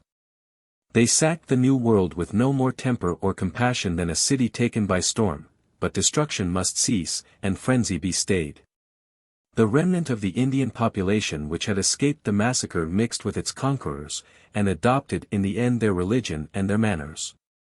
The conduct of the Americans of the United States towards the aborigines is characterized, on the other hand, by a singular attachment to the formalities of law. Provided that the Indians retain their barbarous condition, the Americans take no part in their affairs, they treat them as independent nations, and do not possess themselves of their hunting grounds without a treaty of purchase. And if an Indian nation happens to be so encroached upon as to be unable to subsist upon its territory, they afford it brotherly assistance in transporting it to a grave sufficiently remote from the land of its fathers. The honor of this result is, however, by no means due to the Spaniards. If the Indian tribes had not been tillers of the ground at the time of the arrival of the Europeans, they would unquestionably have been destroyed in South as well as in North America. The Spaniards were unable to exterminate the Indian race by those unparalleled atrocities which brand them with indelible shame, nor did they even succeed in wholly depriving it of its rights. But the Americans of the United States have accomplished this twofold purpose with singular felicity. Tranquilly, legally, philanthropically, without shedding blood, and without violating a single great principle of morality in the eyes of the world. It is impossible to destroy men with more respect for the laws of humanity. Amongst other documents, the report made by Mr. Bell in the name of the Committee on Indian Affairs, February 24, 1830, in which is most logically established and most learnedly proved that the fundamental principle that the Indians had no right by virtue of their ancient possession either of will or sovereignty, has never been abandoned either expressly or by implication. In perusing this report, which is evidently drawn up by an experienced hand, one is astonished at the facility with which the author gets rid of all arguments founded upon reason and natural right, which he designates as abstract and theoretical principles. The more I contemplate the difference between civilized and uncivilized man with regard to the principles of justice, the more I observe that the former contests the justice of those rights which the latter simply violates. I leave this chapter wholly unchanged, for it has always appeared to me to be one of the most eloquent and touching parts of this book. But it has ceased to be prophetic. The destruction of the Indian race in the United States is already consummated. In 1870 there remained but 25,731 Indians in the whole territory of the Union, and of these by far the largest part exist in California, Michigan, Wisconsin, Dakota, and New Mexico and Nevada. In New England, Pennsylvania, and New York the race is extinct, and the predictions of M. De Tocqueville are fulfilled. Translator's note. Situation of the black population in the United States, and dangers with which its presence threatens the whites. Why it is more difficult to abolish slavery, and to efface all vestiges of it amongst the moderns than it was amongst the ancients. In the United States the prejudices of the whites against the blacks seem to increase in proportion as slavery is abolished. Situation of the Negroes in the northern and southern states. Why the Americans abolish slavery, servitude, which debases the slave, impoverishes the master.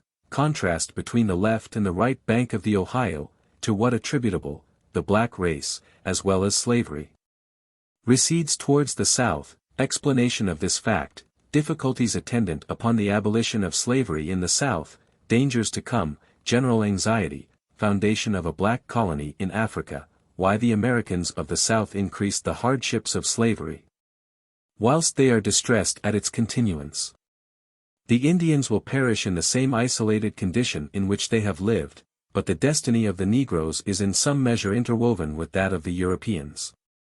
These two races are attached to each other without intermingling, and they are alike unable entirely to separate or to combine. The most formidable of all the ills which threaten the future existence of the Union arises from the presence of a black population upon its territory. And in contemplating the cause of the present embarrassments or of the future dangers of the United States, the observer is invariably led to consider this as a primary fact. The permanent evils to which mankind is subjected are usually produced by the vehement or the increasing efforts of men. But there is one calamity which penetrated furtively into the world, and which was at first scarcely distinguishable amidst the ordinary abuses of power. It originated with an individual whose name history has not preserved. It was wafted like some accursed germ upon a portion of the soil, but it afterwards nurtured itself, grew without effort, and spreads naturally with the society to which it belongs. I need scarcely add that this calamity is slavery. Christianity suppressed slavery, but the Christians of the 16th century re-established it, as an exception, indeed, to their social system, and restricted to one of the races of mankind. But the wound thus inflicted upon humanity, though less extensive, was at the same time rendered far more difficult of cure. It is important to make an accurate distinction between slavery itself and its consequences. The immediate evils which are produced by slavery were very nearly the same in antiquity as they are amongst the moderns, but the consequences of these evils were different. The slave, amongst the ancients, belonged to the same race as his master, and he was often the superior of the two in education and instruction. Freedom was the only distinction between them. And when freedom was conferred they were easily confounded together. The ancients, then, had a very simple means of avoiding slavery and its evil consequences, which was that of affranchisement. And they succeeded as soon as they adopted this measure generally. Not but, in ancient states, the vestiges of servitude subsisted for some time after servitude itself was abolished. There is a natural prejudice which prompts men to despise whomsoever has been their inferior long after he has become their equal. And the real inequality which is produced by fortune or by law is always succeeded by an imaginary inequality which is implanted in the manners of the people. Nevertheless, this secondary consequence of slavery was limited to a certain term amongst the ancients, for the freedman bore so entire a resemblance to those born free, that it soon became impossible to distinguish him from amongst them. It is well known that several of the most distinguished authors of antiquity, and amongst them Aesop and Terence, were, or had been slaves. Slaves were not always taken from barbarous nations, and the chances of war reduced highly civilized men to servitude. The greatest difficulty in antiquity was that of altering the law, amongst the moderns it is that of altering the manners. And, as far as we are concerned, the real obstacles begin where those of the ancients left off. This arises from the circumstance that, amongst the moderns, the abstract and transient fact of slavery is fatally united to the physical and permanent fact of color. The tradition of slavery dishonors the race, and the peculiarity of the race perpetuates the tradition of slavery. No African has ever voluntarily emigrated to the shores of the New World. Whence it must be inferred, that all the blacks who are now to be found in that hemisphere are either slaves or freedmen. Thus the Negro transmits the eternal mark of his ignominy to all his descendants. And although the law may abolish slavery, God alone can obliterate the traces of its existence. The modern slave differs from his master not only in his condition, but in his origin. You may set the Negro free, but you cannot make him otherwise than an alien to the European. Nor is this all, we scarcely acknowledge the common features of mankind in this child of debasement whom slavery has brought amongst us. His physiognomy is to our eyes hideous, his understanding weak, his tastes low, and we are almost inclined to look upon him as a being intermediate between man and the brutes. The moderns, then, after they have abolished slavery, have three prejudices to contend against, which are less easy to attack and far less easy to conquer than the mere fact of servitude, the prejudice of the master, the prejudice of the race, and the prejudice of color. To induce the whites to abandon the opinion they have conceived of the moral and intellectual inferiority of their former slaves, the Negroes must change, but as long as this opinion subsists, to change is impossible. It is difficult for us, who have had the good fortune to be born amongst men like ourselves by nature, and equal to ourselves by law, to conceive the irreconcilable differences which separate the Negro from the European in America. But we may derive some faint notion of them from analogy. France was formerly a country in which numerous distinctions of rank existed, that had been created by the legislation. Nothing can be more fictitious than a purely legal inferiority. Nothing more contrary to the instinct of mankind than these permanent divisions which had been established between beings evidently similar. Nevertheless, these divisions subsisted for ages, they still subsist in many places. And on all sides they have left imaginary vestiges, which time alone can efface. If it be so difficult to root out an inequality which solely originates in the law, how are those distinctions to be destroyed which seem to be based upon the immutable laws of nature herself? When I remember the extreme difficulty with which aristocratic bodies, of whatever nature they may be, are commingled with the mass of the people, and the exceeding care which they take to preserve the ideal boundaries of their caste inviolate, I despair of seeing an aristocracy disappear which is founded upon visible and indelible signs. Those who hope that the Europeans will ever mix with the Negroes, appear to me to delude themselves, and I am not led to any such conclusion by my own reason, or by the evidence of facts. Hitherto, wherever the whites have been the most powerful, they have maintained the blacks in a subordinate or a servile position, wherever the Negroes have been strongest they have destroyed the whites.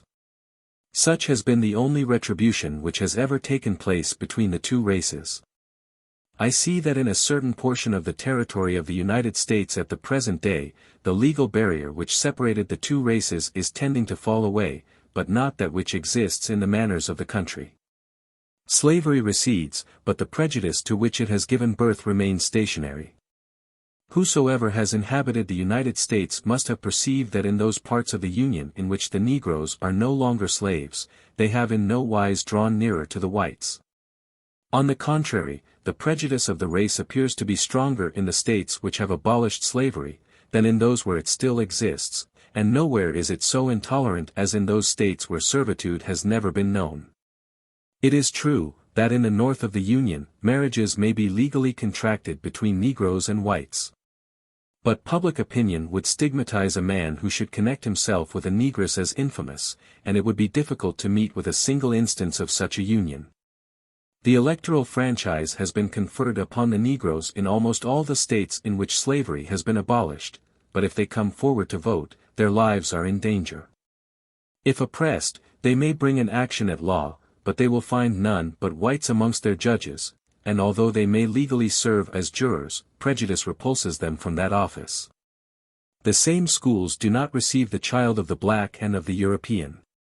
In the theaters, gold cannot procure a seat for the servile race beside their former masters, in the hospitals they lie apart.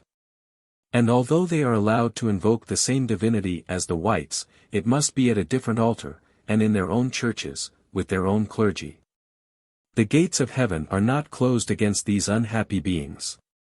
But their inferiority is continued to the very confines of the other world. When the Negro is defunct, his bones are cast aside, and the distinction of condition prevails even in the equality of death. The Negro is free, but he can share neither the rights, nor the pleasures, nor the labor, nor the afflictions, nor the tomb of him whose equal he has been declared to be, and he cannot meet him upon fair terms in life or in death. In the South, where slavery still exists, the Negroes are less carefully kept apart, they sometimes share the labor and the recreations of the whites. The whites consent to intermix with them to a certain extent, and although the legislation treats them more harshly, the habits of the people are more tolerant and compassionate. In the South the master is not afraid to raise his slave to his own standing, because he knows that he can in a moment reduce him to the dust at pleasure. In the North the white no longer distinctly perceives the barrier which separates him from the degraded race, and he shuns the Negro with the more pertinacity, since he fears lest they should some day be confounded together. Amongst the Americans of the South, nature sometimes reasserts her rights, and restores a transient equality between the blacks and the whites, but in the North pride restrains the most imperious of human passions. The American of the northern states would perhaps allow the negress to share his licentious pleasures, if the laws of his country did not declare that she may aspire to be the legitimate partner of his bed. But he recoils with horror from her who might become his wife. Thus it is, in the United States, that the prejudice which repels the Negroes seems to increase in proportion as they are emancipated, and inequality is sanctioned by the manners whilst it is effaced from the laws of the country. But if the relative position of the two races which inhabit the United States is such as I have described, it may be asked why the Americans have abolished slavery in the north of the Union, why they maintain it in the South, and why they aggravate its hardships there. The answer is easily given. It is not for the good of the Negroes, but for that of the whites, that measures are taken to abolish slavery in the United States. The first Negroes were imported into Virginia about the year 1621. In America, therefore, as well as in the rest of the globe, slavery originated in the South. Thence it spread from one settlement to another. But the number of slaves diminished towards the northern states, and the Negro population was always very limited in New England. G.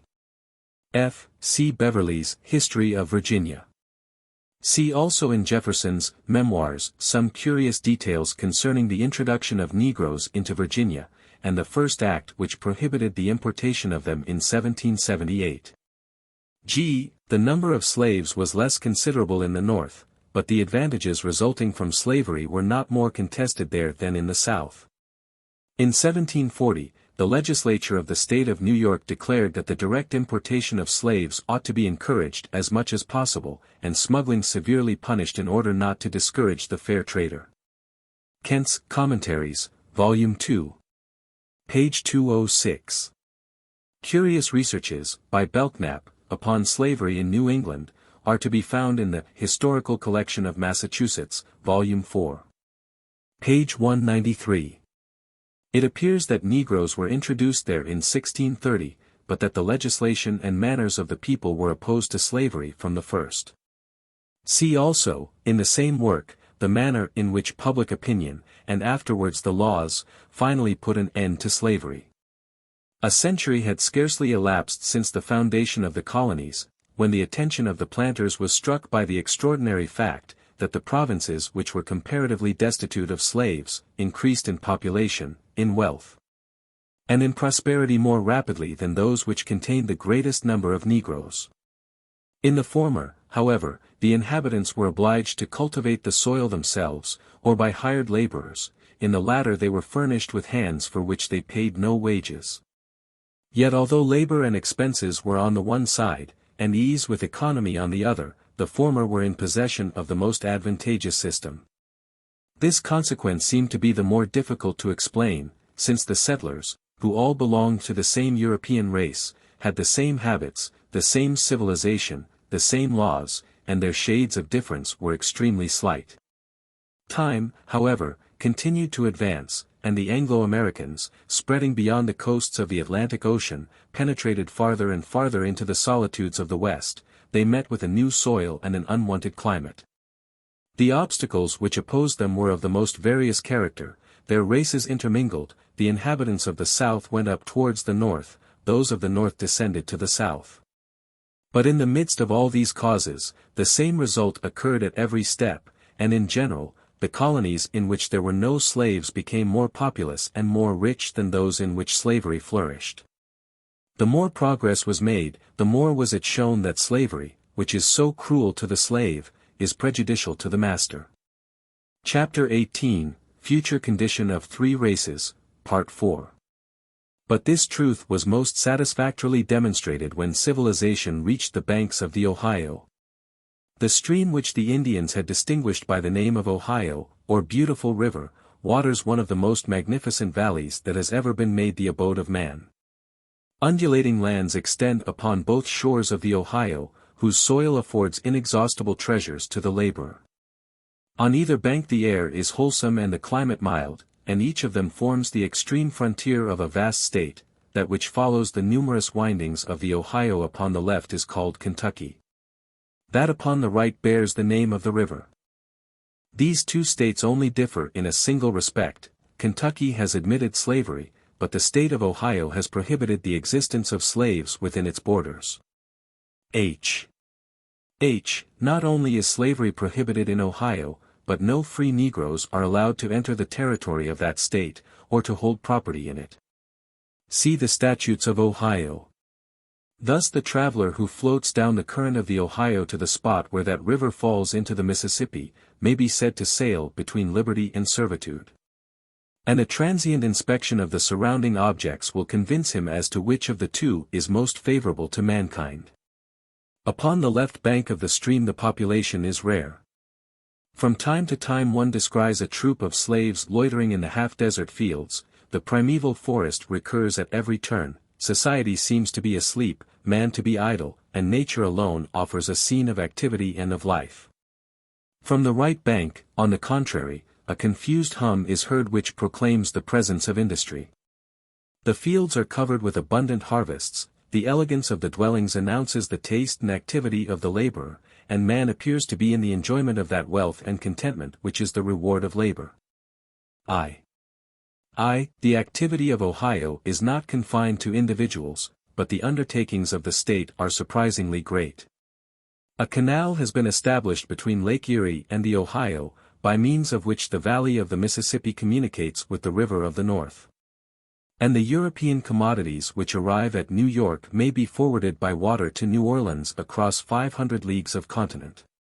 The state of Kentucky was founded in 1775, the state of Ohio only 12 years later.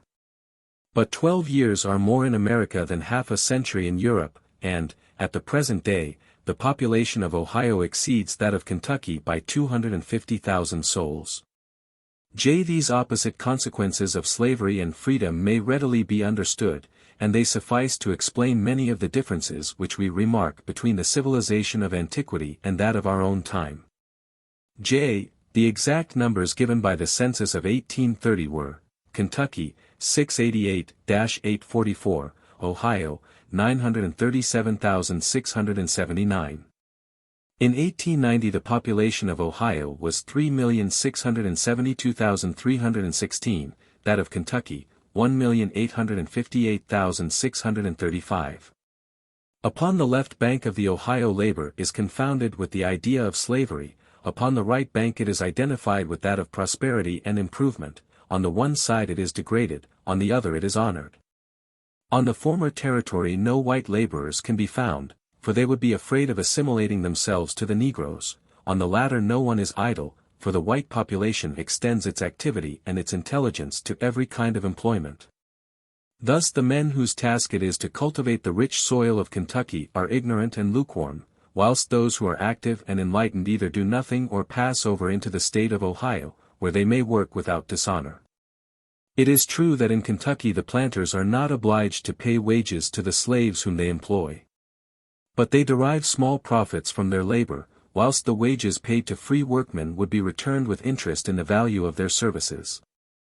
The free workman is paid, but he does his work quicker than the slave, and rapidity of execution is one of the great elements of economy. The white sells his services, but they are only purchased at the times at which they may be useful.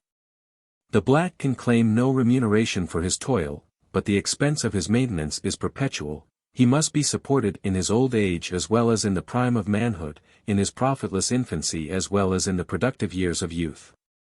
Payment must equally be made in order to obtain the services of either class of men. The free workman receives his wages in money, the slave in education, in food, in care, and in clothing.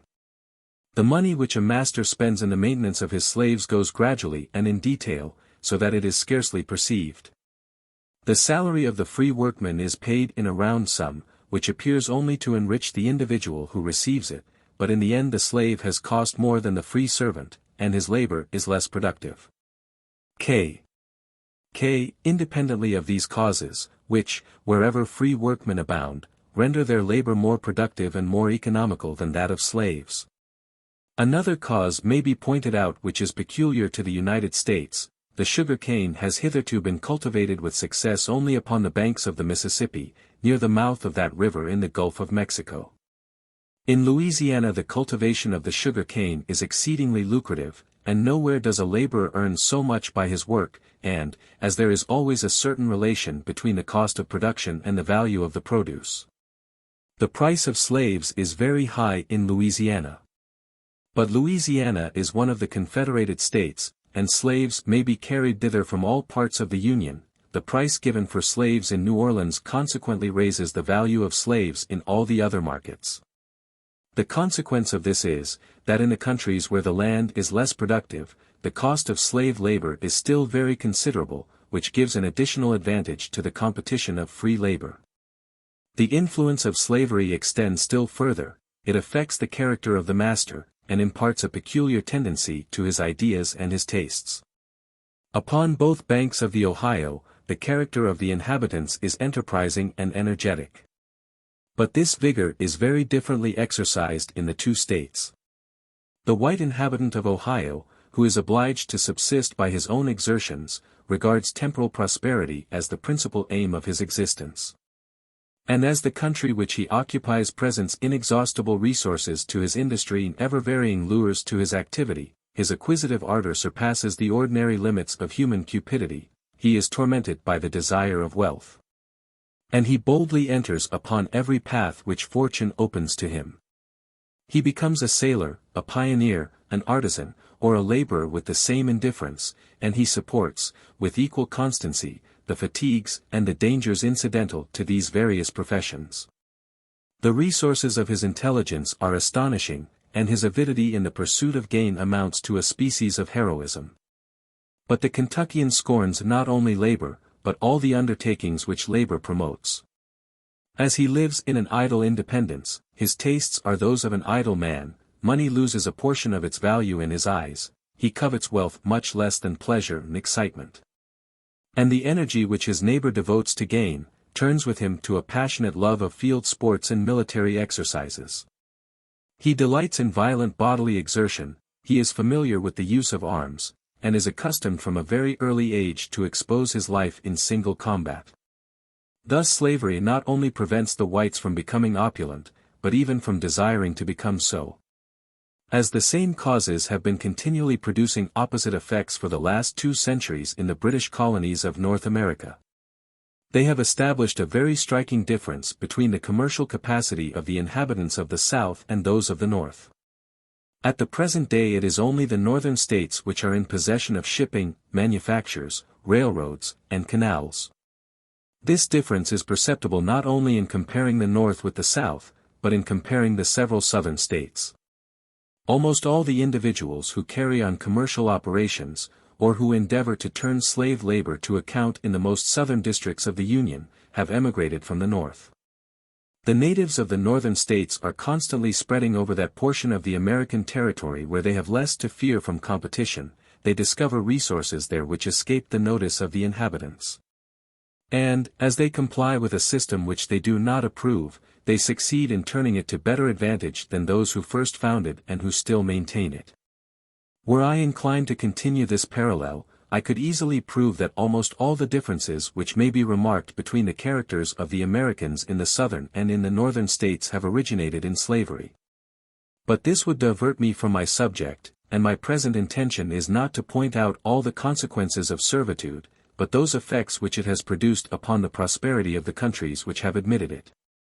The influence of slavery upon the production of wealth must have been very imperfectly known in antiquity, as slavery then obtained throughout the civilized world, and the nations which were unacquainted with it were barbarous. And indeed Christianity only abolished slavery by advocating the claims of the slave. At the present time it may be attacked in the name of the master, and, upon this point, interest is reconciled with morality. As these truths became apparent in the United States, slavery receded before the progress of experience. Servitude had begun in the South, and had thence spread towards the North, but it now retires again. Freedom, which started from the North, now descends uninterruptedly towards the South. Amongst the great states, Pennsylvania now constitutes the extreme limit of slavery to the North, but even within those limits the slave system is shaken. Maryland, which is immediately below Pennsylvania, is preparing for its abolition. And Virginia, which comes next to Maryland, is already discussing its utility and its dangers. L. A peculiar reason contributes to detach the two last mentioned states from the cause of slavery. The former wealth of this part of the Union was principally derived from the cultivation of tobacco. This cultivation is specially carried on by slaves. But within the last few years the market price of tobacco has diminished, whilst the value of the slaves remains the same. Thus the ratio between the cost of production and the value of the produce is changed. The natives of Maryland and Virginia are therefore more disposed than they were 30 years ago, to give up slave labor in the cultivation of tobacco, or to give up slavery in tobacco at the same time. No great change takes place in human institutions without involving amongst its causes the law of inheritance. When the law of primogeniture obtained in the South, each family was represented by a wealthy individual, who was neither compelled nor induced to labor. And he was surrounded, as by parasitic plants, by the other members of his family who were then excluded by law from sharing the common inheritance, and who led the same kind of life as himself. The very same thing then occurred in all the families of the South as still happens in the wealthy families of some countries in Europe, namely, that the younger sons remain in the same state of idleness as their elder brother, without being as rich as he is. This identical result seems to be produced in Europe and in America by wholly analogous causes. In the South of the United States the whole race of whites formed an aristocratic body, which was headed by a certain number of privileged individuals, whose wealth was permanent, and whose leisure was hereditary. These leaders of the American nobility kept alive the traditional prejudices of the white race in the body of which they were the representatives, and maintained the honor of inactive life. This aristocracy contained many who were poor, but none who would work. Its members preferred want to labor, consequently no competition was set on foot against Negro laborers and slaves, and, whatever opinion might be entertained as to the utility of their efforts, it was indispensable to employ them, since there was no one else to work. No sooner was the law of primogeniture abolished than fortunes began to diminish. And all the families of the country were simultaneously reduced to a state in which labor became necessary to procure the means of subsistence. Several of them have since entirely disappeared. And all of them learned to look forward to the time at which it would be necessary for everyone to provide for his own wants. Wealthy individuals are still to be met with, but they no longer constitute a compact and hereditary body, nor have they been able to adopt a line of conduct in which they could persevere, and which they could infuse into all ranks of society. The prejudice which stigmatized labor was in the first place abandoned by common consent, the number of needy men was increased, and the needy were allowed to gain a laborious subsistence without blushing for their exertions. Thus one of the most immediate consequences of the partible quality of estates has been to create a class of free laborers. As soon as a competition was set on foot between the free laborer and the slave, the inferiority of the latter became manifest, and slavery was attacked in its fundamental principle, which is the interest of the master. As slavery recedes, the black population follows its retrograde course, and returns with it towards those tropical regions from which it originally came. However singular this fact may at first appear to be, it may readily be explained. Although the Americans abolished the principle of slavery, they do not set their slaves free. To illustrate this remark, I will quote the example of the state of New York. In 1788, the state of New York prohibited the sale of slaves within its limits, which was an indirect method of prohibiting the importation of blacks. Thenceforward the number of Negroes could only increase according to the ratio of the natural increase of population.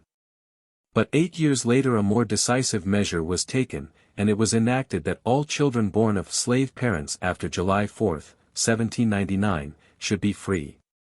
No increase could then take place, and although slaves still existed, slavery might be said to be abolished.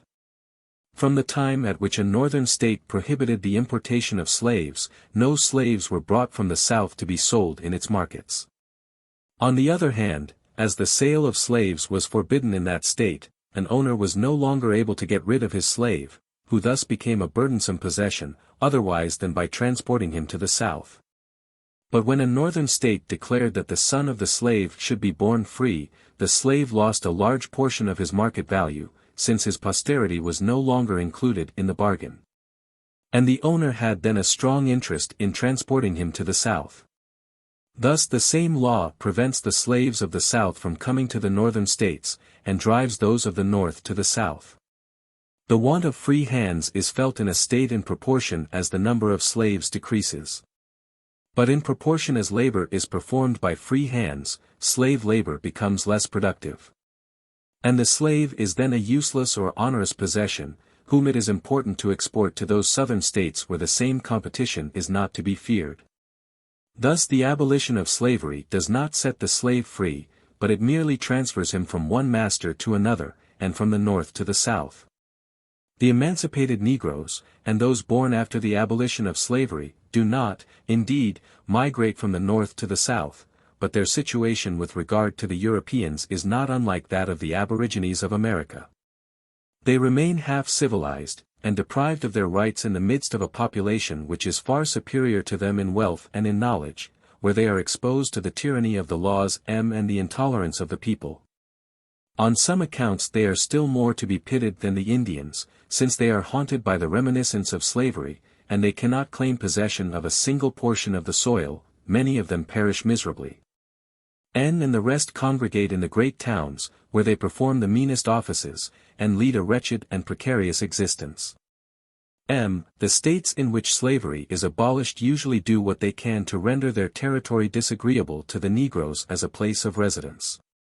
And as a kind of emulation exists between the different states in this respect, the unhappy blacks can only choose the least of the evils which beset them. There is a very great difference between the mortality of the blacks and of the whites in the states in which slavery is abolished. From 1820 to 1831 only 1 out of 42 individuals of the white population died in Philadelphia. But 1 Negro out of 21 individuals of the black population died in the same space of time. The mortality is by no means so great amongst the Negroes who are still slaves. See Emerson's Medical Statistics, page 28. But even if the number of Negroes continued to increase as rapidly as when they were still in a state of slavery, as the number of whites augments with twofold rapidity since the abolition of slavery, the blacks would soon be, as it were, lost in the midst of a strange population. A district which is cultivated by slaves is in general more scantily peopled than a district cultivated by free labor. Moreover, America is still a new country, and a state is therefore not half peopled at the time when it abolishes slavery. No sooner is an end put to slavery than the want of free labor is felt, and a crowd of enterprising adventurers immediately arrive from all parts of the country, who hasten to profit by the fresh resources which are then open to industry. The soil is soon divided amongst them, and a family of white settlers takes possession of each tract of country. Besides which, European emigration is exclusively directed to the free states. For what would be the fate of a poor emigrant who crosses the Atlantic in search of ease and happiness if he were to land in a country where labor is stigmatized as degrading? Thus the white population grows by its natural increase, and at the same time by the immense influx of emigrants, whilst the black population receives no emigrants, and is upon its decline. The proportion which existed between the two races is soon inverted. The Negroes constitute a scanty remnant, a poor tribe of vagrants, which is lost in the midst of an immense people in full possession of the land. And the presence of the blacks is only marked by the injustice and the hardships of which they are the unhappy victims. In several of the western states the Negro race never made its appearance, and in all the northern states it is rapidly declining.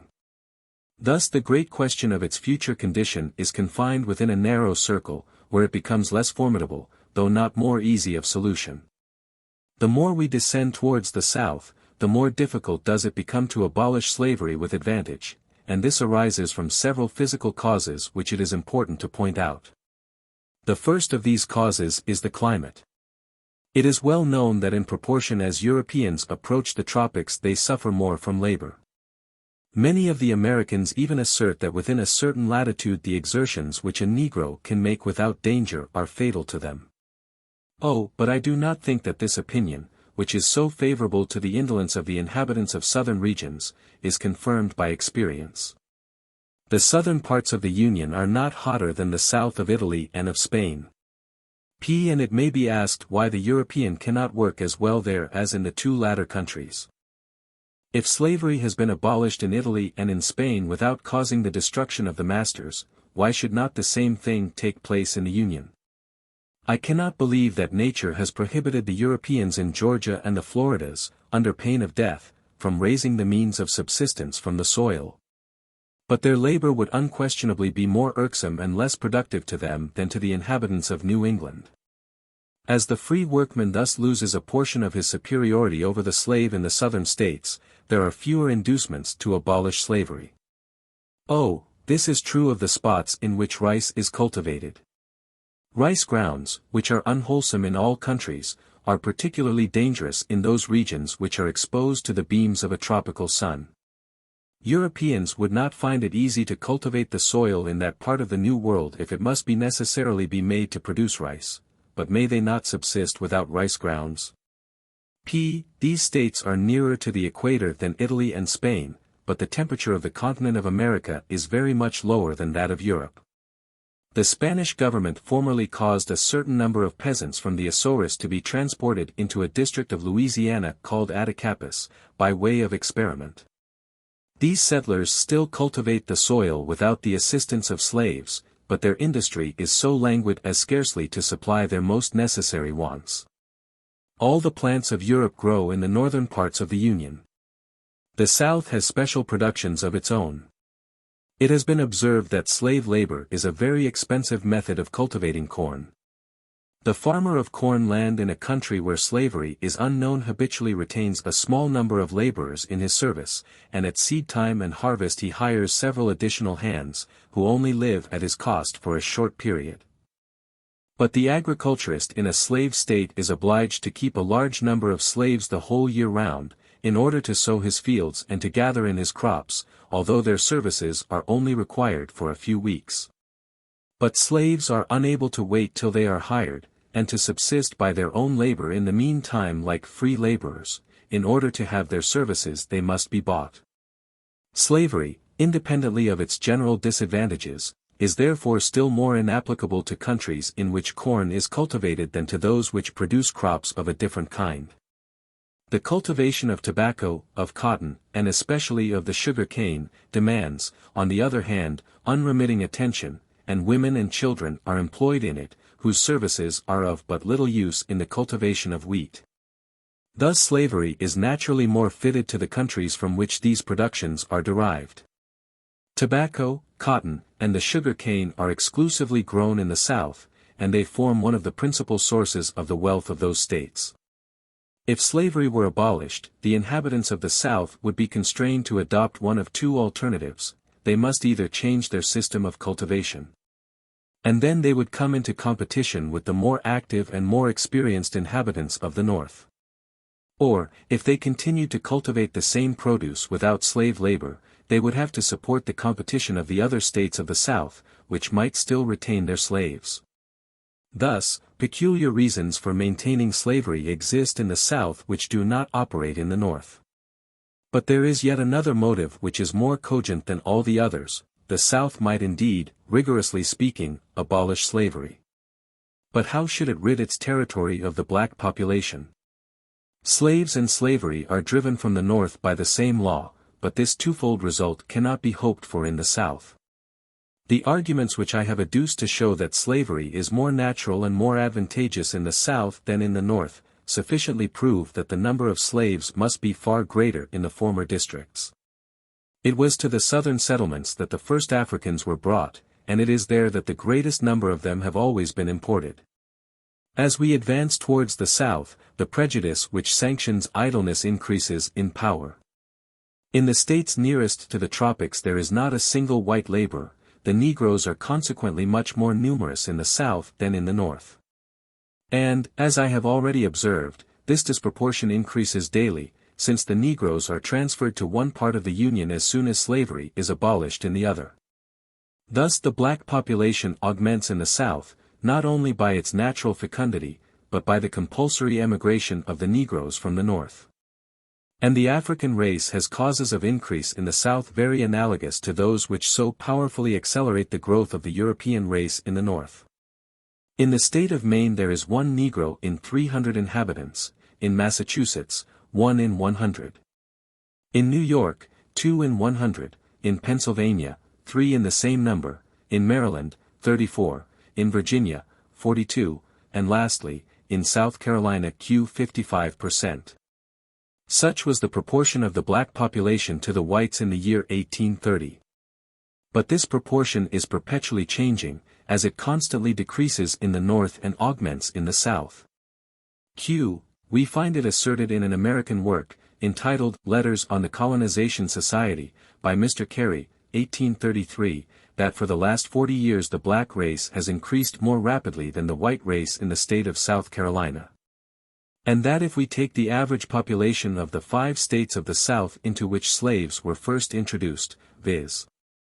Maryland, Virginia, South Carolina, North Carolina, and Georgia, we shall find that from 1790 to 1830 the whites have augmented in the proportion of 80 to 100, and the blacks in that of 112 to 100. In the United States, in 1830, the population of the 2 races stood as follows. States where slavery is abolished, 6,565,434 whites, 120,520 blacks. Slave states, 3,960,814 whites, 2,208,102 blacks. In 1890 the United States contained a population of 54,983,890 whites, and 7,638,360 Negroes. It is evident that the most southern states of the Union cannot abolish slavery without incurring very great dangers, which the North had no reason to apprehend when it emancipated its black population. We have already shown the system by which the northern states secure the transition from slavery to freedom, by keeping the present generation in chains, and setting their descendants free.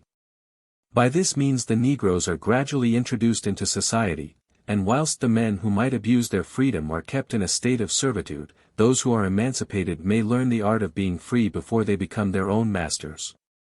But it would be difficult to apply this method in the South. To declare that all the Negroes born after a certain period shall be free, is to introduce the principle and the notion of liberty into the heart of slavery. The blacks whom the law thus maintains in a state of slavery from which their children are delivered, are astonished at so unequal a fate, and their astonishment is only the prelude to their impatience and irritation. Thenceforward slavery loses, in their eyes, that kind of moral power which it derived from time and habit, it is reduced to a mere palpable abuse of force. The northern states had nothing to fear from the contrast, because in them the blacks were few in number, and the white population was very considerable. But if this faint dawn of freedom were to show 2 millions of men their true position, the oppressors would have reason to tremble. After having affranchised the children of their slaves, the Europeans of the southern states would very shortly be obliged to extend the same benefit to the whole black population. Chapter 18, Future Condition of 3 Races, Part 5. In the North, as I have already remarked, a twofold migration ensues upon the abolition of slavery, or even precedes that event when circumstances have rendered it probable. The slaves quit the country to be transported southwards, and the whites of the northern states, as well as the emigrants from Europe, hasten to fill up their place. But these 2 causes cannot operate in the same manner in the southern states. On the one hand, the mass of slaves is too great for any expectation of their ever being removed from the country to be entertained. And on the other hand, the Europeans and Anglo-Americans of the North are afraid to come to inhabit a country in which labor has not yet been reinstated in its rightful honors. Besides, they very justly look upon the states in which the proportion of the Negroes equals or exceeds that of the whites, as exposed to very great dangers, and they refrain from turning their activity in that direction. Thus the inhabitants of the South would not be able, like their northern countrymen, to initiate the slaves gradually into a state of freedom by abolishing slavery. They have no means of perceptibly diminishing the black population, and they would remain unsupported to repress its excesses. So that in the course of a few years, a great people of free Negroes would exist in the heart of a white nation of equal size. The same abuses of power which still maintain slavery, would then become the source of the most alarming perils which the white population of the South might have to apprehend. At the present time the descendants of the Europeans are the sole owners of the land, the absolute masters of all labor, and the only persons who are possessed of wealth, knowledge, and arms. The black is destitute of all these advantages, but he subsists without them because he is a slave. If he were free, and obliged to provide for his own subsistence, would it be possible for him to remain without these things and to support life? Or would not the very instruments of the present superiority of the white, whilst slavery exists, expose him to 1,000 dangers if it were abolished? As long as the Negro remains a slave, he may be kept in a condition not very far removed from that of the brutes. But, with his liberty, he cannot but acquire a degree of instruction which will enable him to appreciate his misfortunes, and to discern a remedy for them. Moreover, there exists a singular principle of relative justice which is very firmly implanted in the human heart. Men are much more forcibly struck by those inequalities which exist within the circle of the same class, than with those which may be remarked between different classes. It is more easy for them to admit slavery, than to allow several millions of citizens to exist under a load of eternal infamy and hereditary wretchedness. In the North the population of freed Negroes feels these hardships and resents these indignities, but its numbers and its powers are small, whilst in the South it would be numerous and strong. As soon as it is admitted that the whites and the emancipated blacks are placed upon the same territory in the situation of two alien communities, it will readily be understood that there are but two alternatives for the future. The Negroes and the whites must either wholly part or wholly mingle. I have already expressed the conviction which I entertain as to the latter event.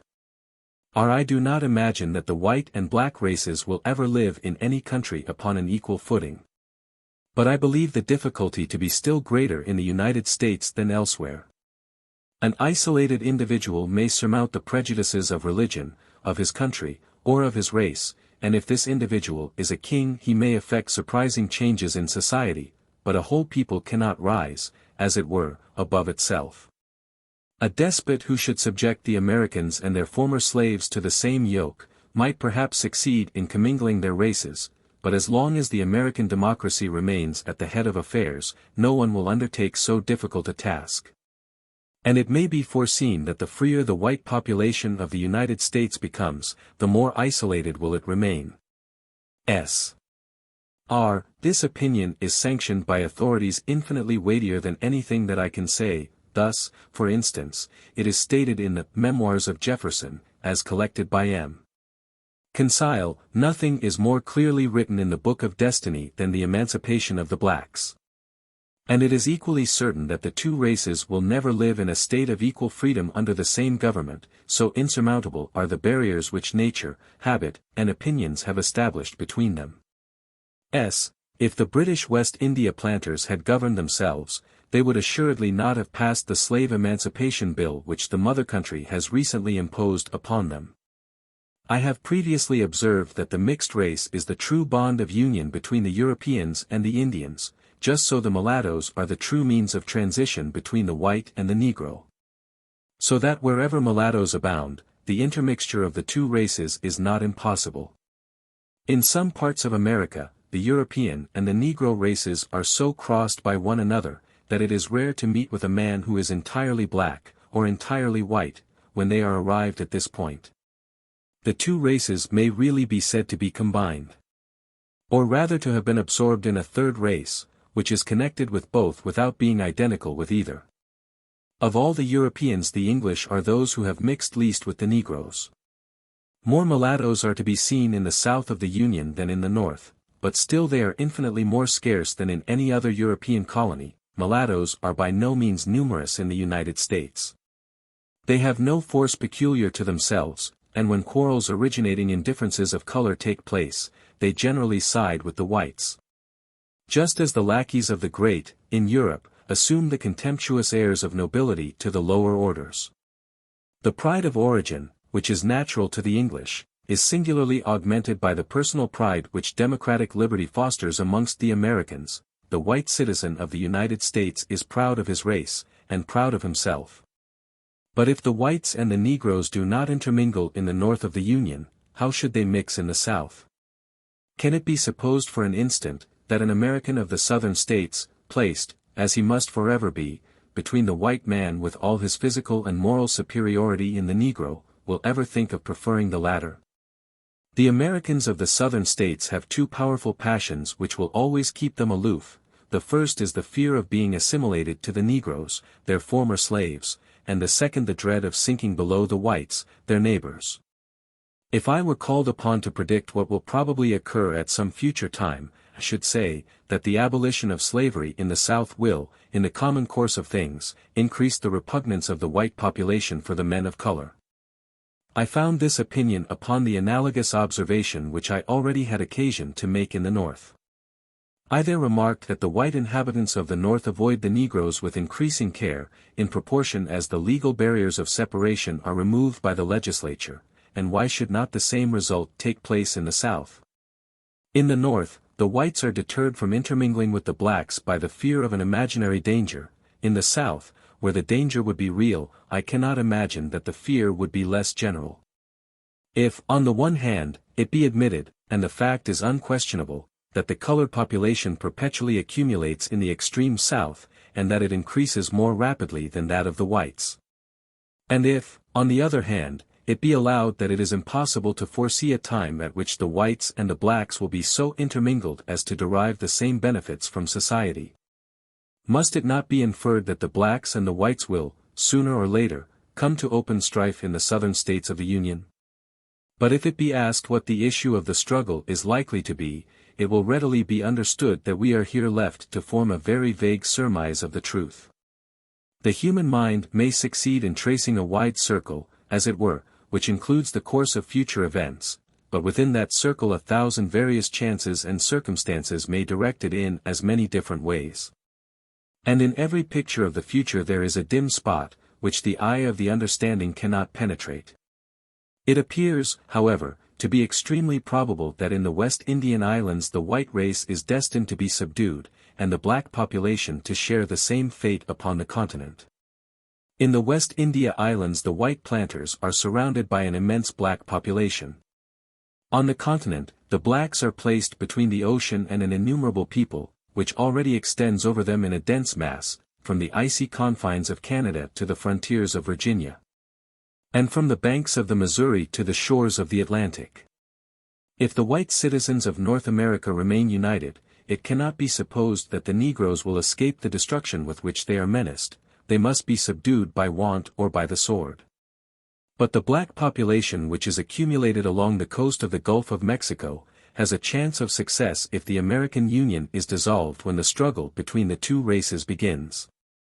If the federal tie were broken, the citizens of the South would be wrong to rely upon any lasting succor from their northern countrymen. The latter are well aware that the danger can never reach them. And unless they are constrained to march to the assistance of the South by a positive obligation, it may be foreseen that the sympathy of color will be insufficient to stimulate their exertions. Yet, at whatever period the strife may break out, the whites of the South, even if they are abandoned to their own resources, will enter the lists with an immense superiority of knowledge and of the means of warfare. But the blacks will have numerical strength and the energy of despair upon their side, and these are powerful resources to men who have taken up arms. The fate of the white population of the southern states will, perhaps, be similar to that of the Moors in Spain. After having occupied the land for centuries, it will perhaps be forced to retire to the country whence its ancestors came, and to abandon to the Negroes the possession of a territory which Providence seems to have more peculiarly destined for them, since they can subsist and labor in it more easily than the whites. The danger of a conflict between the white and the black inhabitants of the southern states of the Union, a danger which, however remote it may be, is inevitable, perpetually haunts the imagination of the Americans. The inhabitants of the North make it a common topic of conversation, although they have no direct injury to fear from the struggle, but they vainly endeavor to devise some means of obviating the misfortunes which they foresee. In the southern states the subject is not discussed, the planter does not allude to the future in conversing with strangers, the citizen does not communicate his apprehensions to his friends, he seeks to conceal them from himself. But there is something more alarming in the tacit forebodings of the South, than in the clamorous fears of the Northern states. This all-pervading disquietude has given birth to an undertaking which is but little known, but which may have the effect of changing the fate of a portion of the human race. From apprehension of the dangers which I have just been describing, a certain number of American citizens have formed a society for the purpose of exporting to the coast of Guinea, at their own expense, such free Negroes as may be willing to escape from the oppression to which they are subject. In 1820, the society to which I allude formed a settlement in Africa, upon the 7th degree of north latitude, which bears the name of Liberia. The most recent intelligence informs us that 2,500 Negroes are collected there. They have introduced the democratic institutions of America into the country of their forefathers, and Liberia has a representative system of government, Negro jurymen, Negro magistrates, and Negro priests. Churches have been built, newspapers established, and, by a singular change in the vicissitudes of the world, white men are prohibited from sojourning within the settlement. This society assumed the name of the Society for the Colonization of the Blacks. See its annual reports, and more particularly the 15th. See also the pamphlet, to which allusion has already been made, entitled Letters on the Colonization Society, and on its Probable Results, by Mr. Carey, Philadelphia, 1833. This last regulation was laid down by the founders of the settlement. They apprehended that a state of things might arise in Africa similar to that which exists on the frontiers of the United States, and that if the Negroes, like the Indians, were brought into collision with a people more enlightened than themselves, they would be destroyed before they could be civilized. This is indeed a strange caprice of fortune. 200 years have now elapsed since the inhabitants of Europe undertook to tear the Negro from his family and his home, in order to transport him to the shores of North America. At the present day, the European settlers are engaged in sending back the descendants of those very Negroes to the continent from which they were originally taken. And the barbarous Africans have been brought into contact with civilization in the midst of bondage, and have become acquainted with free political institutions in slavery. Up to the present time Africa has been closed against the arts and sciences of the whites, but the inventions of Europe will perhaps penetrate into those regions, now that they are introduced by Africans themselves. The settlement of Liberia is founded upon a lofty and a most fruitful idea, but whatever may be its results with regard to the continent of Africa, it can afford no remedy to the New World. In 12 years the Colonization Society has transported 2,500 Negroes to Africa. In the same space of time about 700,000 blacks were born in the United States. If the colony of Liberia were so situated as to be able to receive thousands of new inhabitants every year, and if the Negroes were in a state to be sent thither with advantage. If the Union were to supply the Society with annual subsidies, and to transport the Negroes to Africa in the vessels of the state, it would still be unable to counterpoise the natural increase of population amongst the blacks. And as it could not remove as many men in a year as are born upon its territory within the same space of time, it would fail in suspending the growth of the evil which is daily increasing in the States. The Negro race will never leave those shores of the American continent, to which it was brought by the passions and the vices of Europeans, and it will not disappear from the New World as long as it continues to exist. The inhabitants of the United States may retard the calamities which they apprehend, but they cannot now destroy their efficient cause. Nor would these be the only difficulties attendant upon the undertaking. If the Union undertook to buy up the Negroes now in America, in order to transport them to Africa, the price of slaves, increasing with their scarcity, would soon become enormous. And the states of the North would never consent to expend such great sums for a purpose which would procure such small advantages to themselves. If the Union took possession of the slaves in the Southern states by force, or at a rate determined by law, an insurmountable resistance would arise in that part of the country. Both alternatives are equally impossible.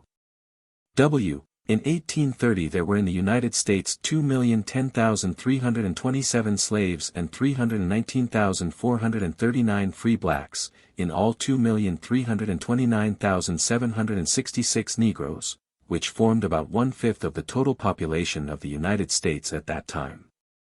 I am obliged to confess that I do not regard the abolition of slavery as a means of warding off the struggle of the two races in the United States.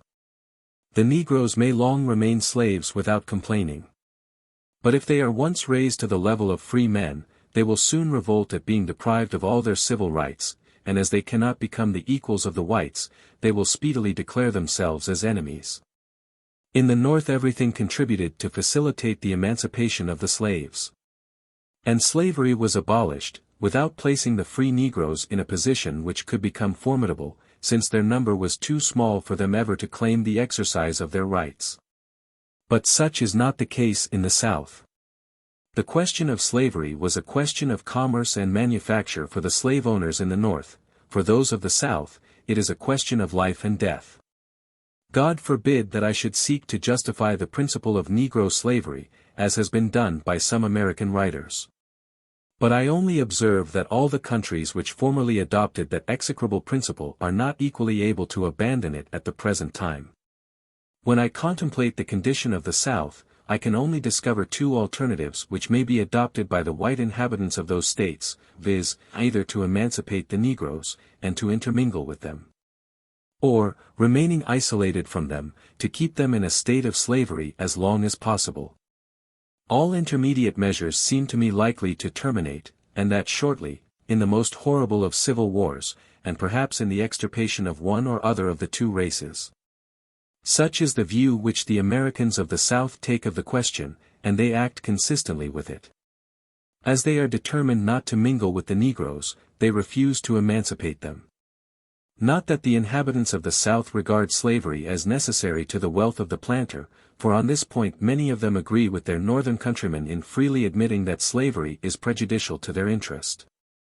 But they are convinced that, however prejudicial it may be, they hold their lives upon no other tenure.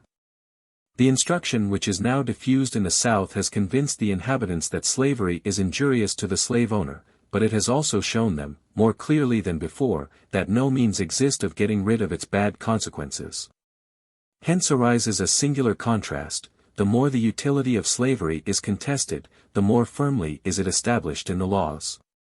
And whilst the principle of servitude is gradually abolished in the North, that selfsame principle gives rise to more and more rigorous consequences in the South. The legislation of the Southern states with regard to slaves, presents at the present day such unparalleled atrocities as suffice to show how radically the laws of humanity have been perverted. And to betray the desperate position of the community in which that legislation has been promulgated. The Americans of this portion of the Union have not, indeed, augmented the hardships of slavery, they have, on the contrary, bettered the physical condition of the slaves. The only means by which the ancients maintained slavery were fetters and death. The Americans of the South of the Union have discovered more intellectual securities for the duration of their power. They have employed their despotism and their violence against the human mind. In antiquity, precautions were taken to prevent the slave from breaking his chains. At the present day measures are adopted to deprive him even of the desire of freedom. The ancients kept the bodies of their slaves in bondage, but they placed no restraint upon the mind and no check upon education. And they acted consistently with their established principle, since a natural termination of slavery then existed, and one day or other the slave might be set free, and become the equal of his master. But the Americans of the South, who do not admit that the Negroes can ever be commingled with themselves, have forbidden them to be taught to read or to write, under severe penalties. And as they will not raise them to their own level, they sink them as nearly as possible to that of the brutes. The hope of liberty had always been allowed to the slave to cheer the hardships of his condition. But the Americans of the South are well aware that emancipation cannot but be dangerous, when the freed man can never be assimilated to his former master. To give a man his freedom, and to leave him in wretchedness and ignominy, is nothing less than to prepare a future chief for a revolt of the slaves. Moreover, it has long been remarked that the presence of a free Negro vaguely agitates the minds of his less fortunate brethren, and conveys to them a dim notion of their rights. The Americans of the South have consequently taken measures to prevent slave owners from emancipating their slaves in most cases. Not indeed by a positive prohibition, but by subjecting that step to various forms which it is difficult to comply with. I happened to meet with an old man, in the south of the Union, who had lived in illicit intercourse with one of his negresses, and had had several children by her, who were born the slaves of their father. He had indeed frequently thought of bequeathing to them at least their liberty, but years had elapsed without his being able to surmount the legal obstacles to their emancipation, and in the meanwhile his old age was come, and he was about to die. He pictured to himself his sons dragged from market to market, and passing from the authority of a parent to the rod of the stranger, until these horrid anticipations worked his expiring imagination into frenzy.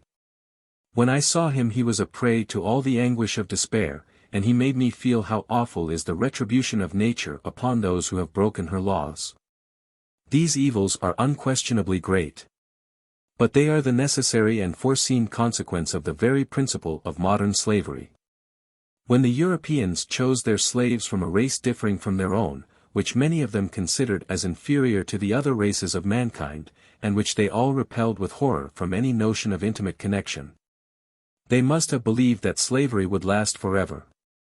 Since there is no intermediate state which can be durable between the excessive inequality produced by servitude and the complete equality which originates in independence. The Europeans did imperfectly feel this truth, but without acknowledging it even to themselves.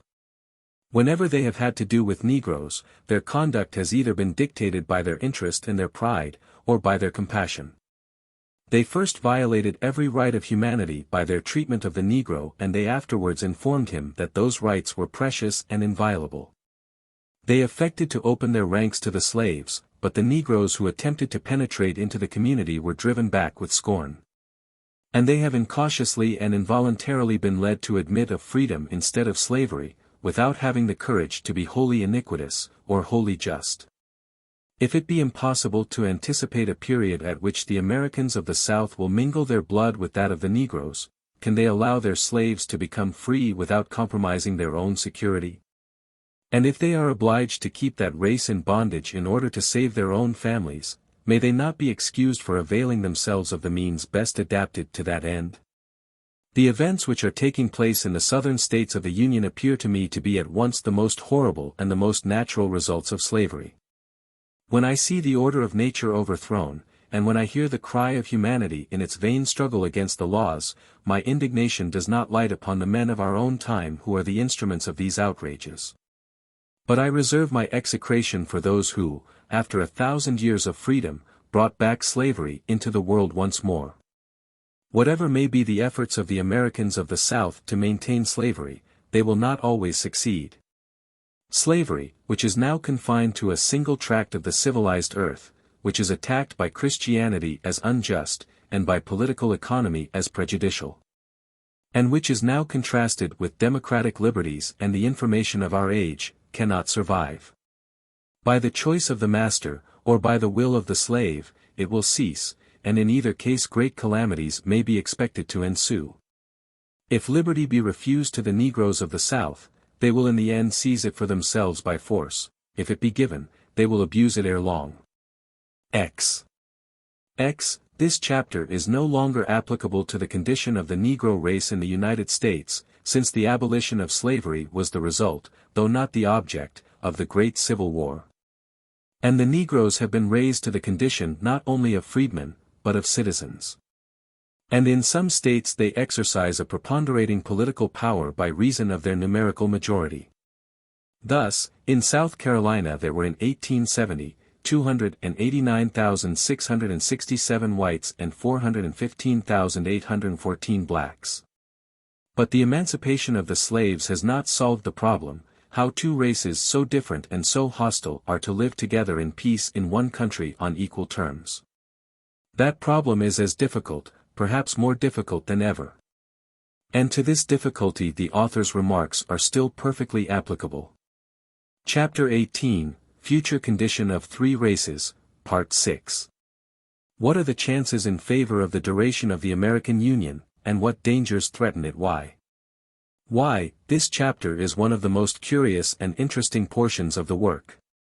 Because it embraces almost all the constitutional and social questions which were raised by the great secession of the South and decided by the results of the Civil War. But it must be confessed that the sagacity of the author is sometimes at fault in these speculations, and did not save him from considerable errors, which the course of events has since made apparent. He held that, the legislators of the Constitution of 1789 were not appointed to constitute the government of a single people, but to regulate the association of several states. That the Union was formed by the voluntary agreement of the states, and in uniting together they have not forfeited their nationality, nor have they been reduced to the condition of one and the same people.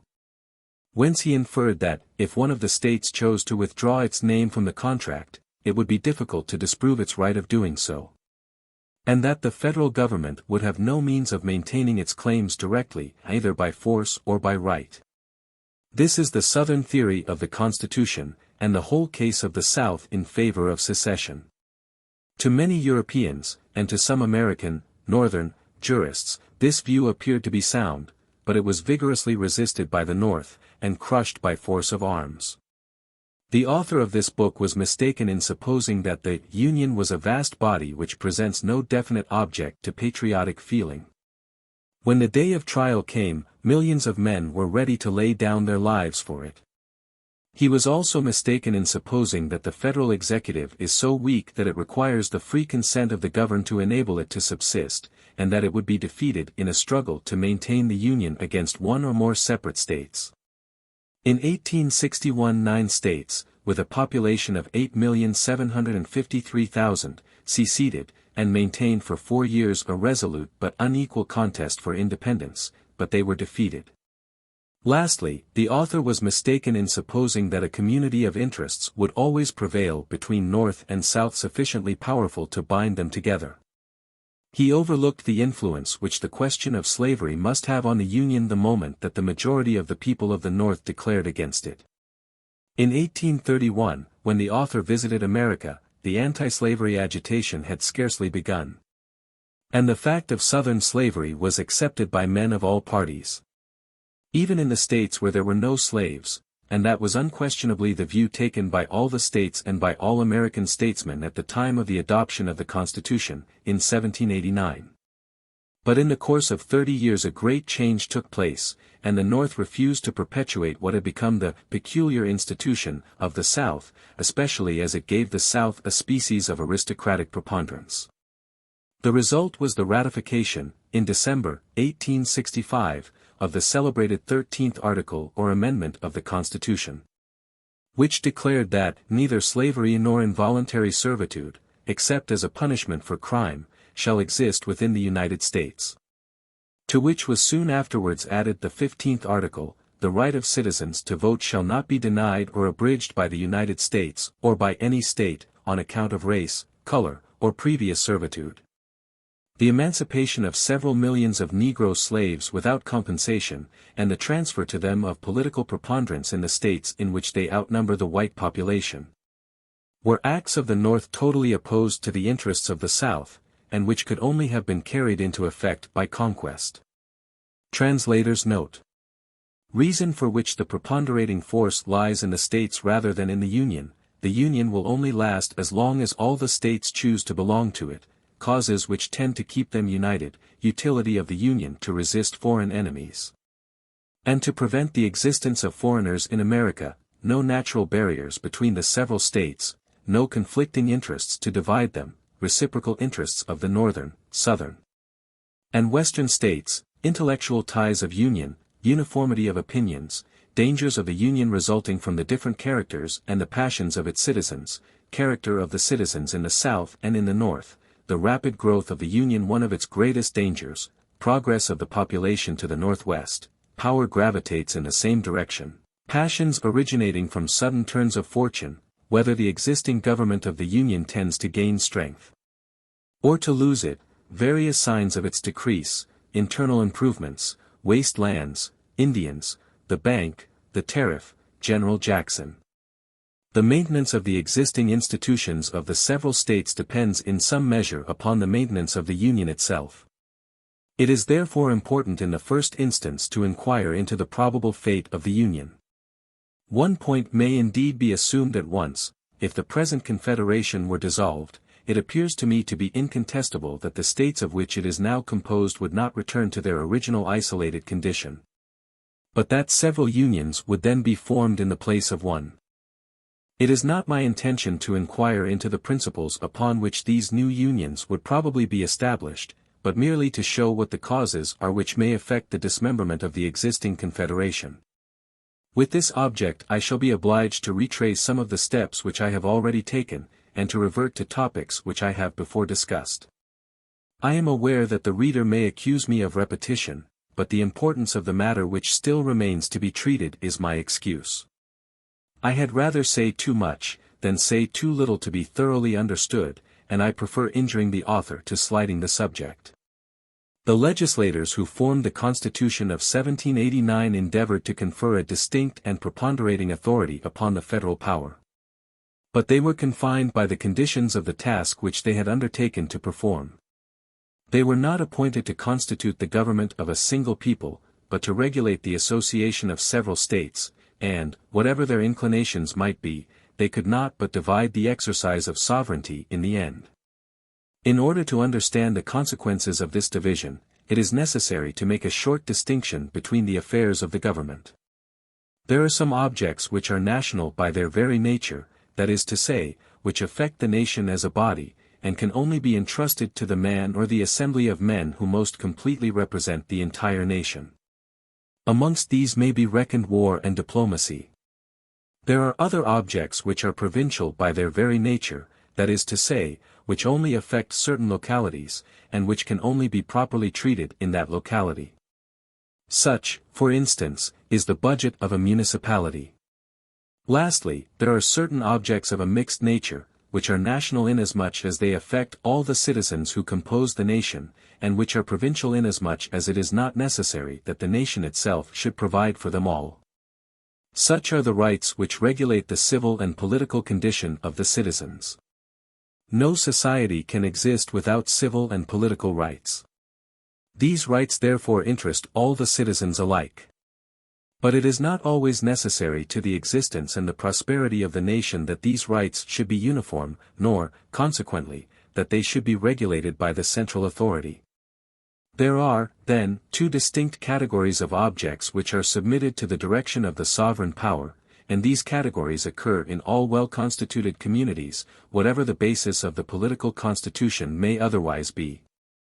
Between these two extremes the objects which I have termed mixed may be considered to lie. As these objects are neither exclusively national nor entirely provincial, they may be obtained by a national or by a provincial government, according to the agreement of the contracting parties, without in any way impairing the contract of association. The sovereign power is usually formed by the union of separate individuals, who compose a people. And individual powers or collective forces, each representing a very small portion of the sovereign authority, are the sole elements which are subjected to the general government of their choice. In this case the general government is more naturally called upon to regulate, not only those affairs which are of essential national importance, but those which are of a more local interest. And the local governments are reduced to that small share of sovereign authority which is indispensable to their prosperity. But sometimes the sovereign authority is composed of pre-organized political bodies, by virtue of circumstances anterior to their union. And in this case the provincial governments assume the control, not only of those affairs which more peculiarly belong to their province, but of all, or of a part of the mixed affairs to which allusion has been made. For the confederate nations which were independent sovereign states before their union, and which still represent a very considerable share of the sovereign power, have only consented to cede to the general government the exercise of those rights which are indispensable to the union. When the national government, independently of the prerogatives inherent in its nature, is invested with the right of regulating the affairs which relate partly to the general and partly to the local interests, it possesses a preponderating influence. Not only are its own rights extensive, but all the rights which it does not possess exist by its sufferance, and it may be apprehended that the provincial governments may be deprived of their natural and necessary prerogatives by its influence. When, on the other hand, the provincial governments are invested with the power of regulating those same affairs of mixed interest, an opposite tendency prevails in society. The preponderating force resides in the province, not in the nation. And it may be apprehended that the national government may in the end be stripped of the privileges which are necessary to its existence. Independent nations have therefore a natural tendency to centralization, and confederations to dismemberment. It now only remains for us to apply these general principles to the American Union. The several states were necessarily possessed of the right of regulating all exclusively provincial affairs. Moreover, these same states retained the rights of determining the civil and political competency of the citizens, or regulating the reciprocal relations of the members of the community, and of dispensing justice. Rights which are of a general nature, but which do not necessarily appertain to the national government. We have shown that the government of the Union is invested with the power of acting in the name of the whole nation in those cases in which the nation has to appear as a single and undivided power. As, for instance, in foreign relations, and in offering a common resistance to a common enemy, in short, in conducting those affairs which I have styled exclusively national. In this division of the rights of sovereignty, the share of the Union seems at first sight to be more considerable than that of the states, but a more attentive investigation shows it to be less so. The undertakings of the government of the Union are more vast, but their influence is more rarely felt. Those of the provincial governments are comparatively small, but they are incessant, and they serve to keep alive the authority which they represent. The government of the Union watches the general interests of the country. But the general interests of a people have a very questionable influence upon individual happiness, whilst provincial interests produce a most immediate effect upon the welfare of the inhabitants. The Union secures the independence and the greatness of the nation, which do not immediately affect private citizens. But the several states maintain the liberty, regulate the rights, protect the fortune, and secure the life and the whole future prosperity of every citizen. The federal government is very far removed from its subjects, whilst the provincial governments are within the reach of them all, and are ready to attend to the smallest appeal. The central government has upon its side the passions of a few superior men who aspire to conduct it.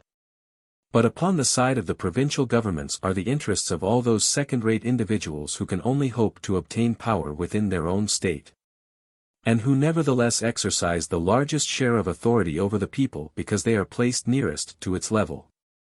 The Americans have therefore much more to hope and to fear from the states than from the Union, and, in conformity with the natural tendency of the human mind, they are more likely to attach themselves to the former than to the latter. In this respect their habits and feelings harmonize with their interests. When a compact nation divides its sovereignty, and adopts a confederate form of government, the traditions, the customs, and the manners of the people are for a long time at variance with their legislation. And the former tend to give a degree of influence to the central government which the latter forbids. When a number of confederate states unite to form a single nation, the same causes operate in an opposite direction. I have no doubt that if France were to become a confederate republic like that of the United States, the government would at first display more energy than that of the Union. And if the Union were to alter its constitution to a monarchy like that of France, I think that the American government would be a long time in acquiring the force which now rules the latter nation. When the national existence of the Anglo-Americans began, their provincial existence was already of long standing. Necessary relations were established between the townships and the individual citizens of the same states. And they were accustomed to consider some objects as common to them all, and to conduct other affairs as exclusively relating to their own special interests. The Union is a vast body which presents no definite object to patriotic feeling. The forms and limits of the state are distinct and circumscribed, since it represents a certain number of objects which are familiar to the citizens and beloved by all.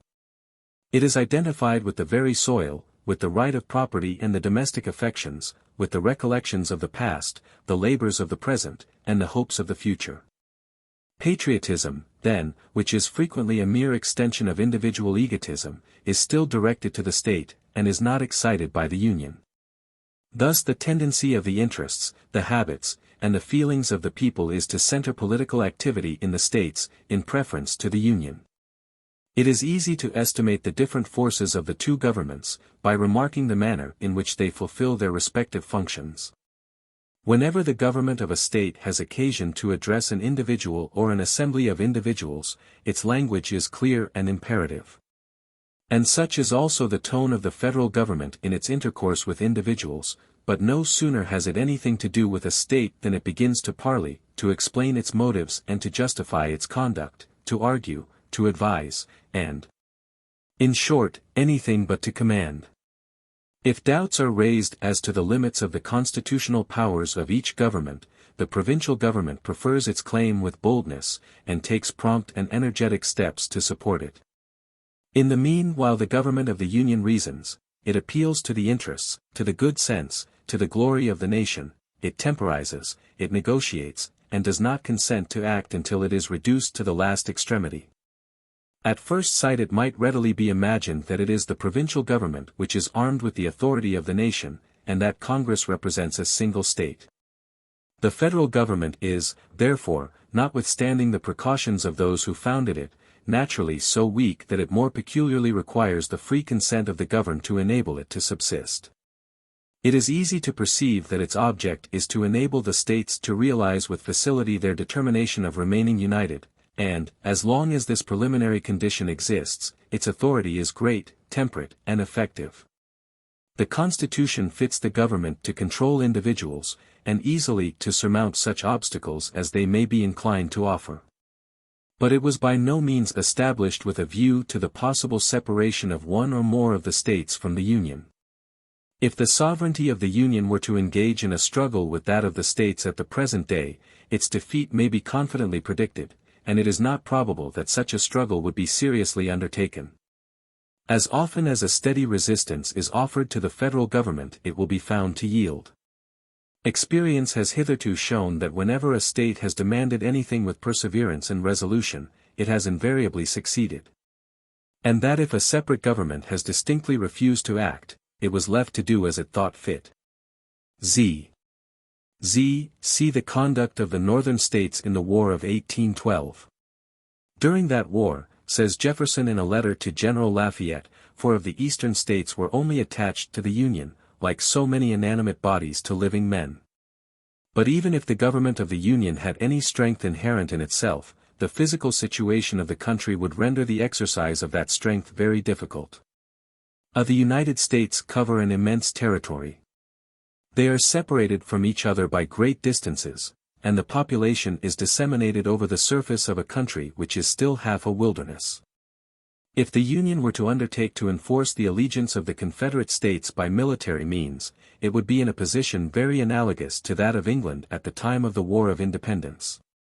The profound peace of the Union affords no pretext for a standing army, and without a standing army a government is not prepared to profit by a favorable opportunity to conquer resistance, and take the sovereign power by surprise. This note, and the paragraph in the text which precedes, have been shown by the results of the Civil War to be a misconception of the writer. However strong a government may be, it cannot easily escape from the consequences of a principle which it has once admitted as the foundation of its constitution. The Union was formed by the voluntary agreement of the states. And, in uniting together, they have not forfeited their nationality, nor have they been reduced to the condition of one and the same people. If one of the states chose to withdraw its name from the contract, it would be difficult to disprove its right of doing so, and the federal government would have no means of maintaining its claims directly, either by force or by right. In order to enable the federal government easily to conquer the resistance which may be offered to it by any one of its subjects, it would be necessary that one or more of them should be specially interested in the existence of the Union. As has frequently been the case in the history of confederations. If it be supposed that amongst the states which are united by the federal tie there are some which exclusively enjoy the principal advantages of union, or whose prosperity depends on the duration of that union, it is unquestionable that they will always be ready to support the central government in enforcing the obedience of the others. But the government would then be exerting a force not derived from itself, but from a principle contrary to its nature. States form confederations in order to derive equal advantages from their union. And in the case just alluded to, the federal government would derive its power from the unequal distribution of those benefits amongst the states. If one of the Confederate States have acquired a preponderance sufficiently great to enable it to take exclusive possession of the central authority, it will consider the other states as subject provinces. And it will cause its own supremacy to be respected under the borrowed name of the sovereignty of the Union. Great things may then be done in the name of the federal government, but in reality that government will have ceased to exist. In both these cases, the power which acts in the name of the Confederation becomes stronger the more it abandons the natural state and the acknowledged principles of confederations. Thus the province of Holland in the Republic of the Low Countries, and the Emperor in the Germanic Confederation, have sometimes put themselves in the place of the Union, and have employed the federal authority to their own advantage. In America the existing Union is advantageous to all the states, but it is not indispensable to any one of them. Several of them might break the federal tie without compromising the welfare of the others, although their own prosperity would be lessened. As the existence and the happiness of none of the states are wholly dependent on the present constitution, they would none of them be disposed to make great personal sacrifices to maintain it. On the other hand, there is no state which seems hitherto to have its ambition much interested in the maintenance of the existing Union. They certainly do not all exercise the same influence in the federal councils, but no one of them can hope to domineer over the rest, or to treat them as its inferiors or as its subjects. It appears to me unquestionable that if any portion of the Union seriously desired to separate itself from the other states, they would not be able, nor indeed would they attempt, to prevent it. And that the present Union will only last as long as the states which compose it choose to continue members of the Confederation. If this point be admitted, the question becomes less difficult. And our object is, not to inquire whether the states of the existing Union are capable of separating, but whether they will choose to remain united. Amongst the various reasons which tend to render the existing Union useful to the Americans, two principal causes are peculiarly evident to the observer. Although the Americans are, as it were, alone upon their continent, their commerce makes them the neighbors of all the nations with which they trade. Notwithstanding their apparent isolation, the Americans require a certain degree of strength, which they cannot retain otherwise than by remaining united to each other. If the states were to split, they would not only diminish the strength which they are now able to display towards foreign nations, but they would soon create foreign powers upon their own territory. A system of inland custom houses would then be established, the valleys would be divided by imaginary boundary lines, the courses of the rivers would be confined by territorial distinctions. And a multitude of hindrances would prevent the Americans from exploring the whole of that vast continent which Providence has allotted to them for a dominion. At present they have no invasion to fear, and consequently no standing armies to maintain, no taxes to levy. If the Union were dissolved, all these burdensome measures might ere long be required. The Americans are then very powerfully interested in the maintenance of their Union. On the other hand, it is almost impossible to discover any sort of material interest which might at present tempt a portion of the Union to separate from the other states. When we cast our eyes upon the map of the United States, we perceive the chain of the Allegheny Mountains, running from the northeast to the southwest, and crossing nearly 1,000 miles of country. And we are led to imagine that the design of Providence was to raise between the valley of the Mississippi and the coast of the Atlantic Ocean one of those natural barriers which break the mutual intercourse of men, and form the necessary limits of different states. But the average height of the Alleghenies does not exceed 2,500 feet, their greatest elevation is not above 4,000 feet, their rounded summits, and the spacious valleys which they conceal within their passes, are of easy access from several sides. Besides which, the principal rivers which fall into the Atlantic Ocean, the Hudson, the Susquehanna, and the Potomac, take their rise beyond the Alleghenies, in an open district, which borders upon the valley of the Mississippi. These streams quit this tract of country, make their way through the barrier which would seem to turn them westward, and as they wind through the mountains they open an easy and natural passage to man. No natural barrier exists in the regions which are now inhabited by the Anglo-Americans. The Alleghenies are so far from serving as a boundary to separate nations, that they do not even serve as a frontier to the states. New York, Pennsylvania, and Virginia comprise them within their borders, and they extend as much to the west as to the east of the line. The territory now occupied by the 24 states of the Union, and the 3 great districts which have not yet acquired the rank of states, although they already contain inhabitants, covers a surface of 1,002,600 square miles. Which is about equal to 5 times the extent of France. Within these limits the qualities of the soil, the temperature, and the produce of the country, are extremely various. The vast extent of territory occupied by the Anglo-American republics has given rise to doubts as to the maintenance of their union. Here a distinction must be made. Contrary interests sometimes arise in the different provinces of a vast empire, which often terminate in open dissensions, and the extent of the country is then most prejudicial to the power of the state.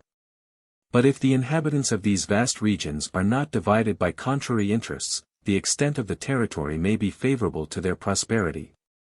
For the unity of the government promotes the interchange of the different productions of the soil, and increases their value by facilitating their consumption. See Darby's View of the United States, page 435. In 1890 the number of states and territories had increased to 51, the population to 62,831,900, and the area of the states, 3,602,990 square miles. This does not include the Philippine Islands, Hawaii, or Puerto Rico. A conservative estimate of the population of the Philippine Islands is 8 million, that of Hawaii, by the census of 1897, was given at 109,020, and the present estimated population of Puerto Rico is 900,000. The area of the Philippine Islands is about 120,000 square miles, that of Hawaii is 6,740 square miles, and the area of Puerto Rico is about 3,600 square miles. It is indeed easy to discover different interests in the different parts of the Union, but I am unacquainted with any which are hostile to each other. The southern states are almost exclusively agricultural. The northern states are more peculiarly commercial and manufacturing. The states of the West are at the same time agricultural and manufacturing. In the South the crops consist of tobacco, of rice, of cotton, and of sugar. In the North and the West, of wheat and maize. These are different sources of wealth, but union is the means by which these sources are open to all, and rendered equally advantageous to the several districts. The North, which ships the produce of the Anglo-Americans to all parts of the world, and brings back the produce of the globe to the Union, is evidently interested in maintaining the Confederation in its present condition. In order that the number of American producers and consumers may remain as large as possible. The North is the most natural agent of communication between the South and the West of the Union on the one hand, and the rest of the world upon the other. The North is therefore interested in the union and prosperity of the South and the West, in order that they may continue to furnish raw materials for its manufactures, and cargoes for its shipping. The South and the West, on their side, are still more directly interested in the preservation of the Union, and the prosperity of the North. The produce of the South is, for the most part, exported beyond seas. The South and the West consequently stand in need of the commercial resources of the North. They are likewise interested in the maintenance of a powerful fleet by the Union, to protect them efficaciously. The South and the West have no vessels, but they cannot refuse a willing subsidy to defray the expenses of the navy. For if the fleets of Europe were to blockade the ports of the South and the delta of the Mississippi, what would become of the rice of the Carolinas, the tobacco of Virginia, and the sugar and cotton which grow in the valley of the Mississippi? Every portion of the federal budget does therefore contribute to the maintenance of material interests which are common to all the Confederate states. Independently of this commercial utility, the South and the West of the Union derive great political advantages from their connection with the North. The South contains an enormous slave population. A population which is already alarming, and still more formidable for the future. The states of the West lie in the remotest parts of a single valley.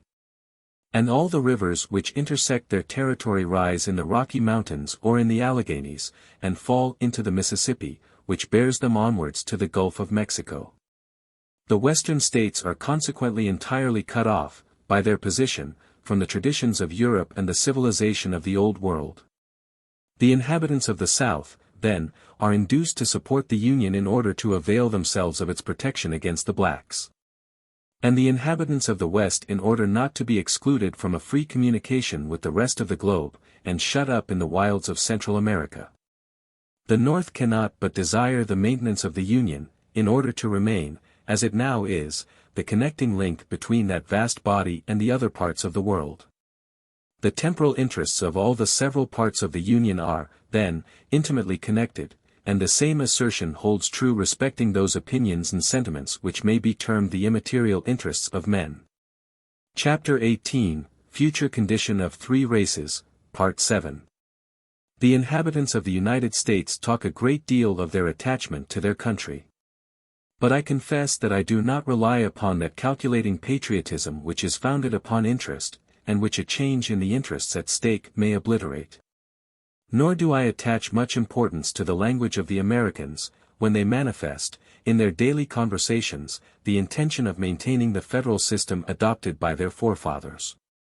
A government retains its sway over a great number of citizens, far less by the voluntary and rational consent of the multitude, than by that instinctive, and to a certain extent involuntary agreement, which results from similarity of feelings and resemblances of opinion.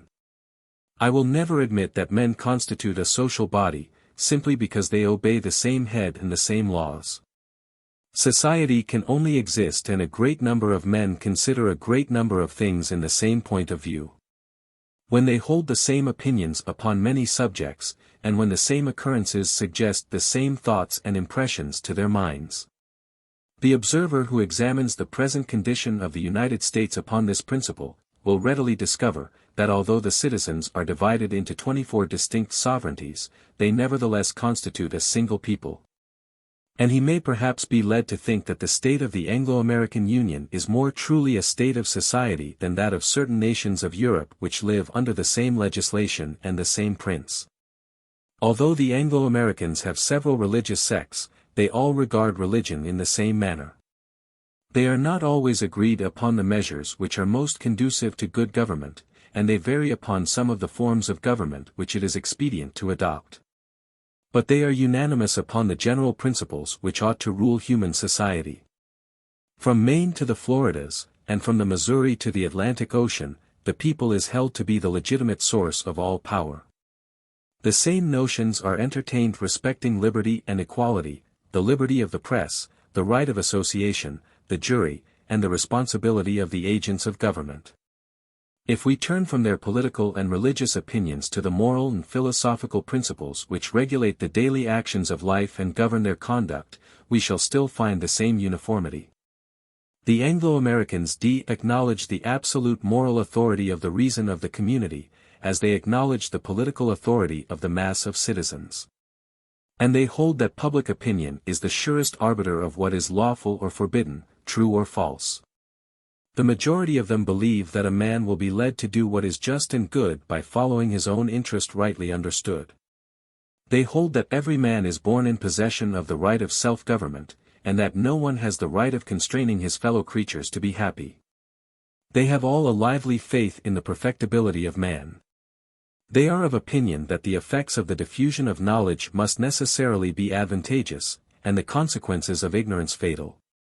They all consider society as a body in a state of improvement, humanity as a changing scene, in which nothing is, or ought to be, permanent, and they admit that what appears to them to be good today may be superseded by something better tomorrow. I do not give all these opinions as true, but I quote them as characteristic of the Americans. It is scarcely necessary for me to observe that by the expression Anglo-Americans, I only mean to designate the great majority of the nation. For a certain number of isolated individuals are of course to be met with holding very different opinions. The Anglo-Americans are not only united together by these common opinions, but they are separated from all other nations by a common feeling of pride. For the last 50 years no pains have been spared to convince the inhabitants of the United States that they constitute the only religious, enlightened, and free people. They perceive that, for the present, their own democratic institutions succeed, whilst those of other countries fail. Hence they conceive an overweening opinion of their superiority, and they are not very remote from believing themselves to belong to a distinct race of mankind. The dangers which threaten the American Union do not originate in the diversity of interests or of opinions, but in the various characters and passions of the Americans. The men who inhabit the vast territory of the United States are almost all the issue of a common stock. But the effects of the climate, and more especially of slavery, have gradually introduced very striking differences between the British settler of the southern states and the British settler of the north. In Europe it is generally believed that slavery has rendered the interests of one part of the Union contrary to those of another part. But I by no means remark this to be the case. Slavery has not created interests in the South contrary to those of the North, but it has modified the character and changed the habits of the natives of the South. I have already explained the influence which slavery has exercised upon the commercial ability of the Americans in the South, and this same influence equally extends to their manners. The slave is a servant who never remonstrates, and who submits to everything without complaint. He may sometimes assassinate, but he never withstands his master. In the South there are no families so poor as not to have slaves. The citizen of the southern states of the Union is invested with a sort of domestic dictatorship, from his earliest years. The first notion he acquires in life is that he is born to command, and the first habit which he contracts is that of being obeyed without resistance. His education tends, then, to give him the character of a supercilious and a hasty man.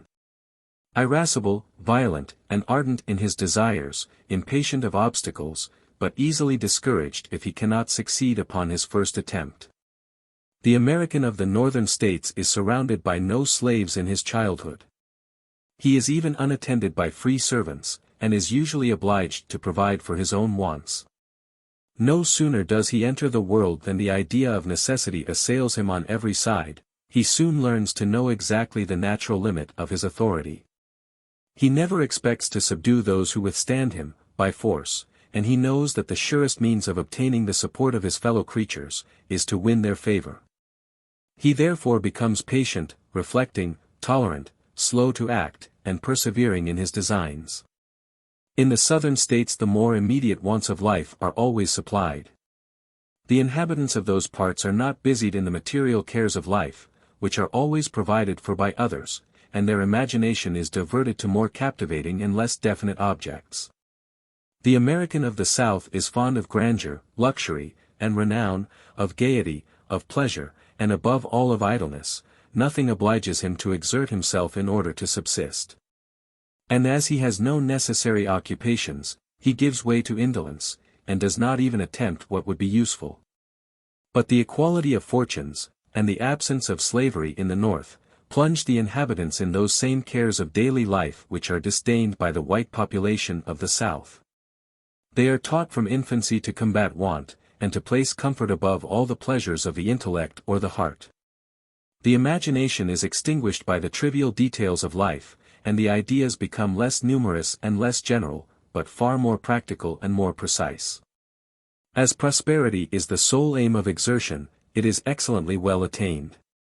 Nature and mankind are turned to the best pecuniary advantage, and society is dexterously made to contribute to the welfare of each of its members, whilst individual egotism is the source of general happiness. The citizen of the North has not only experience, but knowledge. Nevertheless he sets but little value upon the pleasures of knowledge. He esteems it as the means of attaining a certain end, and he is only anxious to seize its more lucrative applications. The citizen of the South is more given to act upon impulse. He is more clever, more frank, more generous, more intellectual, and more brilliant.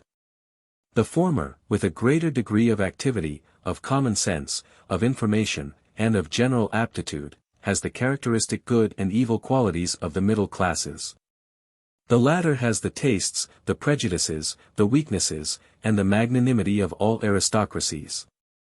If two men are united in society, who have the same interests, and to a certain extent the same opinions, but different characters, different acquirements, and a different style of civilization, it is probable that these men will not agree. The same remark is applicable to a society of nations. Slavery, then, does not attack the American Union directly in its interests, but indirectly in its manners. Census of 1790, 3,929,328, 1830, 12,856,165, 1860, 31,443,321, 1870, 38,555,983.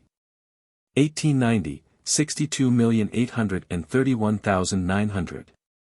The states which gave their assent to the federal contract in 1790 were 13 in number. The Union now consists of 34 members. The population, which amounted to nearly 4 million in 1790, had more than tripled in the space of 40 years, and in 1830 it amounted to nearly 13 million. Changes of such magnitude cannot take place without some danger. A society of nations, as well as a society of individuals, derives its principal chances of duration from the wisdom of its members, their individual weakness, and their limited number.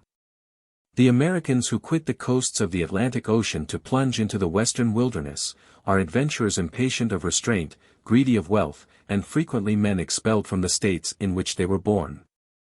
When they arrive in the deserts they are unknown to each other, and they have neither traditions, family feeling, or the force of example to check their excesses. The empire of the laws is feeble amongst them. That of morality is still more powerless. The settlers who are constantly peopling the valley of the Mississippi are, then, in every respect very inferior to the Americans who inhabit the older parts of the Union. Nevertheless, they already exercise a great influence in its councils, and they arrive at the government of the Commonwealth before they have learnt to govern themselves.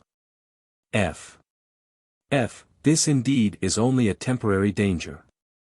I have no doubt that in time society will assume as much stability and regularity in the West as it has already done upon the coast of the Atlantic Ocean. The greater the individual weakness of each of the contracting parties, the greater are the chances of the duration of the contract, for their safety is then dependent upon their union. When, in 1790, the most populous of the American republics did not contain 500,000 inhabitants, each of them felt its own insignificance as an independent people, and this feeling rendered compliance with the federal authority more easy. But when one of the Confederate states reckons, like the state of New York, 2 million of inhabitants, and covers an extent of territory equal in surface to a quarter of France, it feels its own strength. And although it may continue to support the Union as advantageous to its prosperity, it no longer regards that body as necessary to its existence, and as it continues to belong to the federal compact. It soon aims at preponderance in the federal assemblies. The probable unanimity of the states is diminished as their number increases. At present the interests of the different parts of the Union are not at variance. But who is able to foresee the multifarious changes of the future, in a country in which towns are founded from day to day, and states almost from year to year? Pennsylvania contained 431,373 inhabitants in 1790, and 5,258,014 in 1890. The area of the state of New York is 49,170 square miles. C.U.S. Census Report of 1890. Since the first settlement of the British colonies, the number of inhabitants has about doubled every 22 years. I perceive no causes which are likely to check this progressive increase of the Anglo-American population for the next 100 years. And before that space of time has elapsed, I believe that the territories and dependencies of the United States will be covered by more than 100 million of inhabitants, and divided into 40 states. I admit that these 100 million of men have no hostile interests. I suppose, on the contrary, that they are all equally interested in the maintenance of the Union. But I am still of opinion that where there are 100 million of men, and 40 distinct nations, unequally strong, the continuance of the federal government can only be a fortunate accident. If the population continues to double every 22 years, as it has done for the last 200 years, the number of inhabitants in the United States in 1852 will be 20 millions, in 1874, 48 millions. And in 1896, 96 millions. This may still be the case even if the lands on the western slope of the Rocky Mountains should be found to be unfit for cultivation. The territory which is already occupied can easily contain this number of inhabitants. 100 millions of men disseminated over the surface of the 24 states, and the 3 dependencies, which constitute the Union, would only give 762 inhabitants to the square league. This would be far below the mean population of France, which is 1,063 to the square league, or of England, which is 1,457. And it would even be below the population of Switzerland, for that country, notwithstanding its lakes and mountains, contains 783 inhabitants to the square league. See Malty Brun, Volume 6. Page 92. The actual result has fallen somewhat short of these calculations, in spite of the vast territorial acquisitions of the United States, but in 1899 the population is probably about 87 millions, including the population of the Philippines, Hawaii, and Puerto Rico. Whatever faith I may have in the perfectibility of man, until human nature is altered, and men wholly transformed, I shall refuse to believe in the duration of a government which is called upon to hold together 40 different peoples, disseminated over a territory equal to 1/2 of Europe in extent. To avoid all rivalry, ambition, and struggles between them, and to direct their independent activity to the accomplishment of the same designs. But the greatest peril to which the Union is exposed by its increase arises from the continual changes which take place in the position of its internal strength. The distance from Lake Superior to the Gulf of Mexico extends from the 47th to the 30th degree of latitude, a distance of more than 1,200 miles as the bird flies. The frontier of the United States winds along the whole of this immense line, sometimes falling within its limits, but more frequently extending far beyond it, into the waste. It has been calculated that the whites advance every year a mean distance of 17 miles along the whole of his vast boundary. Obstacles, such as an unproductive district, a lake or an Indian nation unexpectedly encountered, are sometimes met with. The advancing column then halts for a while. Its 2 extremities fall back upon themselves, and as soon as they are reunited they proceed onwards. This gradual and continuous progress of the European race towards the Rocky Mountains has the solemnity of a providential event. It is like a deluge of men rising unabatedly, and daily driven onwards by the hand of God. See Legislative Documents, 20th Congress, No. 117, page 105. Within this first line of conquering settlers towns are built, and vast states founded. In 1790 there were only a few thousand pioneers sprinkled along the valleys of the Mississippi, and at the present day these valleys contain as many inhabitants as were to be found in the whole Union in 1790. Their population amounts to nearly 4 million. The city of Washington was founded in 1800, in the very center of the Union, but such are the changes which have taken place, that it now stands at one of the extremities. And the delegates of the most remote western states are already obliged to perform a journey as long as that from Vienna to Paris. K. 3,672,317, Census of 1830. The distance from Jefferson, the capital of the state of Missouri, to Washington is 1,019 miles.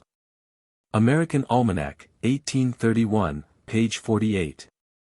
All the states are borne onwards at the same time in the path of fortune, but of course they do not all increase and prosper in the same proportion. To the north of the Union the detached branches of the Allegheny chain, which extend as far as the Atlantic Ocean, form spacious roads and ports, which are constantly accessible to vessels of the greatest burden. But from the Potomac to the mouth of the Mississippi the coast is sandy and flat. In this part of the Union the mouths of almost all the rivers are obstructed. And the few harbors which exist amongst these lagoons afford much shallower water to vessels, and much fewer commercial advantages than those of the north. This first natural cause of inferiority is united to another cause proceeding from the laws. We have already seen that slavery, which is abolished in the North, still exists in the South, and I have pointed out its fatal consequences upon the prosperity of the planter himself. The North is therefore superior to the South both in commerce and manufacture, the natural consequence of which is the more rapid increase of population and of wealth within its borders. The states situate upon the shores of the Atlantic Ocean are already half-peopled. Most of the land is held by an owner. And these districts cannot therefore receive so many emigrants as the western states, where a boundless field is still open to their exertions. The valley of the Mississippi is far more fertile than the coast of the Atlantic Ocean. This reason, added to all the others, contributes to drive the Europeans westward, a fact which may be rigorously demonstrated by figures. It is found that the sum total of the population of all the United States has about tripled in the course of 40 years. But in the recent states adjacent to the Mississippi, the population has increased 31-fold, within the same space of time. The following statements will suffice to show the difference which exists between the commerce of the South and that of the North. In 1829 the tonnage of all the merchant vessels belonging to Virginia, the 2 Carolinas, and Georgia, the 4 great southern states, amounted to only 5,243 tons. In the same year the tonnage of the vessels of the state of Massachusetts alone amounted to 17,322 tons. See Legislative Documents, 21st Congress, 2D Session, No. 140, page 244. Thus the state of Massachusetts had 3 times as much shipping as the 4 above-mentioned states. Nevertheless the area of the state of Massachusetts is only 7,335 square miles, and its population amounts to 610,014 inhabitants, 2,238,943 in 1890. Whilst the area of the 4 other states I have quoted is 210,000 square miles, and their population 3,047,767. Thus the area of the state of Massachusetts forms only 1/30th part of the area of the 4 states. And its population is 5 times smaller than theirs. See Darby's view of the United States. Slavery is prejudicial to the commercial prosperity of the South in several different ways. By diminishing the spirit of enterprise amongst the whites, and by preventing them from meeting with as numerous a class of sailors as they require. Sailors are usually taken from the lowest ranks of the population. But in the southern states these lowest ranks are composed of slaves, and it is very difficult to employ them at sea. They are unable to serve as well as a white crew, and apprehensions would always be entertained of their mutinying in the middle of the ocean, or of their escaping in the foreign countries at which they might touch. Darby's view of the United States, page 444. The relative position of the central federal power is continually displaced. 40 years ago the majority of the citizens of the Union was established upon the coast of the Atlantic, in the environs of the spot upon which Washington now stands. But the great body of the people is now advancing inland and to the north, so that in 20 years the majority will unquestionably be on the western side of the Alleghanies. If the Union goes on to subsist, the basin of the Mississippi is evidently marked out, by its fertility and its extent, as the future center of the federal government. In 30 or 40 years, that tract of country will have assumed the rank which naturally belongs to it. It is easy to calculate that its population, compared to that of the coast of the Atlantic, will be, in round numbers, as 40 to 11. In a few years the states which founded the Union will lose the direction of its policy, and the population of the valley of the Mississippi will preponderate in the federal assemblies.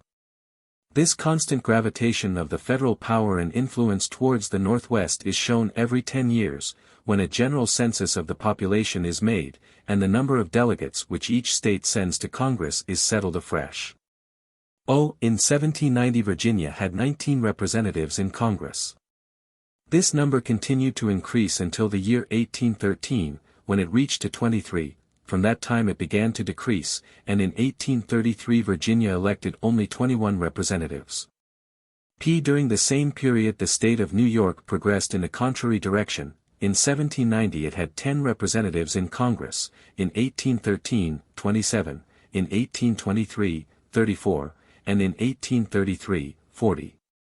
The state of Ohio had only 1 representative in 1803, and in 1833 it had already 19. It may be seen that in the course of the last 10 years, 1820 to 1830, the population of one district, as, for instance, the state of Delaware, has increased in the proportion of 5%. Whilst that of another, as the territory of Michigan, has increased 250%. Thus the population of Virginia had augmented 13%, and that of the border state of Ohio 61%, in the same space of time. The general table of these changes, which is given in the national calendar, displays a striking picture of the unequal fortunes of the different states. It has just been said that in the course of the last term the population of Virginia has increased 13%. And it is necessary to explain how the number of representatives for a state may decrease, when the population of that state, far from diminishing, is actually upon the increase. I take the state of Virginia, to which I have already alluded, as my term of comparison. The number of representatives of Virginia in 1823 was proportionate to the total number of the representatives of the Union.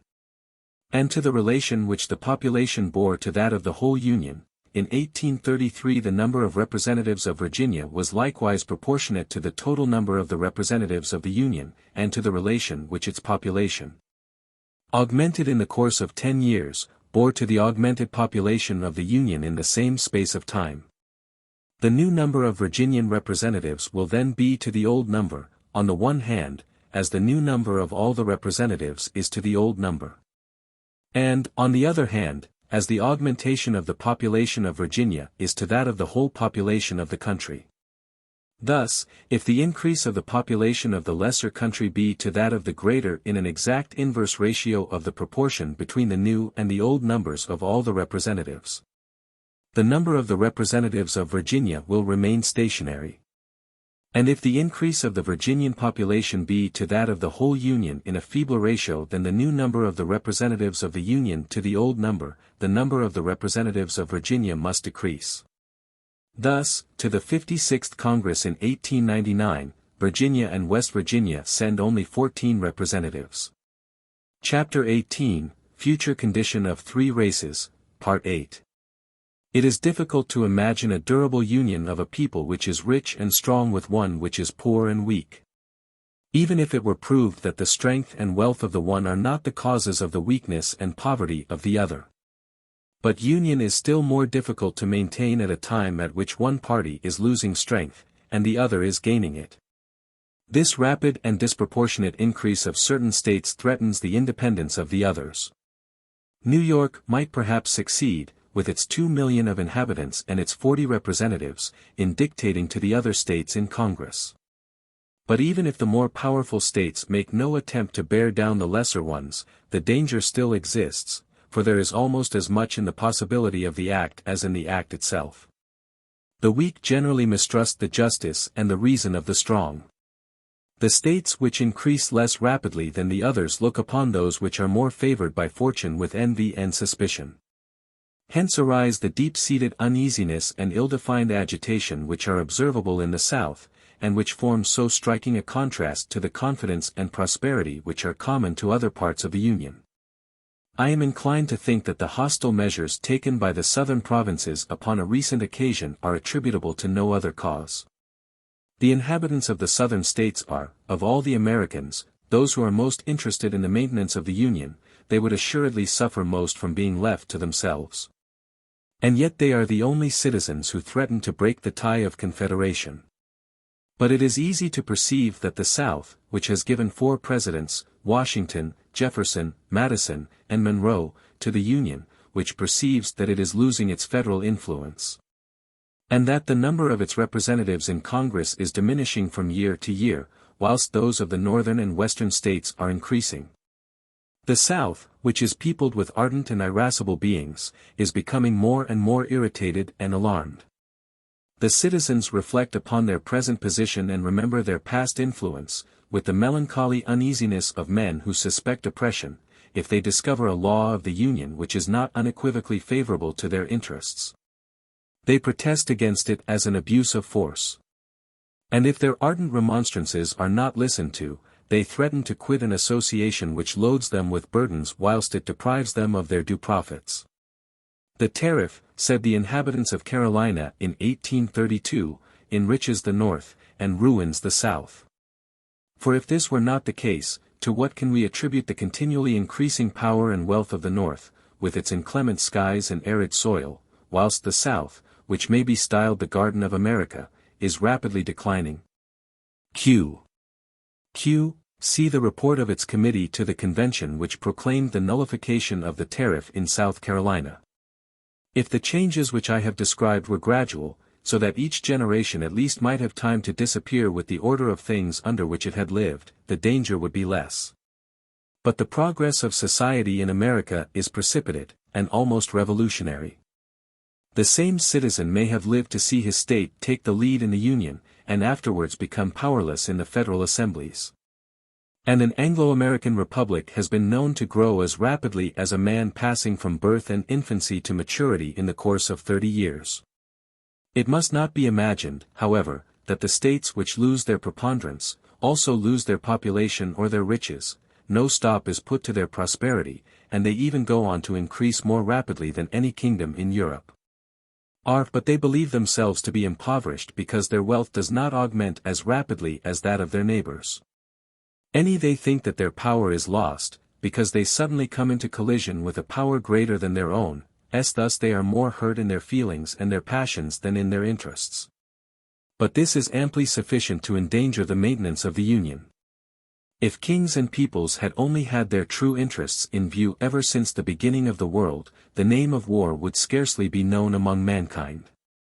The population of a country assuredly constitutes the first element of its wealth. In the 10 years, 1820 to 1830, during which Virginia lost 2 of its representatives in Congress, its population increased in the proportion of 13.7%. That of Carolina in the proportion of 15%, and that of Georgia, 15.5%, see the American Almanac, 1832, p. 162, but the population of Russia, which increases more rapidly than that of any other European country, only augments in 10 years at the rate of 9.5%, in France, at the rate of 7%, and in Europe in general, at the rate of 4.7%, see Malty-Brunn, Volume 6. p. 95. It must be admitted, however, that the depreciation which has taken place in the value of tobacco, during the last 50 years, has notably diminished the opulence of the southern planters, but this circumstance is as independent of the will of their northern brethren as it is of their own. Thus the prosperity of the United States is the source of the most serious dangers that threaten them, since it tends to create in some of the Confederate States that overexcitement which accompanies a rapid increase of fortune, and to awaken in others those feelings of envy, mistrust, and regret which usually attend upon the loss of it. The Americans contemplate this extraordinary and hasty progress with exultation. But they would be wiser to consider it with sorrow and alarm. The Americans of the United States must inevitably become one of the greatest nations in the world. Their offset will cover almost the whole of North America. The continent which they inhabit is their dominion, and it cannot escape them. What urges them to take possession of it so soon? Riches, power, and renown cannot fail to be theirs at some future time, but they rush upon their fortune as if but a moment remained for them to make it their own.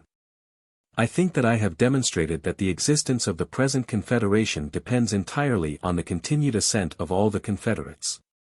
And, starting from this principle, I have inquired into the causes which may induce the several states to separate from the others. The Union may, however, perish in 2 different ways. One of the Confederate states may choose to retire from the compact, and so forcibly to sever the federal tie.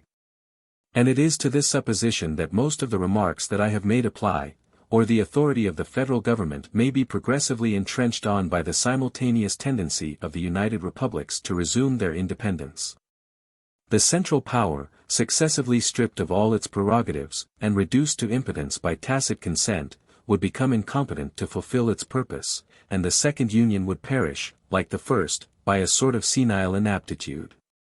The gradual weakening of the federal tie, which may finally lead to the dissolution of the Union, is a distinct circumstance, that may produce a variety of minor consequences before it operates so violent a change.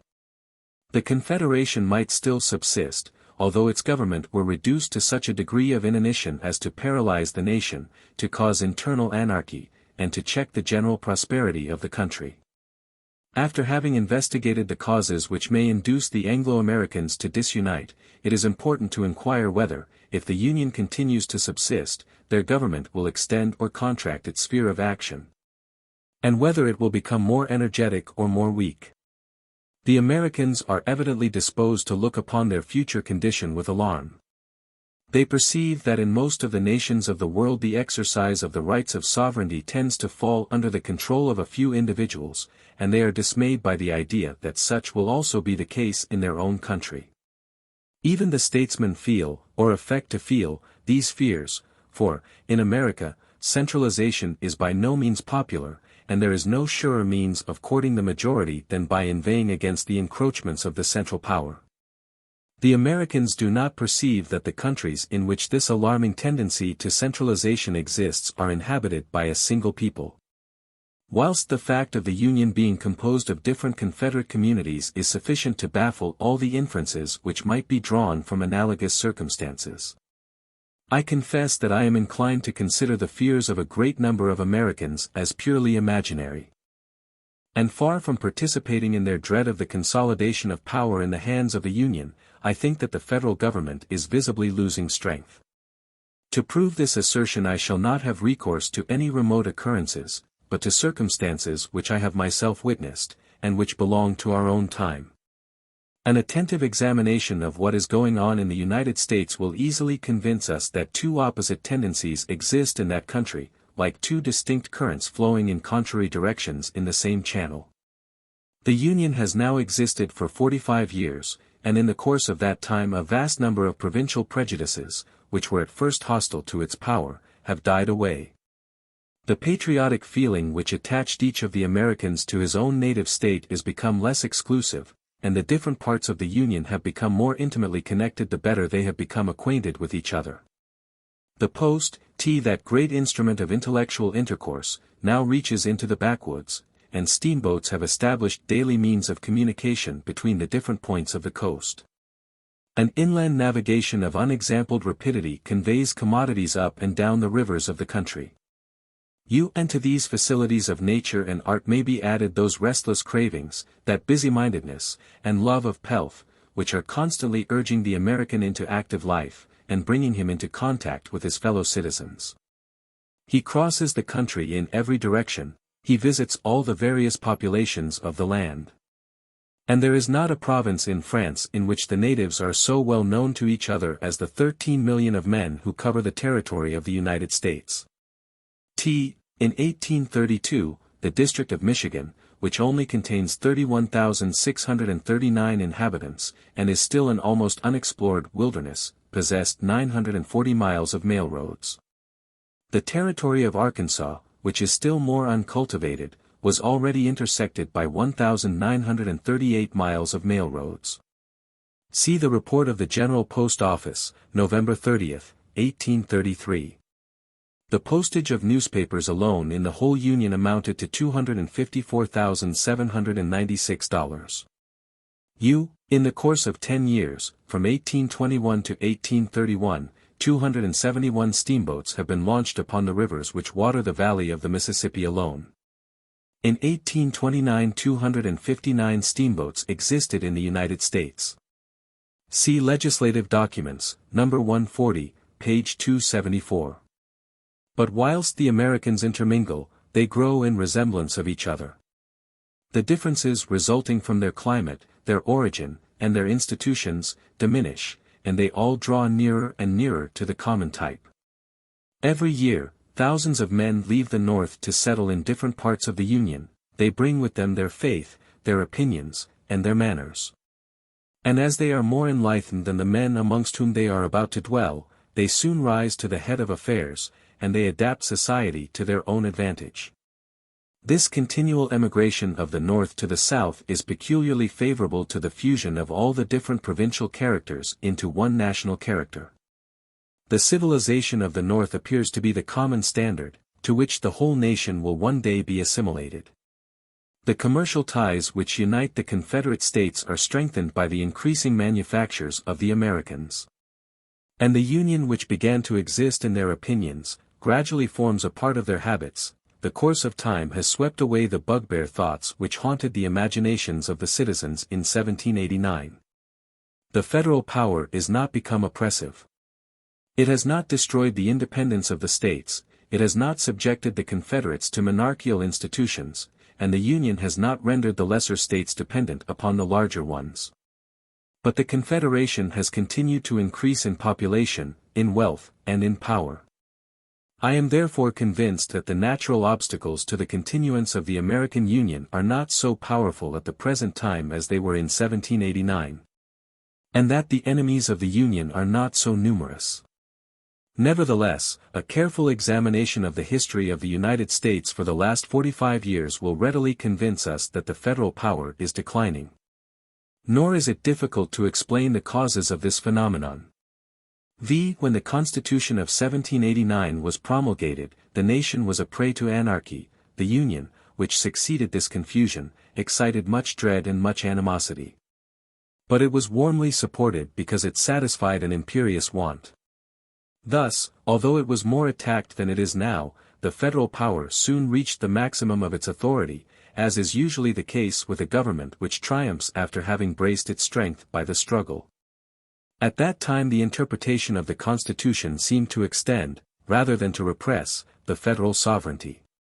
And the Union offered, in several respects, the appearance of a single and undivided people, directed in its foreign and internal policy by a single government. But to attain this point the people had risen, to a certain extent, above itself.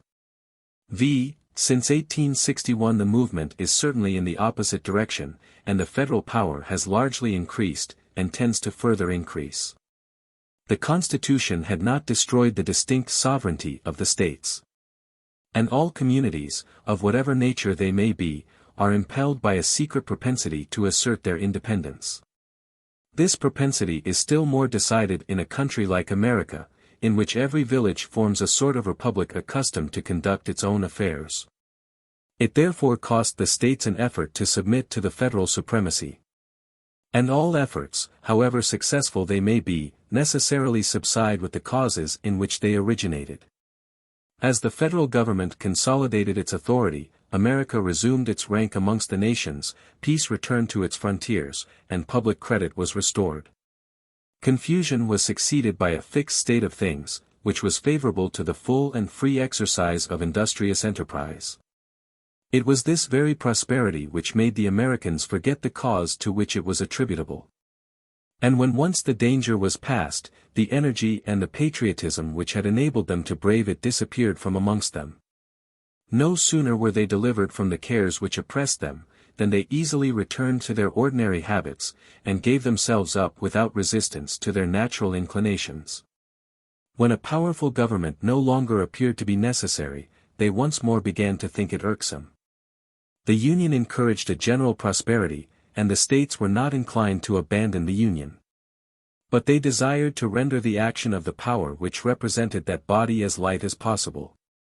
The general principle of union was adopted, but in every minor detail there was an actual tendency to independence. The principle of confederation was every day more easily admitted, and more rarely applied, so that the federal government brought about its own decline, whilst it was creating order and peace. As soon as this tendency of public opinion began to be manifested externally, the leaders of parties, who live by the passions of the people, began to work it to their own advantage. The position of the federal government then became exceedingly critical. Its enemies were in possession of the popular favor, and they obtained the right of conducting its policy by pledging themselves to lessen its influence. From that time forwards the government of the Union has invariably been obliged to recede, as often as it has attempted to enter the lists with the governments of the states. And whenever an interpretation of the terms of the federal Constitution has been called for, that interpretation has most frequently been opposed to the Union, and favorable to the states. The Constitution invested the federal government with the right of providing for the interests of the nation. And it had been held that no other authority was so fit to superintend the internal improvements which affected the prosperity of the whole Union, such, for instance, as the cutting of canals. But the states were alarmed at a power, distinct from their own, which could thus dispose of a portion of their territory. And they were afraid that the central government would, by this means, acquire a formidable extent of patronage within their own confines, and exercise a degree of influence which they intended to reserve exclusively to their own agents.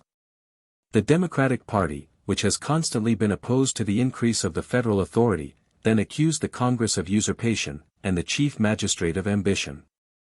The central government was intimidated by the opposition. And it soon acknowledged its error, promising exactly to confine its influence for the future within the circle which was prescribed to it. The Constitution confers upon the Union the right of treating with foreign nations. The Indian tribes, which border upon the frontiers of the United States, had usually been regarded in this light. As long as these savages consented to retire before the civilized settlers, the federal right was not contested, but as soon as an Indian tribe attempted to fix its dwelling upon a given spot, the adjacent states claimed possession of the lands and the rights of sovereignty over the natives. The central government soon recognized both these claims, and after it had concluded treaties with the Indians as independent nations, it gave them up as subjects to the legislative tyranny of the states. See in the legislative documents, already quoted in speaking of the Indians, the letter of the President of the United States to the Cherokees, his correspondence on this subject with his agents, and his messages to Congress.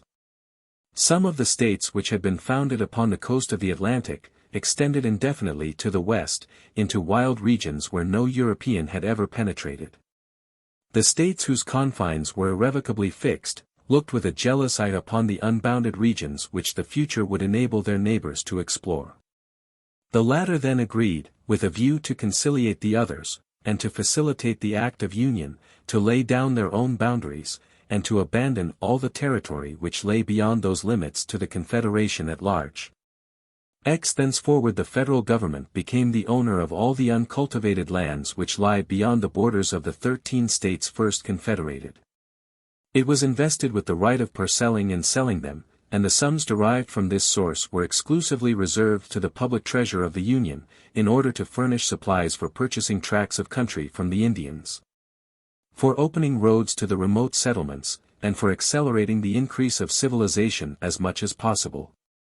New states have, however, been formed in the course of time, in the midst of those wilds which were formerly ceded by the inhabitants of the shores of the Atlantic. Congress has gone on to sell, for the profit of the nation at large, the uncultivated lands which those new states contained. But the latter at length asserted that, as they were now fully constituted, they ought to enjoy the exclusive right of converting the produce of these sales to their own use. As their remonstrances became more and more threatening, Congress thought fit to deprive the Union of a portion of the privileges which it had hitherto enjoyed. And at the end of 1832 it passed a law by which the greatest part of the revenue derived from the sale of lands was made over to the new Western republics, although the lands themselves were not ceded to them. The first act of cession was made by the state of New York in 1780. Virginia, Massachusetts, Connecticut, South and North Carolina, followed this example at different times, and lastly, the Act of Cession of Georgia was made as recently as 1802. It is true that the President refused his assent to this law. But he completely adopted it in principle. See Message of December 8, 1833. The slightest observation in the United States enables one to appreciate the advantages which the country derives from the bank. These advantages are of several kinds, but one of them is peculiarly striking to the stranger. The banknotes of the United States are taken upon the borders of the desert for the same value as at Philadelphia, where the bank conducts its operations. The present Bank of the United States was established in 1816, with a capital of $35 million, its charter expires in 1836. Last year Congress passed a law to renew it, but the President put his veto upon the bill. The struggle is still going on with great violence on either side, and the speedy fall of the bank may easily be foreseen. It was soon afterwards extinguished by General Jackson. The Bank of the United States is nevertheless the object of great animosity. Its directors have proclaimed their hostility to the President, and they are accused, not without some show of probability, of having abused their influence to thwart his election. The President therefore attacks the establishment which they represent with all the warmth of personal enmity, and he is encouraged in the pursuit of his revenge by the conviction that he is supported by the secret propensities of the majority. The bank may be regarded as the great monetary tie of the Union, just as Congress is the great legislative tie, and the same passions which tend to render the states independent of the central power, contribute to the overthrow of the bank. The Bank of the United States always holds a great number of the notes issued by the provincial banks, which it can at any time oblige them to convert into cash. It has itself nothing to fear from a similar demand, as the extent of its resources enables it to meet all claims. But the existence of the provincial banks is thus threatened, and their operations are restricted, since they are only able to issue a quantity of notes duly proportioned to their capital. They submit with impatience to this salutary control. The newspapers which they have bought over, and the President, whose interest renders him their instrument, attack the bank with the greatest vehemence. They rouse the local passions and the blind democratic instinct of the country to aid their cause. And they assert that the bank directors form a permanent aristocratic body, whose influence must ultimately be felt in the government, and must affect those principles of equality upon which society rests in America. The contest between the bank and its opponents is only an incident in the great struggle which is going on in America between the provinces and the central power. Between the spirit of democratic independence and the spirit of gradation and subordination. I do not mean that the enemies of the bank are identically the same individuals who, on other points, attack the federal government. But I assert that the attacks directed against the Bank of the United States originate in the same propensities which militate against the federal government. And that the very numerous opponents of the former afford a deplorable symptom of the decreasing support of the latter. The Union has never displayed so much weakness as in the celebrated question of the tariff. The wars of the French Revolution and of 1812 had created manufacturing establishments in the north of the Union, by cutting off all free communication between America and Europe. When peace was concluded, and the channel of intercourse reopened by which the produce of Europe was transmitted to the New World, the Americans thought fit to establish a system of import duties.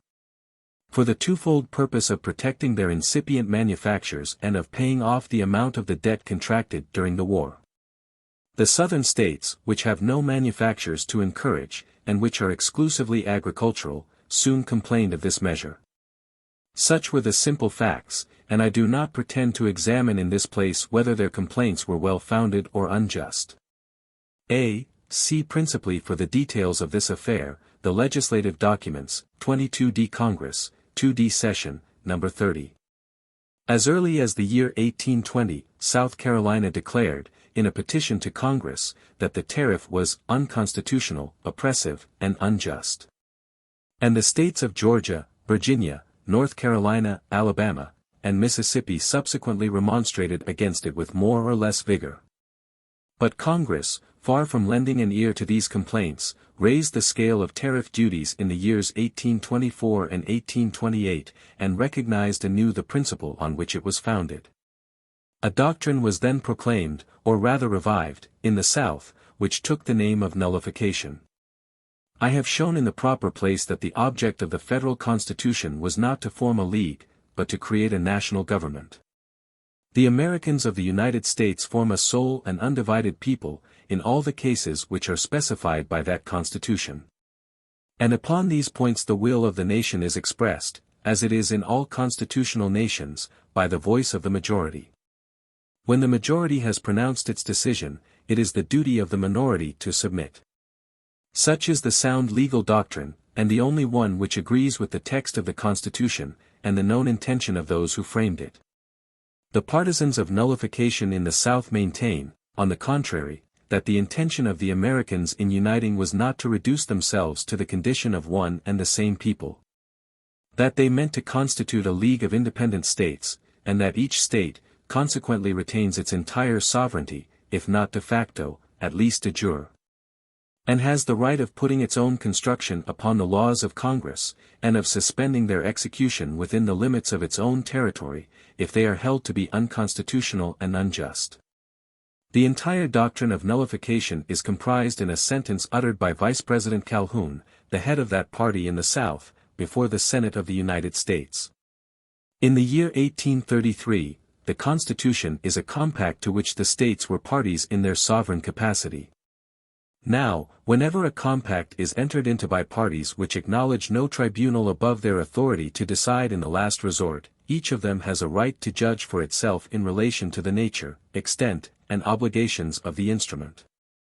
It is evident that a similar doctrine destroys the very basis of the federal Constitution, and brings back all the evils of the old Confederation, from which the Americans were supposed to have had a safe deliverance. When South Carolina perceived that Congress turned a deaf ear to its remonstrances, it threatened to apply the doctrine of nullification to the federal tariff bill. Congress persisted in its former system, and at length the storm broke out. In the course of 1832 the citizens of South Carolina, named a national convention, to consult upon the extraordinary measures which they were called upon to take.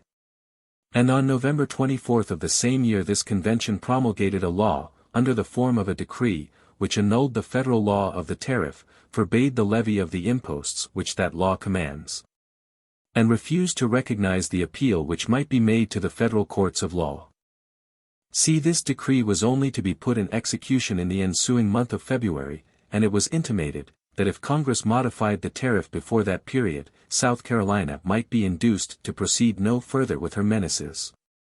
And a vague desire was afterwards expressed of submitting the question to an extraordinary assembly of all the Confederate states.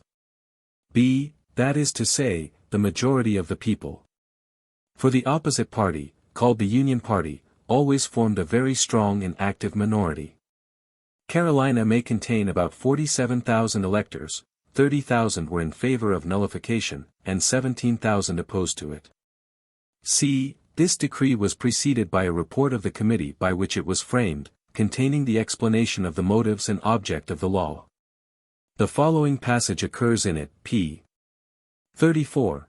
When the rights reserved by the Constitution to the different states are deliberately violated, it is the duty and the right of those states to interfere, in order to check the progress of the evil, to resist usurpation, and to maintain, within their respective limits, those powers and privileges which belong to them as independent sovereign states.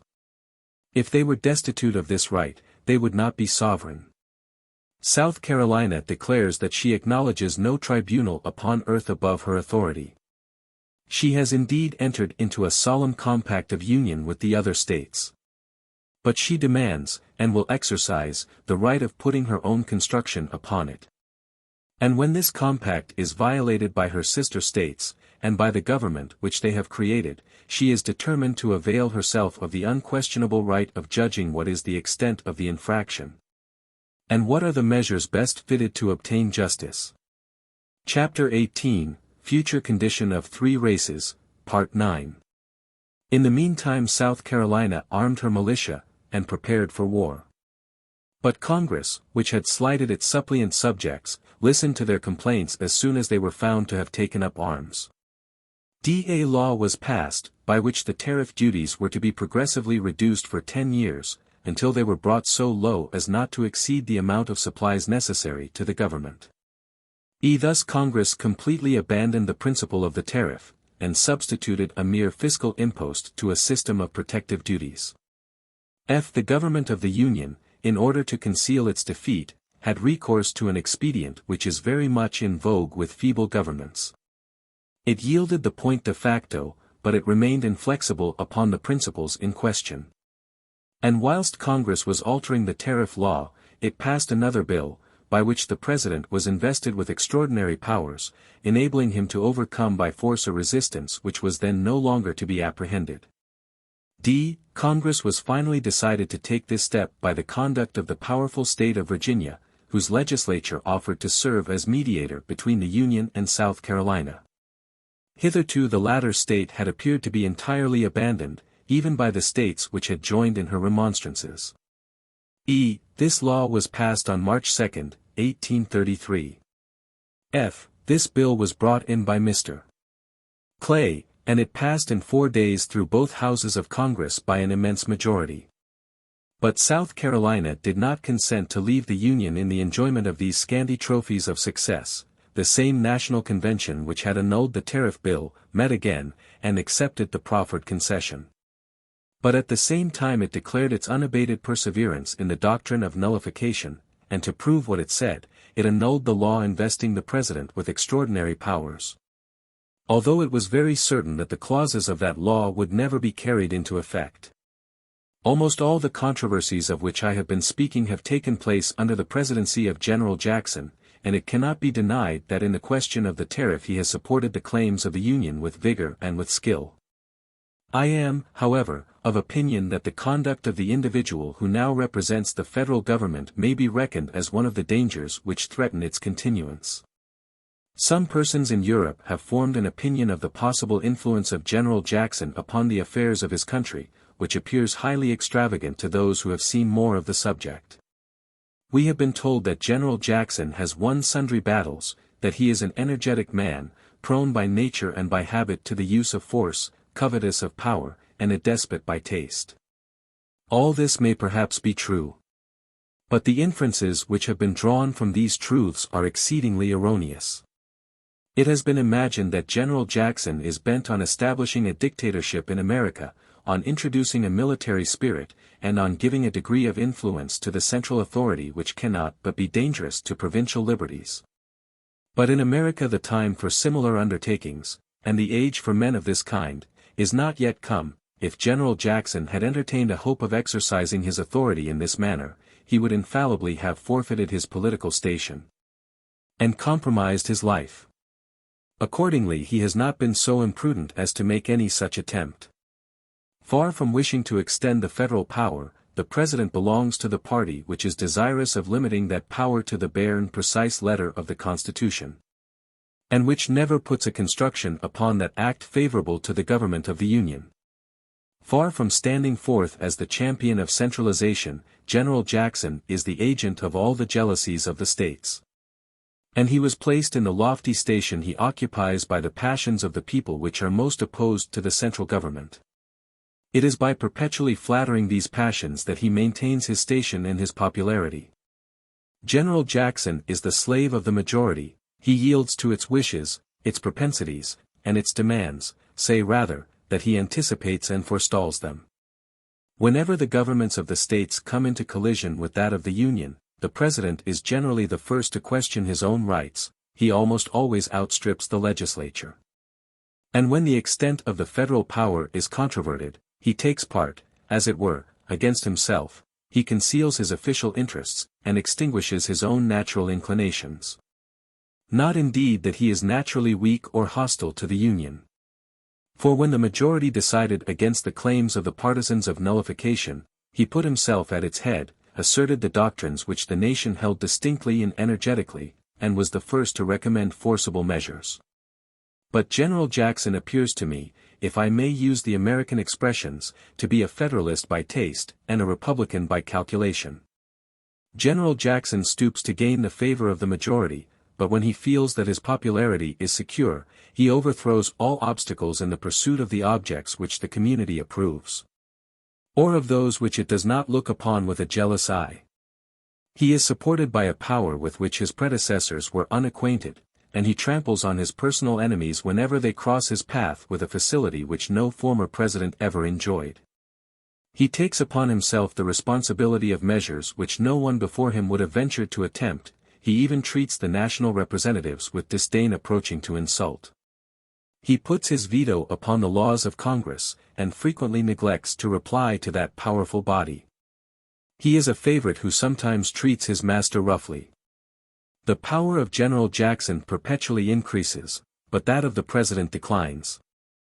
In his hands the federal government is strong, but it will pass enfeebled into the hands of his successor. I am strangely mistaken if the federal government of the United States be not constantly losing strength, retiring gradually from public affairs, and narrowing its circle of action more and more. It is naturally feeble, but it now abandons even its pretensions to strength. On the other hand, I thought that I remarked a more lively sense of independence, and a more decided attachment to provincial government in the states. The Union is to subsist, but to subsist as a shadow. It is to be strong in certain cases, and weak in all others. In time of warfare, it is to be able to concentrate all the forces of the nation and all the resources of the country in its hands. And in time of peace its existence is to be scarcely perceptible, as if this alternate debility and vigor were natural or possible. I do not foresee anything for the present which may be able to check this general impulse of public opinion. The causes in which it originated do not cease to operate with the same effect. The change will therefore go on, and it may be predicted that, unless some extraordinary event occurs, the government of the Union will grow weaker and weaker every day. I think, however, that the period is still remote at which the federal power will be entirely extinguished by its inability to protect itself and to maintain peace in the country. The Union is sanctioned by the manners and desires of the people. Its results are palpable, its benefits visible. When it is perceived that the weakness of the federal government compromises the existence of the Union, I do not doubt that a reaction will take place with a view to increase its strength. The government of the United States is, of all the federal governments which have hitherto been established, the one which is most naturally destined to act. As long as it is only indirectly assailed by the interpretation of its laws, and as long as its substance is not seriously altered, a change of opinion, an internal crisis, or a war, may restore all the vigor which it requires. The point which I have been most anxious to put in a clear light is simply this: many people, especially in France, imagine that a change in opinion is going on in the United States, which is favorable to a centralization of power in the hands of the President and the Congress. I hold that a contrary tendency may distinctly be observed. So far is the federal government from acquiring strength, and from threatening the sovereignty of the states, as it grows older, that I maintain it to be growing weaker and weaker, and that the sovereignty of the Union alone is in danger. Such are the facts which the present time discloses. The future conceals the final result of this tendency, and the events which may check, retard, or accelerate the changes I have described. But I do not affect to be able to remove the veil which hides them from our sight. Of the Republican institutions of the United States, and what their chances of duration are. The Union is accidental, the Republican institutions have more prospect of permanence, a republic for the present the natural state of the Anglo-Americans, reason of this, in order to destroy it.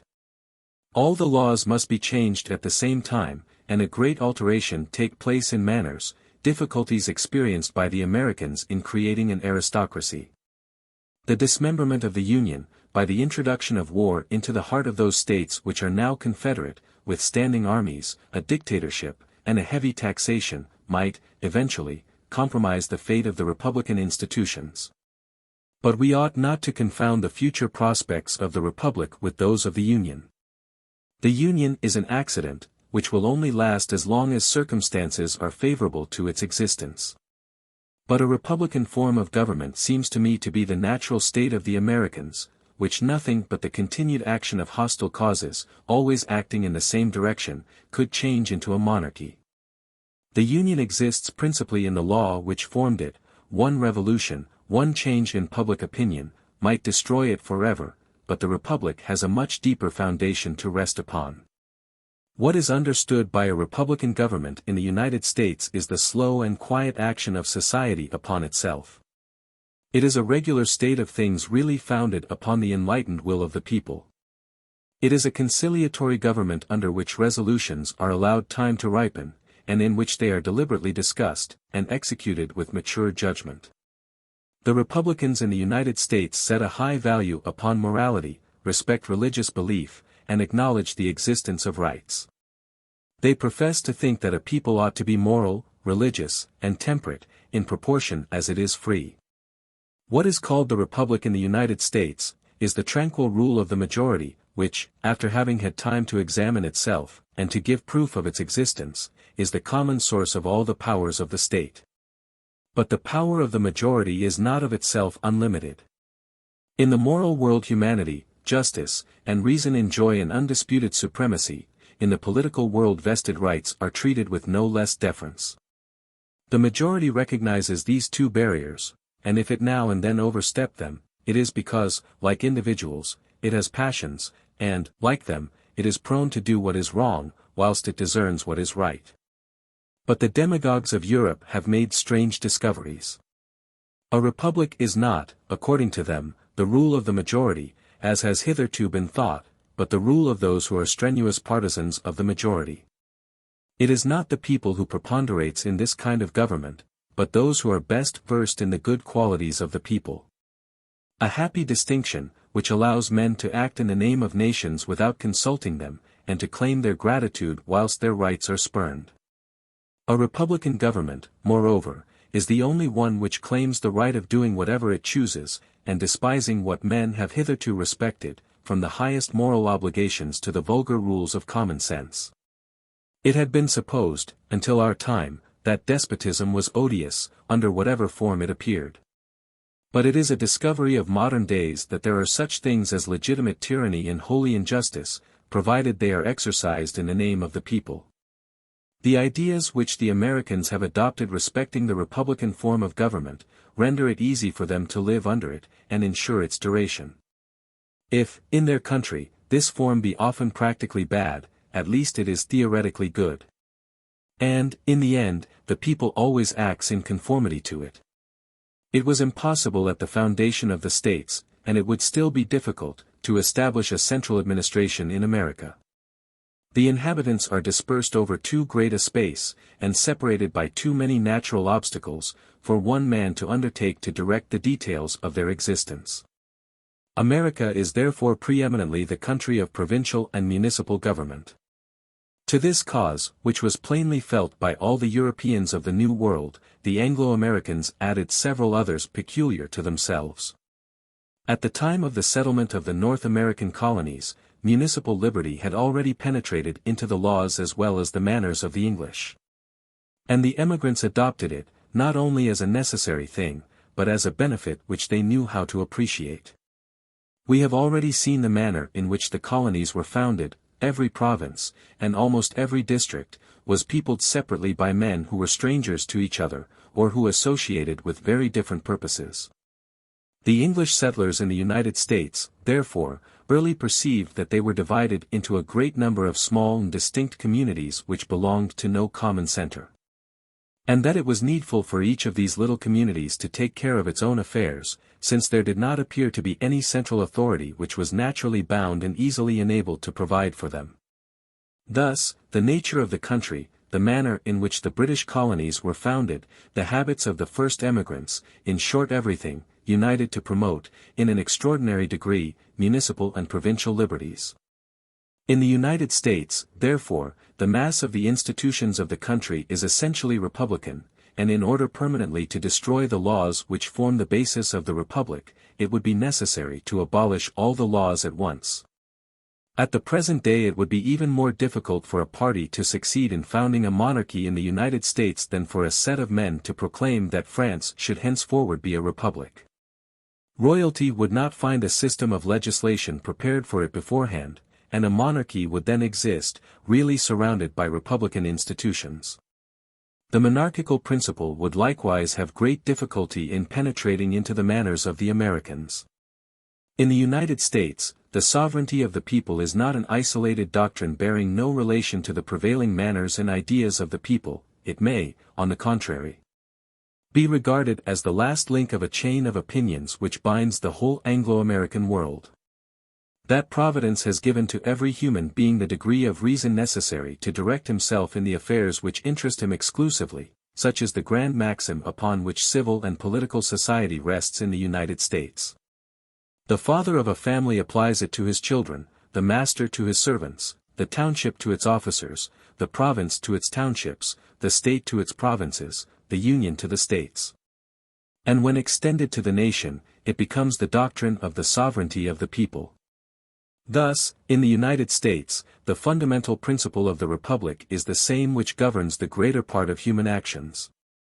Republican notions insinuate themselves into all the ideas, opinions, and habits of the Americans. Whilst they are formally recognized by the legislation, and before this legislation can be altered the whole community must undergo very serious changes. In the United States, even the religion of most of the citizens is Republican, since it submits the truths of the other world to private judgment, as in politics the care of its temporal interests is abandoned to the good sense of the people.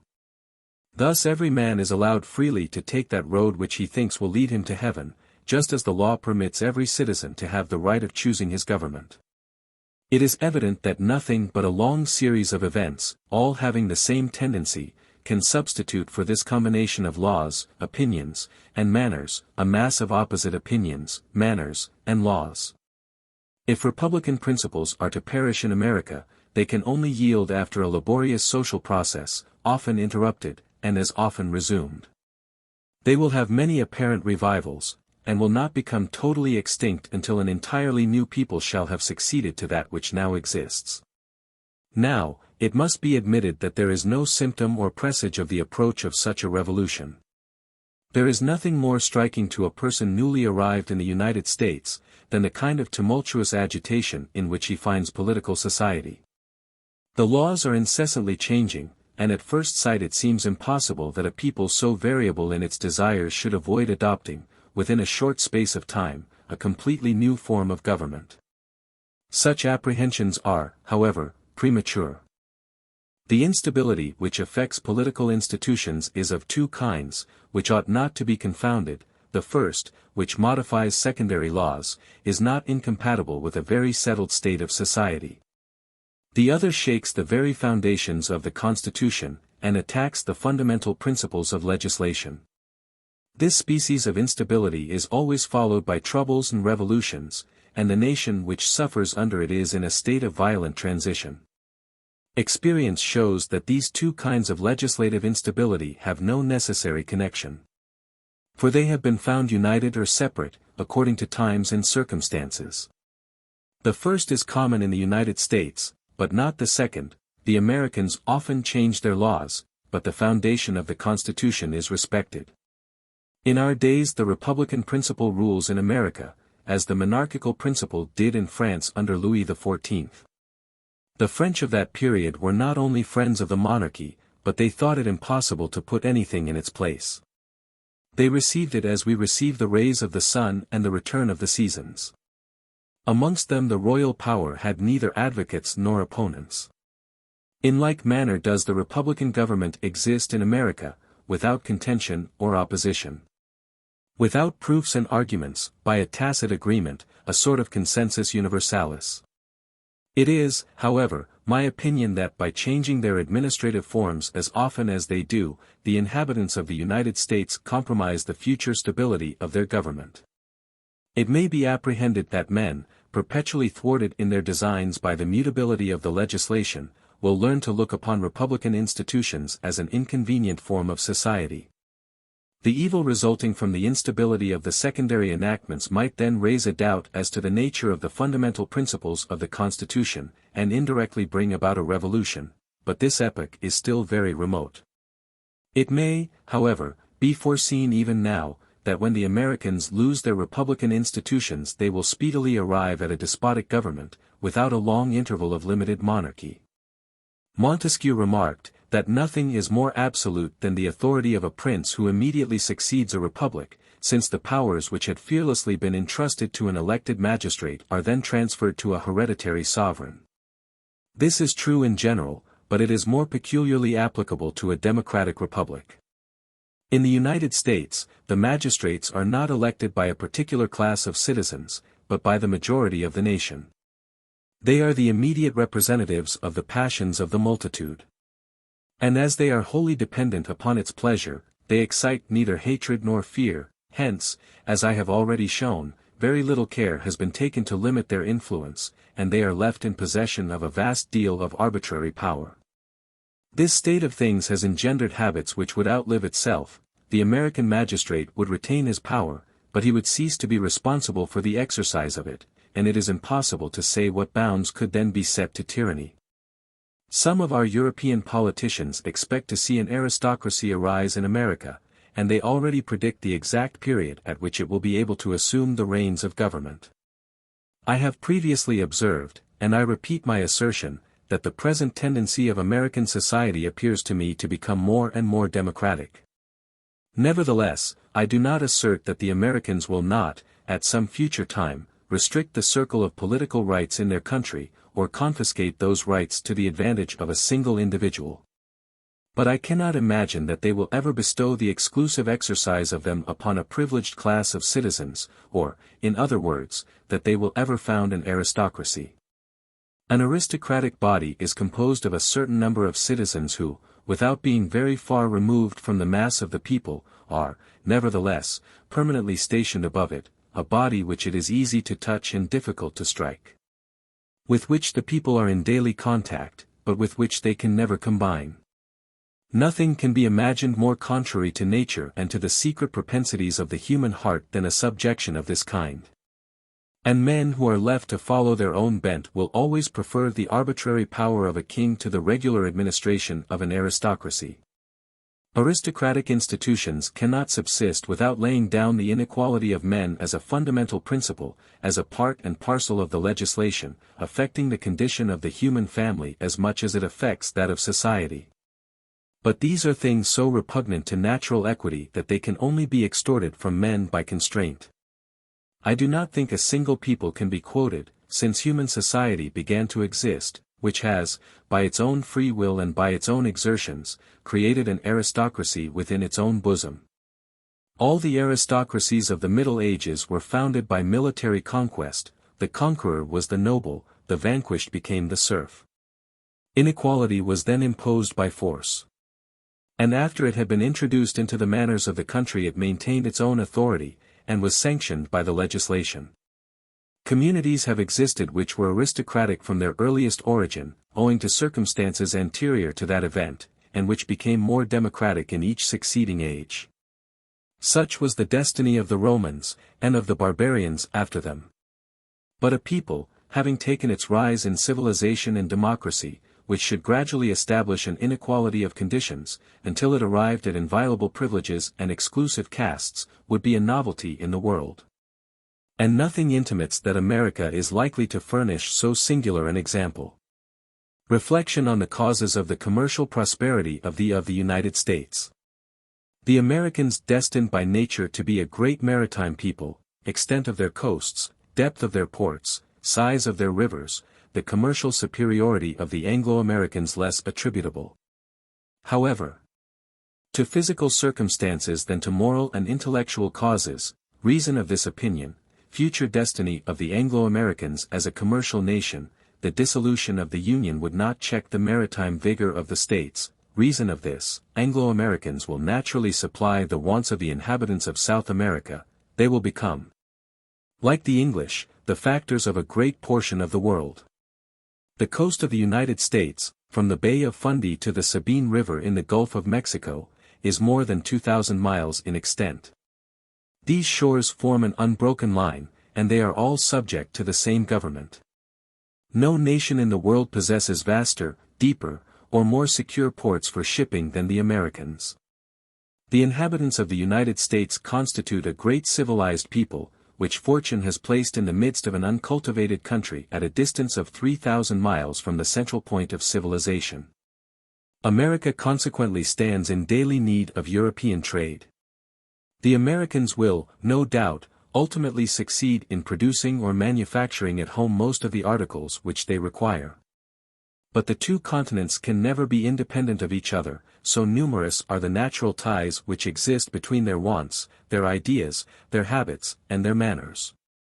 The Union produces peculiar commodities which are now become necessary to us, but which cannot be cultivated, or can only be raised at an enormous expense, upon the soil of Europe. The Americans only consume a small portion of this produce, and they are willing to sell us the rest. Europe is therefore the market of America, as America is the market of Europe. And maritime commerce is no less necessary to enable the inhabitants of the United States to transport their raw materials to the ports of Europe, than it is to enable us to supply them with our manufactured produce. The United States were therefore necessarily reduced to the alternative of increasing the business of other maritime nations to a great extent, if they had themselves declined to enter into commerce, as the Spaniards of Mexico have hitherto done. Or, in the second place, of becoming one of the first trading powers of the globe. The Anglo-Americans have always displayed a very decided taste for the sea. The Declaration of Independence broke the commercial restrictions which united them to England, and gave a fresh and powerful stimulus to their maritime genius. Ever since that time, the shipping of the Union has increased in almost the same rapid proportion as the number of its inhabitants. The Americans themselves now transport to their own shores 9/10 of the European produce which they consume. And they also bring 3/4 of the exports of the New World to the European consumer. The ships of the United States fill the docks of Havre and of Liverpool. Whilst the number of English and French vessels which are to be seen at New York is comparatively small. The total value of goods imported during the year which ended on September 30th, 1832, was $101,129,266. The value of the cargoes of foreign vessels did not amount to $10,731,039, or about 1/10 of the entire sum. The value of goods exported during the same year amounted to $87,176,943. The value of goods exported by foreign vessels amounted to $21,036,183, or about 1/4 of the whole sum. Williams's Register, 1833, page 398. The tonnage of the vessels which entered all the ports of the Union in the years 1829, 1830, and 1831, amounted to 3,307,719 tons, of which 544,571 tons were foreign vessels. They stood, therefore, to the American vessels in a ratio of about 16 to 100. National Calendar, 1833, page 304. The tonnage of the English vessels which entered the ports of London, Liverpool, and Hull, in the years 1820, 1826, and 1831, amounted to 443,800 tons. The foreign vessels which entered the same ports during the same years amounted to 159,431 tons. The ratio between them was, therefore, about 36 to 100. Companion to the Almanac, 1834, page 169. In the year 1832 the ratio between the foreign and British ships which entered the ports of Great Britain was 29 to 100. These statements relate to a condition of affairs which has ceased to exist. The Civil War and the heavy taxation of the United States entirely altered the trade and navigation of the country. Thus, not only does the American merchant face the competition of his own countrymen, but he even supports that of foreign nations in their own ports with success. This is readily explained by the fact that the vessels of the United States can cross the seas at a cheaper rate than any other vessels in the world. As long as the mercantile shipping of the United States preserves this superiority, it will not only retain what it has acquired, but it will constantly increase in prosperity. Chapter 18, Future Condition of Three Races, Part 10. It is difficult to say for what reason the Americans can trade at a lower rate than other nations.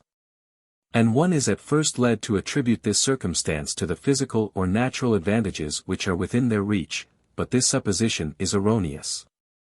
The American vessels cost almost as much to build as our own.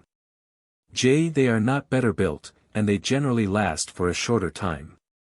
The pay of the American sailor is more considerable than the pay on board European ships, which is proved by the great number of Europeans who are to be met with in the merchant vessels of the United States. But I am of opinion that the true cause of their superiority must not be sought for in physical advantages, but that it is wholly attributable to their moral and intellectual qualities. Materials are, generally speaking, less expensive in America than in Europe, but the price of labor is much higher. The following comparison will illustrate my meaning. During the campaigns of the Revolution the French introduced a new system of tactics into the art of war, which perplexed the oldest generals, and very nearly destroyed the most ancient monarchies in Europe. They undertook, what had never before been attempted, to make shift without a number of things which had always been held to be indispensable in warfare. They required novel exertions on the part of their troops which no civilized nations had ever thought of. They achieved great actions in an incredibly short space of time, and they risked human life without hesitation to obtain the object in view. The French had less money and fewer men than their enemies, their resources were infinitely inferior, nevertheless they were constantly victorious, until their adversaries chose to imitate their example. The Americans have introduced a similar system into their commercial speculations, and they do for cheapness what the French did for conquest. The European sailor navigates with prudence, he only sets sail when the weather is favorable. If an unforeseen accident befalls him, he puts into port, at night he furls a portion of his canvas, and when the widening billows intimate the vicinity of land, he checks his way, and takes an observation of the sun. But the American neglects these precautions and braves these dangers. He weighs anchor in the midst of tempestuous gales, by night and by day he spreads his sheets to the wind. He repairs as he goes along such damage as his vessel may have sustained from the storm, and when he at last approaches the term of his voyage, he darts onward to the shore as if he already descried a port. The Americans are often shipwrecked, but no trader crosses the seas so rapidly. And as they perform the same distance in a shorter time, they can perform it at a cheaper rate. The European touches several times at different ports in the course of a long voyage, he loses a good deal of precious time in making the harbor, or in waiting for a favorable wind to leave it, and he pays daily dues to be allowed to remain there. The American starts from Boston to go to purchase tea in China, he arrives at Canton, stays there a few days, and then returns. In less than 2 years he has sailed as far as the entire circumference of the globe, and he has seen land but once. It is true that during a voyage of 8 or 10 months he has drunk brackish water and lived upon salt meat, that he has been in a continual contest with the sea, with disease, and with a tedious existence. But upon his return he can sell a pound of his tea for a halfpenny less than the English merchant, and his purpose is accomplished. I cannot better explain my meaning than by saying that the Americans affect a sort of heroism in their manner of trading. But the European merchant will always find it very difficult to imitate his American competitor, who, in adopting the system which I have just described, follows not only a calculation of his gain, but an impulse of his nature. The inhabitants of the United States are subject to all the wants and all the desires which result from an advanced stage of civilization. But as they are not surrounded by a community admirably adapted, like that of Europe, to satisfy their wants, they are often obliged to procure for themselves the various articles which education and habit have rendered necessaries. In America it sometimes happens that the same individual tills his field, builds his dwelling, contrives his tools, makes his shoes, and weaves the coarse stuff of which his dress is composed.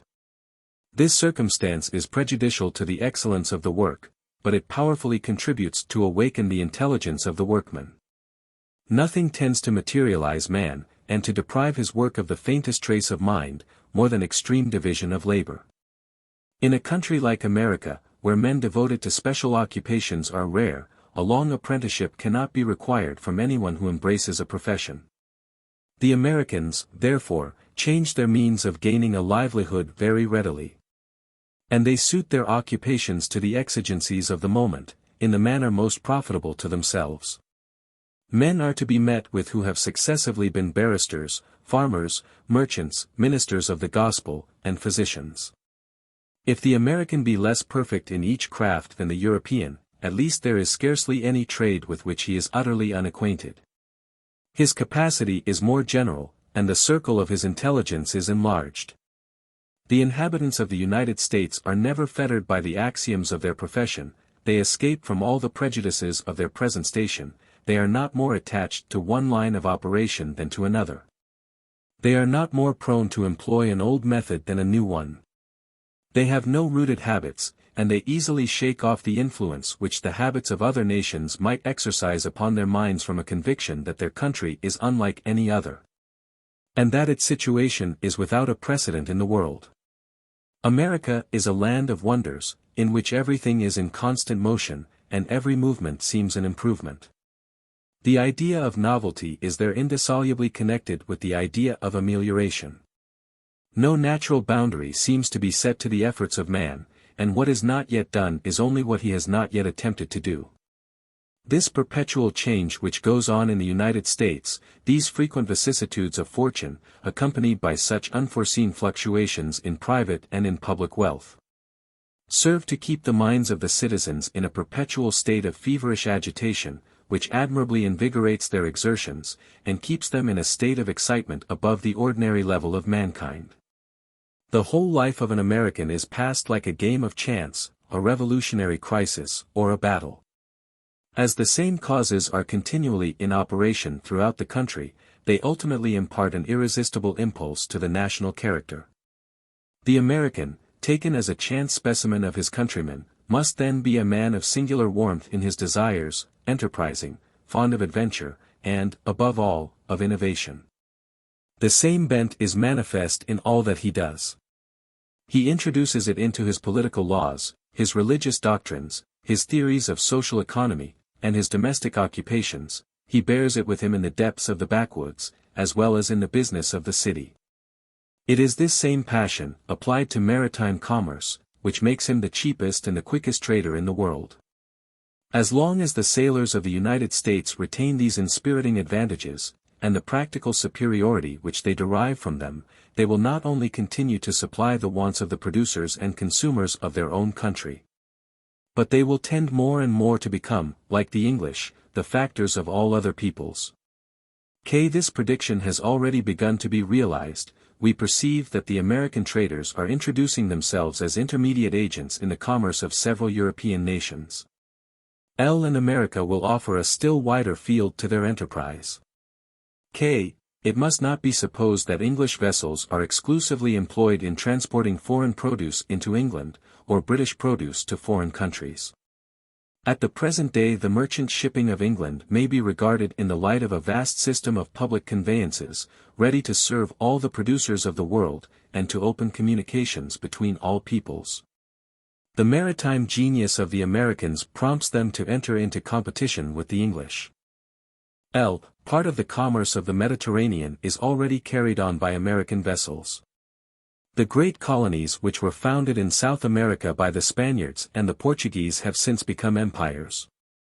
Civil war and oppression now lay waste those extensive regions. Population does not increase, and the thinly scattered inhabitants are too much absorbed in the cares of self-defense even to attempt any amelioration of their condition. Such, however, will not always be the case. Europe has succeeded by her own efforts in piercing the gloom of the Middle Ages. South America has the same Christian laws and Christian manners as we have. She contains all the germs of civilization which have grown amidst the nations of Europe or their offsets, added to the advantages to be derived from our example. Why then should she always remain uncivilized? It is clear that the question is simply one of time. At some future period, which may be more or less remote, the inhabitants of South America will constitute flourishing and enlightened nations. But when the Spaniards and Portuguese of South America begin to feel the wants common to all civilized nations, they will still be unable to satisfy those wants for themselves. As the youngest children of civilization, they must perforce admit the superiority of their elder brethren. They will be agriculturists long before they succeed in manufactures or commerce, and they will require the mediation of strangers to exchange their produce beyond seas for those articles for which a demand will begin to be felt. It is unquestionable that the Americans of the North will one day supply the wants of the Americans of the South. Nature has placed them in contiguity, and has furnished the former with every means of knowing and appreciating those demands, of establishing a permanent connection with those states, and of gradually filling their markets. The merchants of the United States could only forfeit these natural advantages if he were very inferior to the merchant of Europe, to whom he is, on the contrary, superior in several respects. The Americans of the United States already exercise a very considerable moral influence upon all the peoples of the New World. They are the source of intelligence, and all the nations which inhabit the same continent are already accustomed to consider them as the most enlightened, the most powerful, and the most wealthy members of the great American family. All eyes are therefore turned towards the Union, and the states of which that body is composed are the models which the other communities try to imitate to the best of their power. It is from the United States that they borrow their political principles and their laws. The Americans of the United States stand in precisely the same position with regard to the peoples of South America as their fathers, the English, occupy with regard to the Italians, the Spaniards, the Portuguese, and all those nations of Europe which receive their articles of daily consumption from England, because they are less advanced in civilization and trade. England is at this time the natural emporium of almost all the nations which are within its reach. The American Union will perform the same part in the other hemisphere. And every community which is founded, or which prospers in the New World, is founded and prospers to the advantage of the Anglo-Americans. If the Union were to be dissolved, the commerce of the states which now compose it would undoubtedly be checked for a time, but this consequence would be less perceptible than is generally supposed. It is evident that, whatever may happen, the commercial states will remain united. They are all contiguous to each other, they have identically the same opinions, interests, and manners. And they are alone competent to form a very great maritime power. Even if the South of the Union were to become independent of the North, it would still require the services of those states. I have already observed that the South is not a commercial country, and nothing intimates that it is likely to become so. The Americans of the South of the United States will therefore be obliged, for a long time to come, to have recourse to strangers to export their produce, and to supply them with the commodities which are requisite to satisfy their wants. But the northern states are undoubtedly able to act as their intermediate agents cheaper than any other merchants. They will therefore retain that employment, for cheapness is the sovereign law of commerce. National claims and national prejudices cannot resist the influence of cheapness. Nothing can be more virulent than the hatred which exists between the Americans of the United States and the English. But notwithstanding these inimical feelings, the Americans derive the greater part of their manufactured commodities from England, because England supplies them at a cheaper rate than any other nation. Thus the increasing prosperity of America turns, notwithstanding the grudges of the Americans, to the advantage of British manufactures. Reason shows and experience proves that no commercial prosperity can be durable if it cannot be united, in case of need, to naval force. This truth is as well understood in the United States as it can be anywhere else. The Americans are already able to make their flag respected, in a few years they will be able to make it feared. I am convinced that the dismemberment of the Union would not have the effect of diminishing the naval power of the Americans, but that it would powerfully contribute to increase it. At the present time the commercial states are connected with others which have not the same interests, and which frequently yield an unwilling consent to the increase of a maritime power by which they are only indirectly benefited. If, on the contrary, the commercial states of the Union formed one independent nation, commerce would become the foremost of their national interests. They would consequently be willing to make very great sacrifices to protect their shipping, and nothing would prevent them from pursuing their designs upon this point. Nations, as well as men, almost always betray the most prominent features of their future destiny in their earliest years. When I contemplate the ardor with which the Anglo-Americans prosecute commercial enterprise, the advantages which befriend them, and the success of their undertakings, I cannot refrain from believing that they will one day become the first maritime power of the globe. They are born to rule the seas, as the Romans were to conquer the world. Conclusion. I have now nearly reached the close of my inquiry. Hitherto, in speaking of the future destiny of the United States, I have endeavored to divide my subject into distinct portions, in order to study each of them with more attention. My present object is to embrace the whole from one single point. The remarks I shall make will be less detailed, but they will be more sure. I shall perceive each object less distinctly, but I shall descry the principal facts with more certainty. A traveler who has just left the walls of an immense city, climbs the neighboring hill. As he goes farther off he loses sight of the men whom he has so recently quitted, their dwellings are confused in a dense mass. He can no longer distinguish the public squares, and he can scarcely trace out the great thoroughfares, but his eye has less difficulty in following the boundaries of the city, and for the first time he sees the shape of the vast whole. Such is the future destiny of the British race in North America to my eye. The details of the stupendous picture are overhung with shade, but I conceive a clear idea of the entire subject. The territory now occupied or possessed by the United States of America forms about 1/20th part of the habitable earth. But extensive as these confines are, it must not be supposed that the Anglo-American race will always remain within them. Indeed, it has already far overstepped them. There was once a time at which we also might have created a great French nation in the American wilds, to counterbalance the influence of the English upon the destinies of the New World. France formerly possessed a territory in North America, scarcely less extensive than the whole of Europe. The three greatest rivers of that continent then flowed within her dominions. The Indian tribes which dwelt between the mouth of the St. Lawrence and the delta of the Mississippi were unaccustomed to any other tongue but ours, and all the European settlements scattered over that immense region recalled the traditions of our country. Louisbourg, Montmorency, Duquesne, St. Louis, Vincennes, New Orleans, for such were the names they bore, are words dear to France and familiar to our ears. But a concourse of circumstances, which it would be tedious to enumerate, have deprived us of this magnificent inheritance. Wherever the French settlers were numerically weak and partially established, they have disappeared. Those who remain are collected on a small extent of country, and are now subject to other laws. The 400,000 French inhabitants of Lower Canada constitute, at the present time, the remnant of an old nation lost in the midst of a new people. A foreign population is increasing around them unceasingly and on all sides, which already penetrates amongst the ancient masters of the country, predominates in their cities and corrupts their language. This population is identical with that of the United States. It is therefore with truth that I asserted that the British race is not confined within the frontiers of the Union, since it already extends to the northeast. The foremost of these circumstances is, that nations which are accustomed to free institutions and municipal government are better able than any others to found prosperous colonies. The habit of thinking and governing for oneself is indispensable in a new country, where success necessarily depends, in a great measure, upon the individual exertions of the settlers. To the northwest nothing is to be met with but a few insignificant Russian settlements, but to the southwest, Mexico presents a barrier to the Anglo-Americans.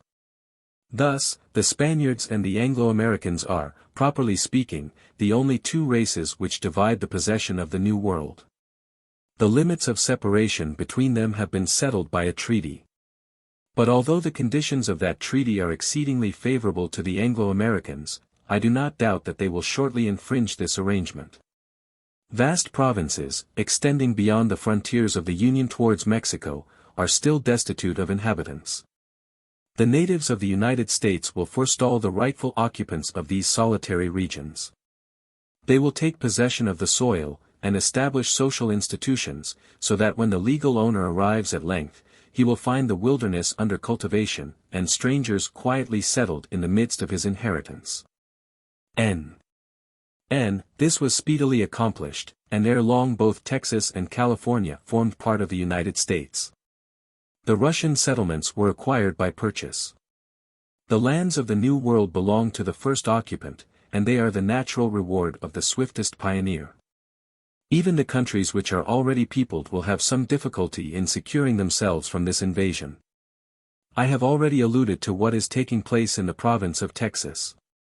The inhabitants of the United States are perpetually migrating to Texas, where they purchase land. And although they conform to the laws of the country, they are gradually founding the empire of their own language and their own manners. The province of Texas is still part of the Mexican dominions, but it will soon contain no Mexicans. The same thing has occurred whenever the Anglo-Americans have come into contact with populations of a different origin. It cannot be denied that the British race has acquired an amazing preponderance over all the other European races in the New World, and that it is very superior to them in civilization, in industry, and in power. As long as it is only surrounded by desert or thinly peopled countries, as long as it encounters no dense populations upon its route, through which it cannot work its way, it will assuredly continue to spread. The lines marked out by treaties will not stop it, but it will everywhere transgress these imaginary barriers. The geographical position of the British race in the New World is peculiarly favorable to its rapid increase. Above its northern frontiers the icy regions of the pole extend, and a few degrees below its southern confines lies the burning climate of the equator. The Anglo-Americans are, therefore, placed in the most temperate and habitable zone of the continent. It is generally supposed that the prodigious increase of population in the United States is posterior to their declaration of independence. But this is an error. The population increased as rapidly under the colonial system as it does at the present day, that is to say, it doubled in about 22 years. But this proportion which is now applied to millions, was then applied to thousands of inhabitants, and the same fact which was scarcely noticeable a century ago, is now evident to every observer. The British subjects in Canada, who are dependent on a king, augment and spread almost as rapidly as the British settlers of the United States, who live under a republican government. During the War of Independence, which lasted 8 years, the population continued to increase without intermission in the same ratio. Although powerful Indian nations allied with the English existed at that time upon the western frontiers, the emigration westward was never checked. Whilst the enemy laid waste the shores of the Atlantic, Kentucky, the western parts of Pennsylvania, and the states of Vermont and of Maine were filling with inhabitants. Nor did the unsettled state of the Constitution, which succeeded the war, prevent the increase of the population, or stop its progress across the wilds. Thus, the difference of laws, the various conditions of peace and war, of order and of anarchy, have exercised no perceptible influence upon the gradual development of the Anglo-Americans. This may be readily understood. For the fact is, that no causes are sufficiently general to exercise a simultaneous influence over the whole of so extensive a territory. One portion of the country always offers a sure retreat from the calamities which afflict another part. And however great may be the evil, the remedy which is at hand is greater still. It must not, then, be imagined that the impulse of the British race in the New World can be arrested. The dismemberment of the Union, and the hostilities which might ensure, the abolition of republican institutions, and the tyrannical government which might succeed it, may retard this impulse. But they cannot prevent it from ultimately fulfilling the destinies to which that race is reserved. No power upon earth can close upon the emigrants that fertile wilderness which offers resources to all industry, and a refuge from all want. Future events, of whatever nature they may be, will not deprive the Americans of their climate or of their inland seas, of their great rivers or of their exuberant soil. Nor will bad laws, revolutions, and anarchy be able to obliterate that love of prosperity and that spirit of enterprise which seem to be the distinctive characteristics of their race, or to extinguish that knowledge which guides them on their way. Thus, in the midst of the uncertain future, one event at least is sure. At a period which may be said to be near, for we are speaking of the life of a nation, the Anglo-Americans will alone cover the immense space contained between the polar regions and the tropics, extending from the coasts of the Atlantic to the shores of the Pacific Ocean. The territory which will probably be occupied by the Anglo-Americans at some future time, may be computed to equal 3/4 of Europe in extent. Oh, the climate of the Union is upon the whole preferable to that of Europe, and its natural advantages are not less great. It is therefore evident that its population will at some future time be proportionate to our own. Europe, divided as it is between so many different nations, and torn as it has been by incessant wars and the barbarous manners of the Middle Ages, has notwithstanding attained a population of 410 inhabitants to the square league. What cause can prevent the United States from having as numerous a population in time? Oh, the United States already extend over a territory equal to 1/2 of Europe. The area of Europe is 500,000 square leagues, and its population 205 million of inhabitants. Malty Brunn, Liv. 114, Volume 6. Page 4. This computation is given in French leagues, which were in use when the author wrote. 20 years later, in 1850, the superficial area of the United States had been extended to 3,306,865 square miles of territory, which is about the area of Europe. P. C. Malty Brunn, Liv. 116, Volume 6. Page 92. Many ages must elapse before the diverse offsets of the British race in America cease to present the same homogeneous characteristics, and the time cannot be foreseen at which a permanent inequality of conditions will be established in the New World.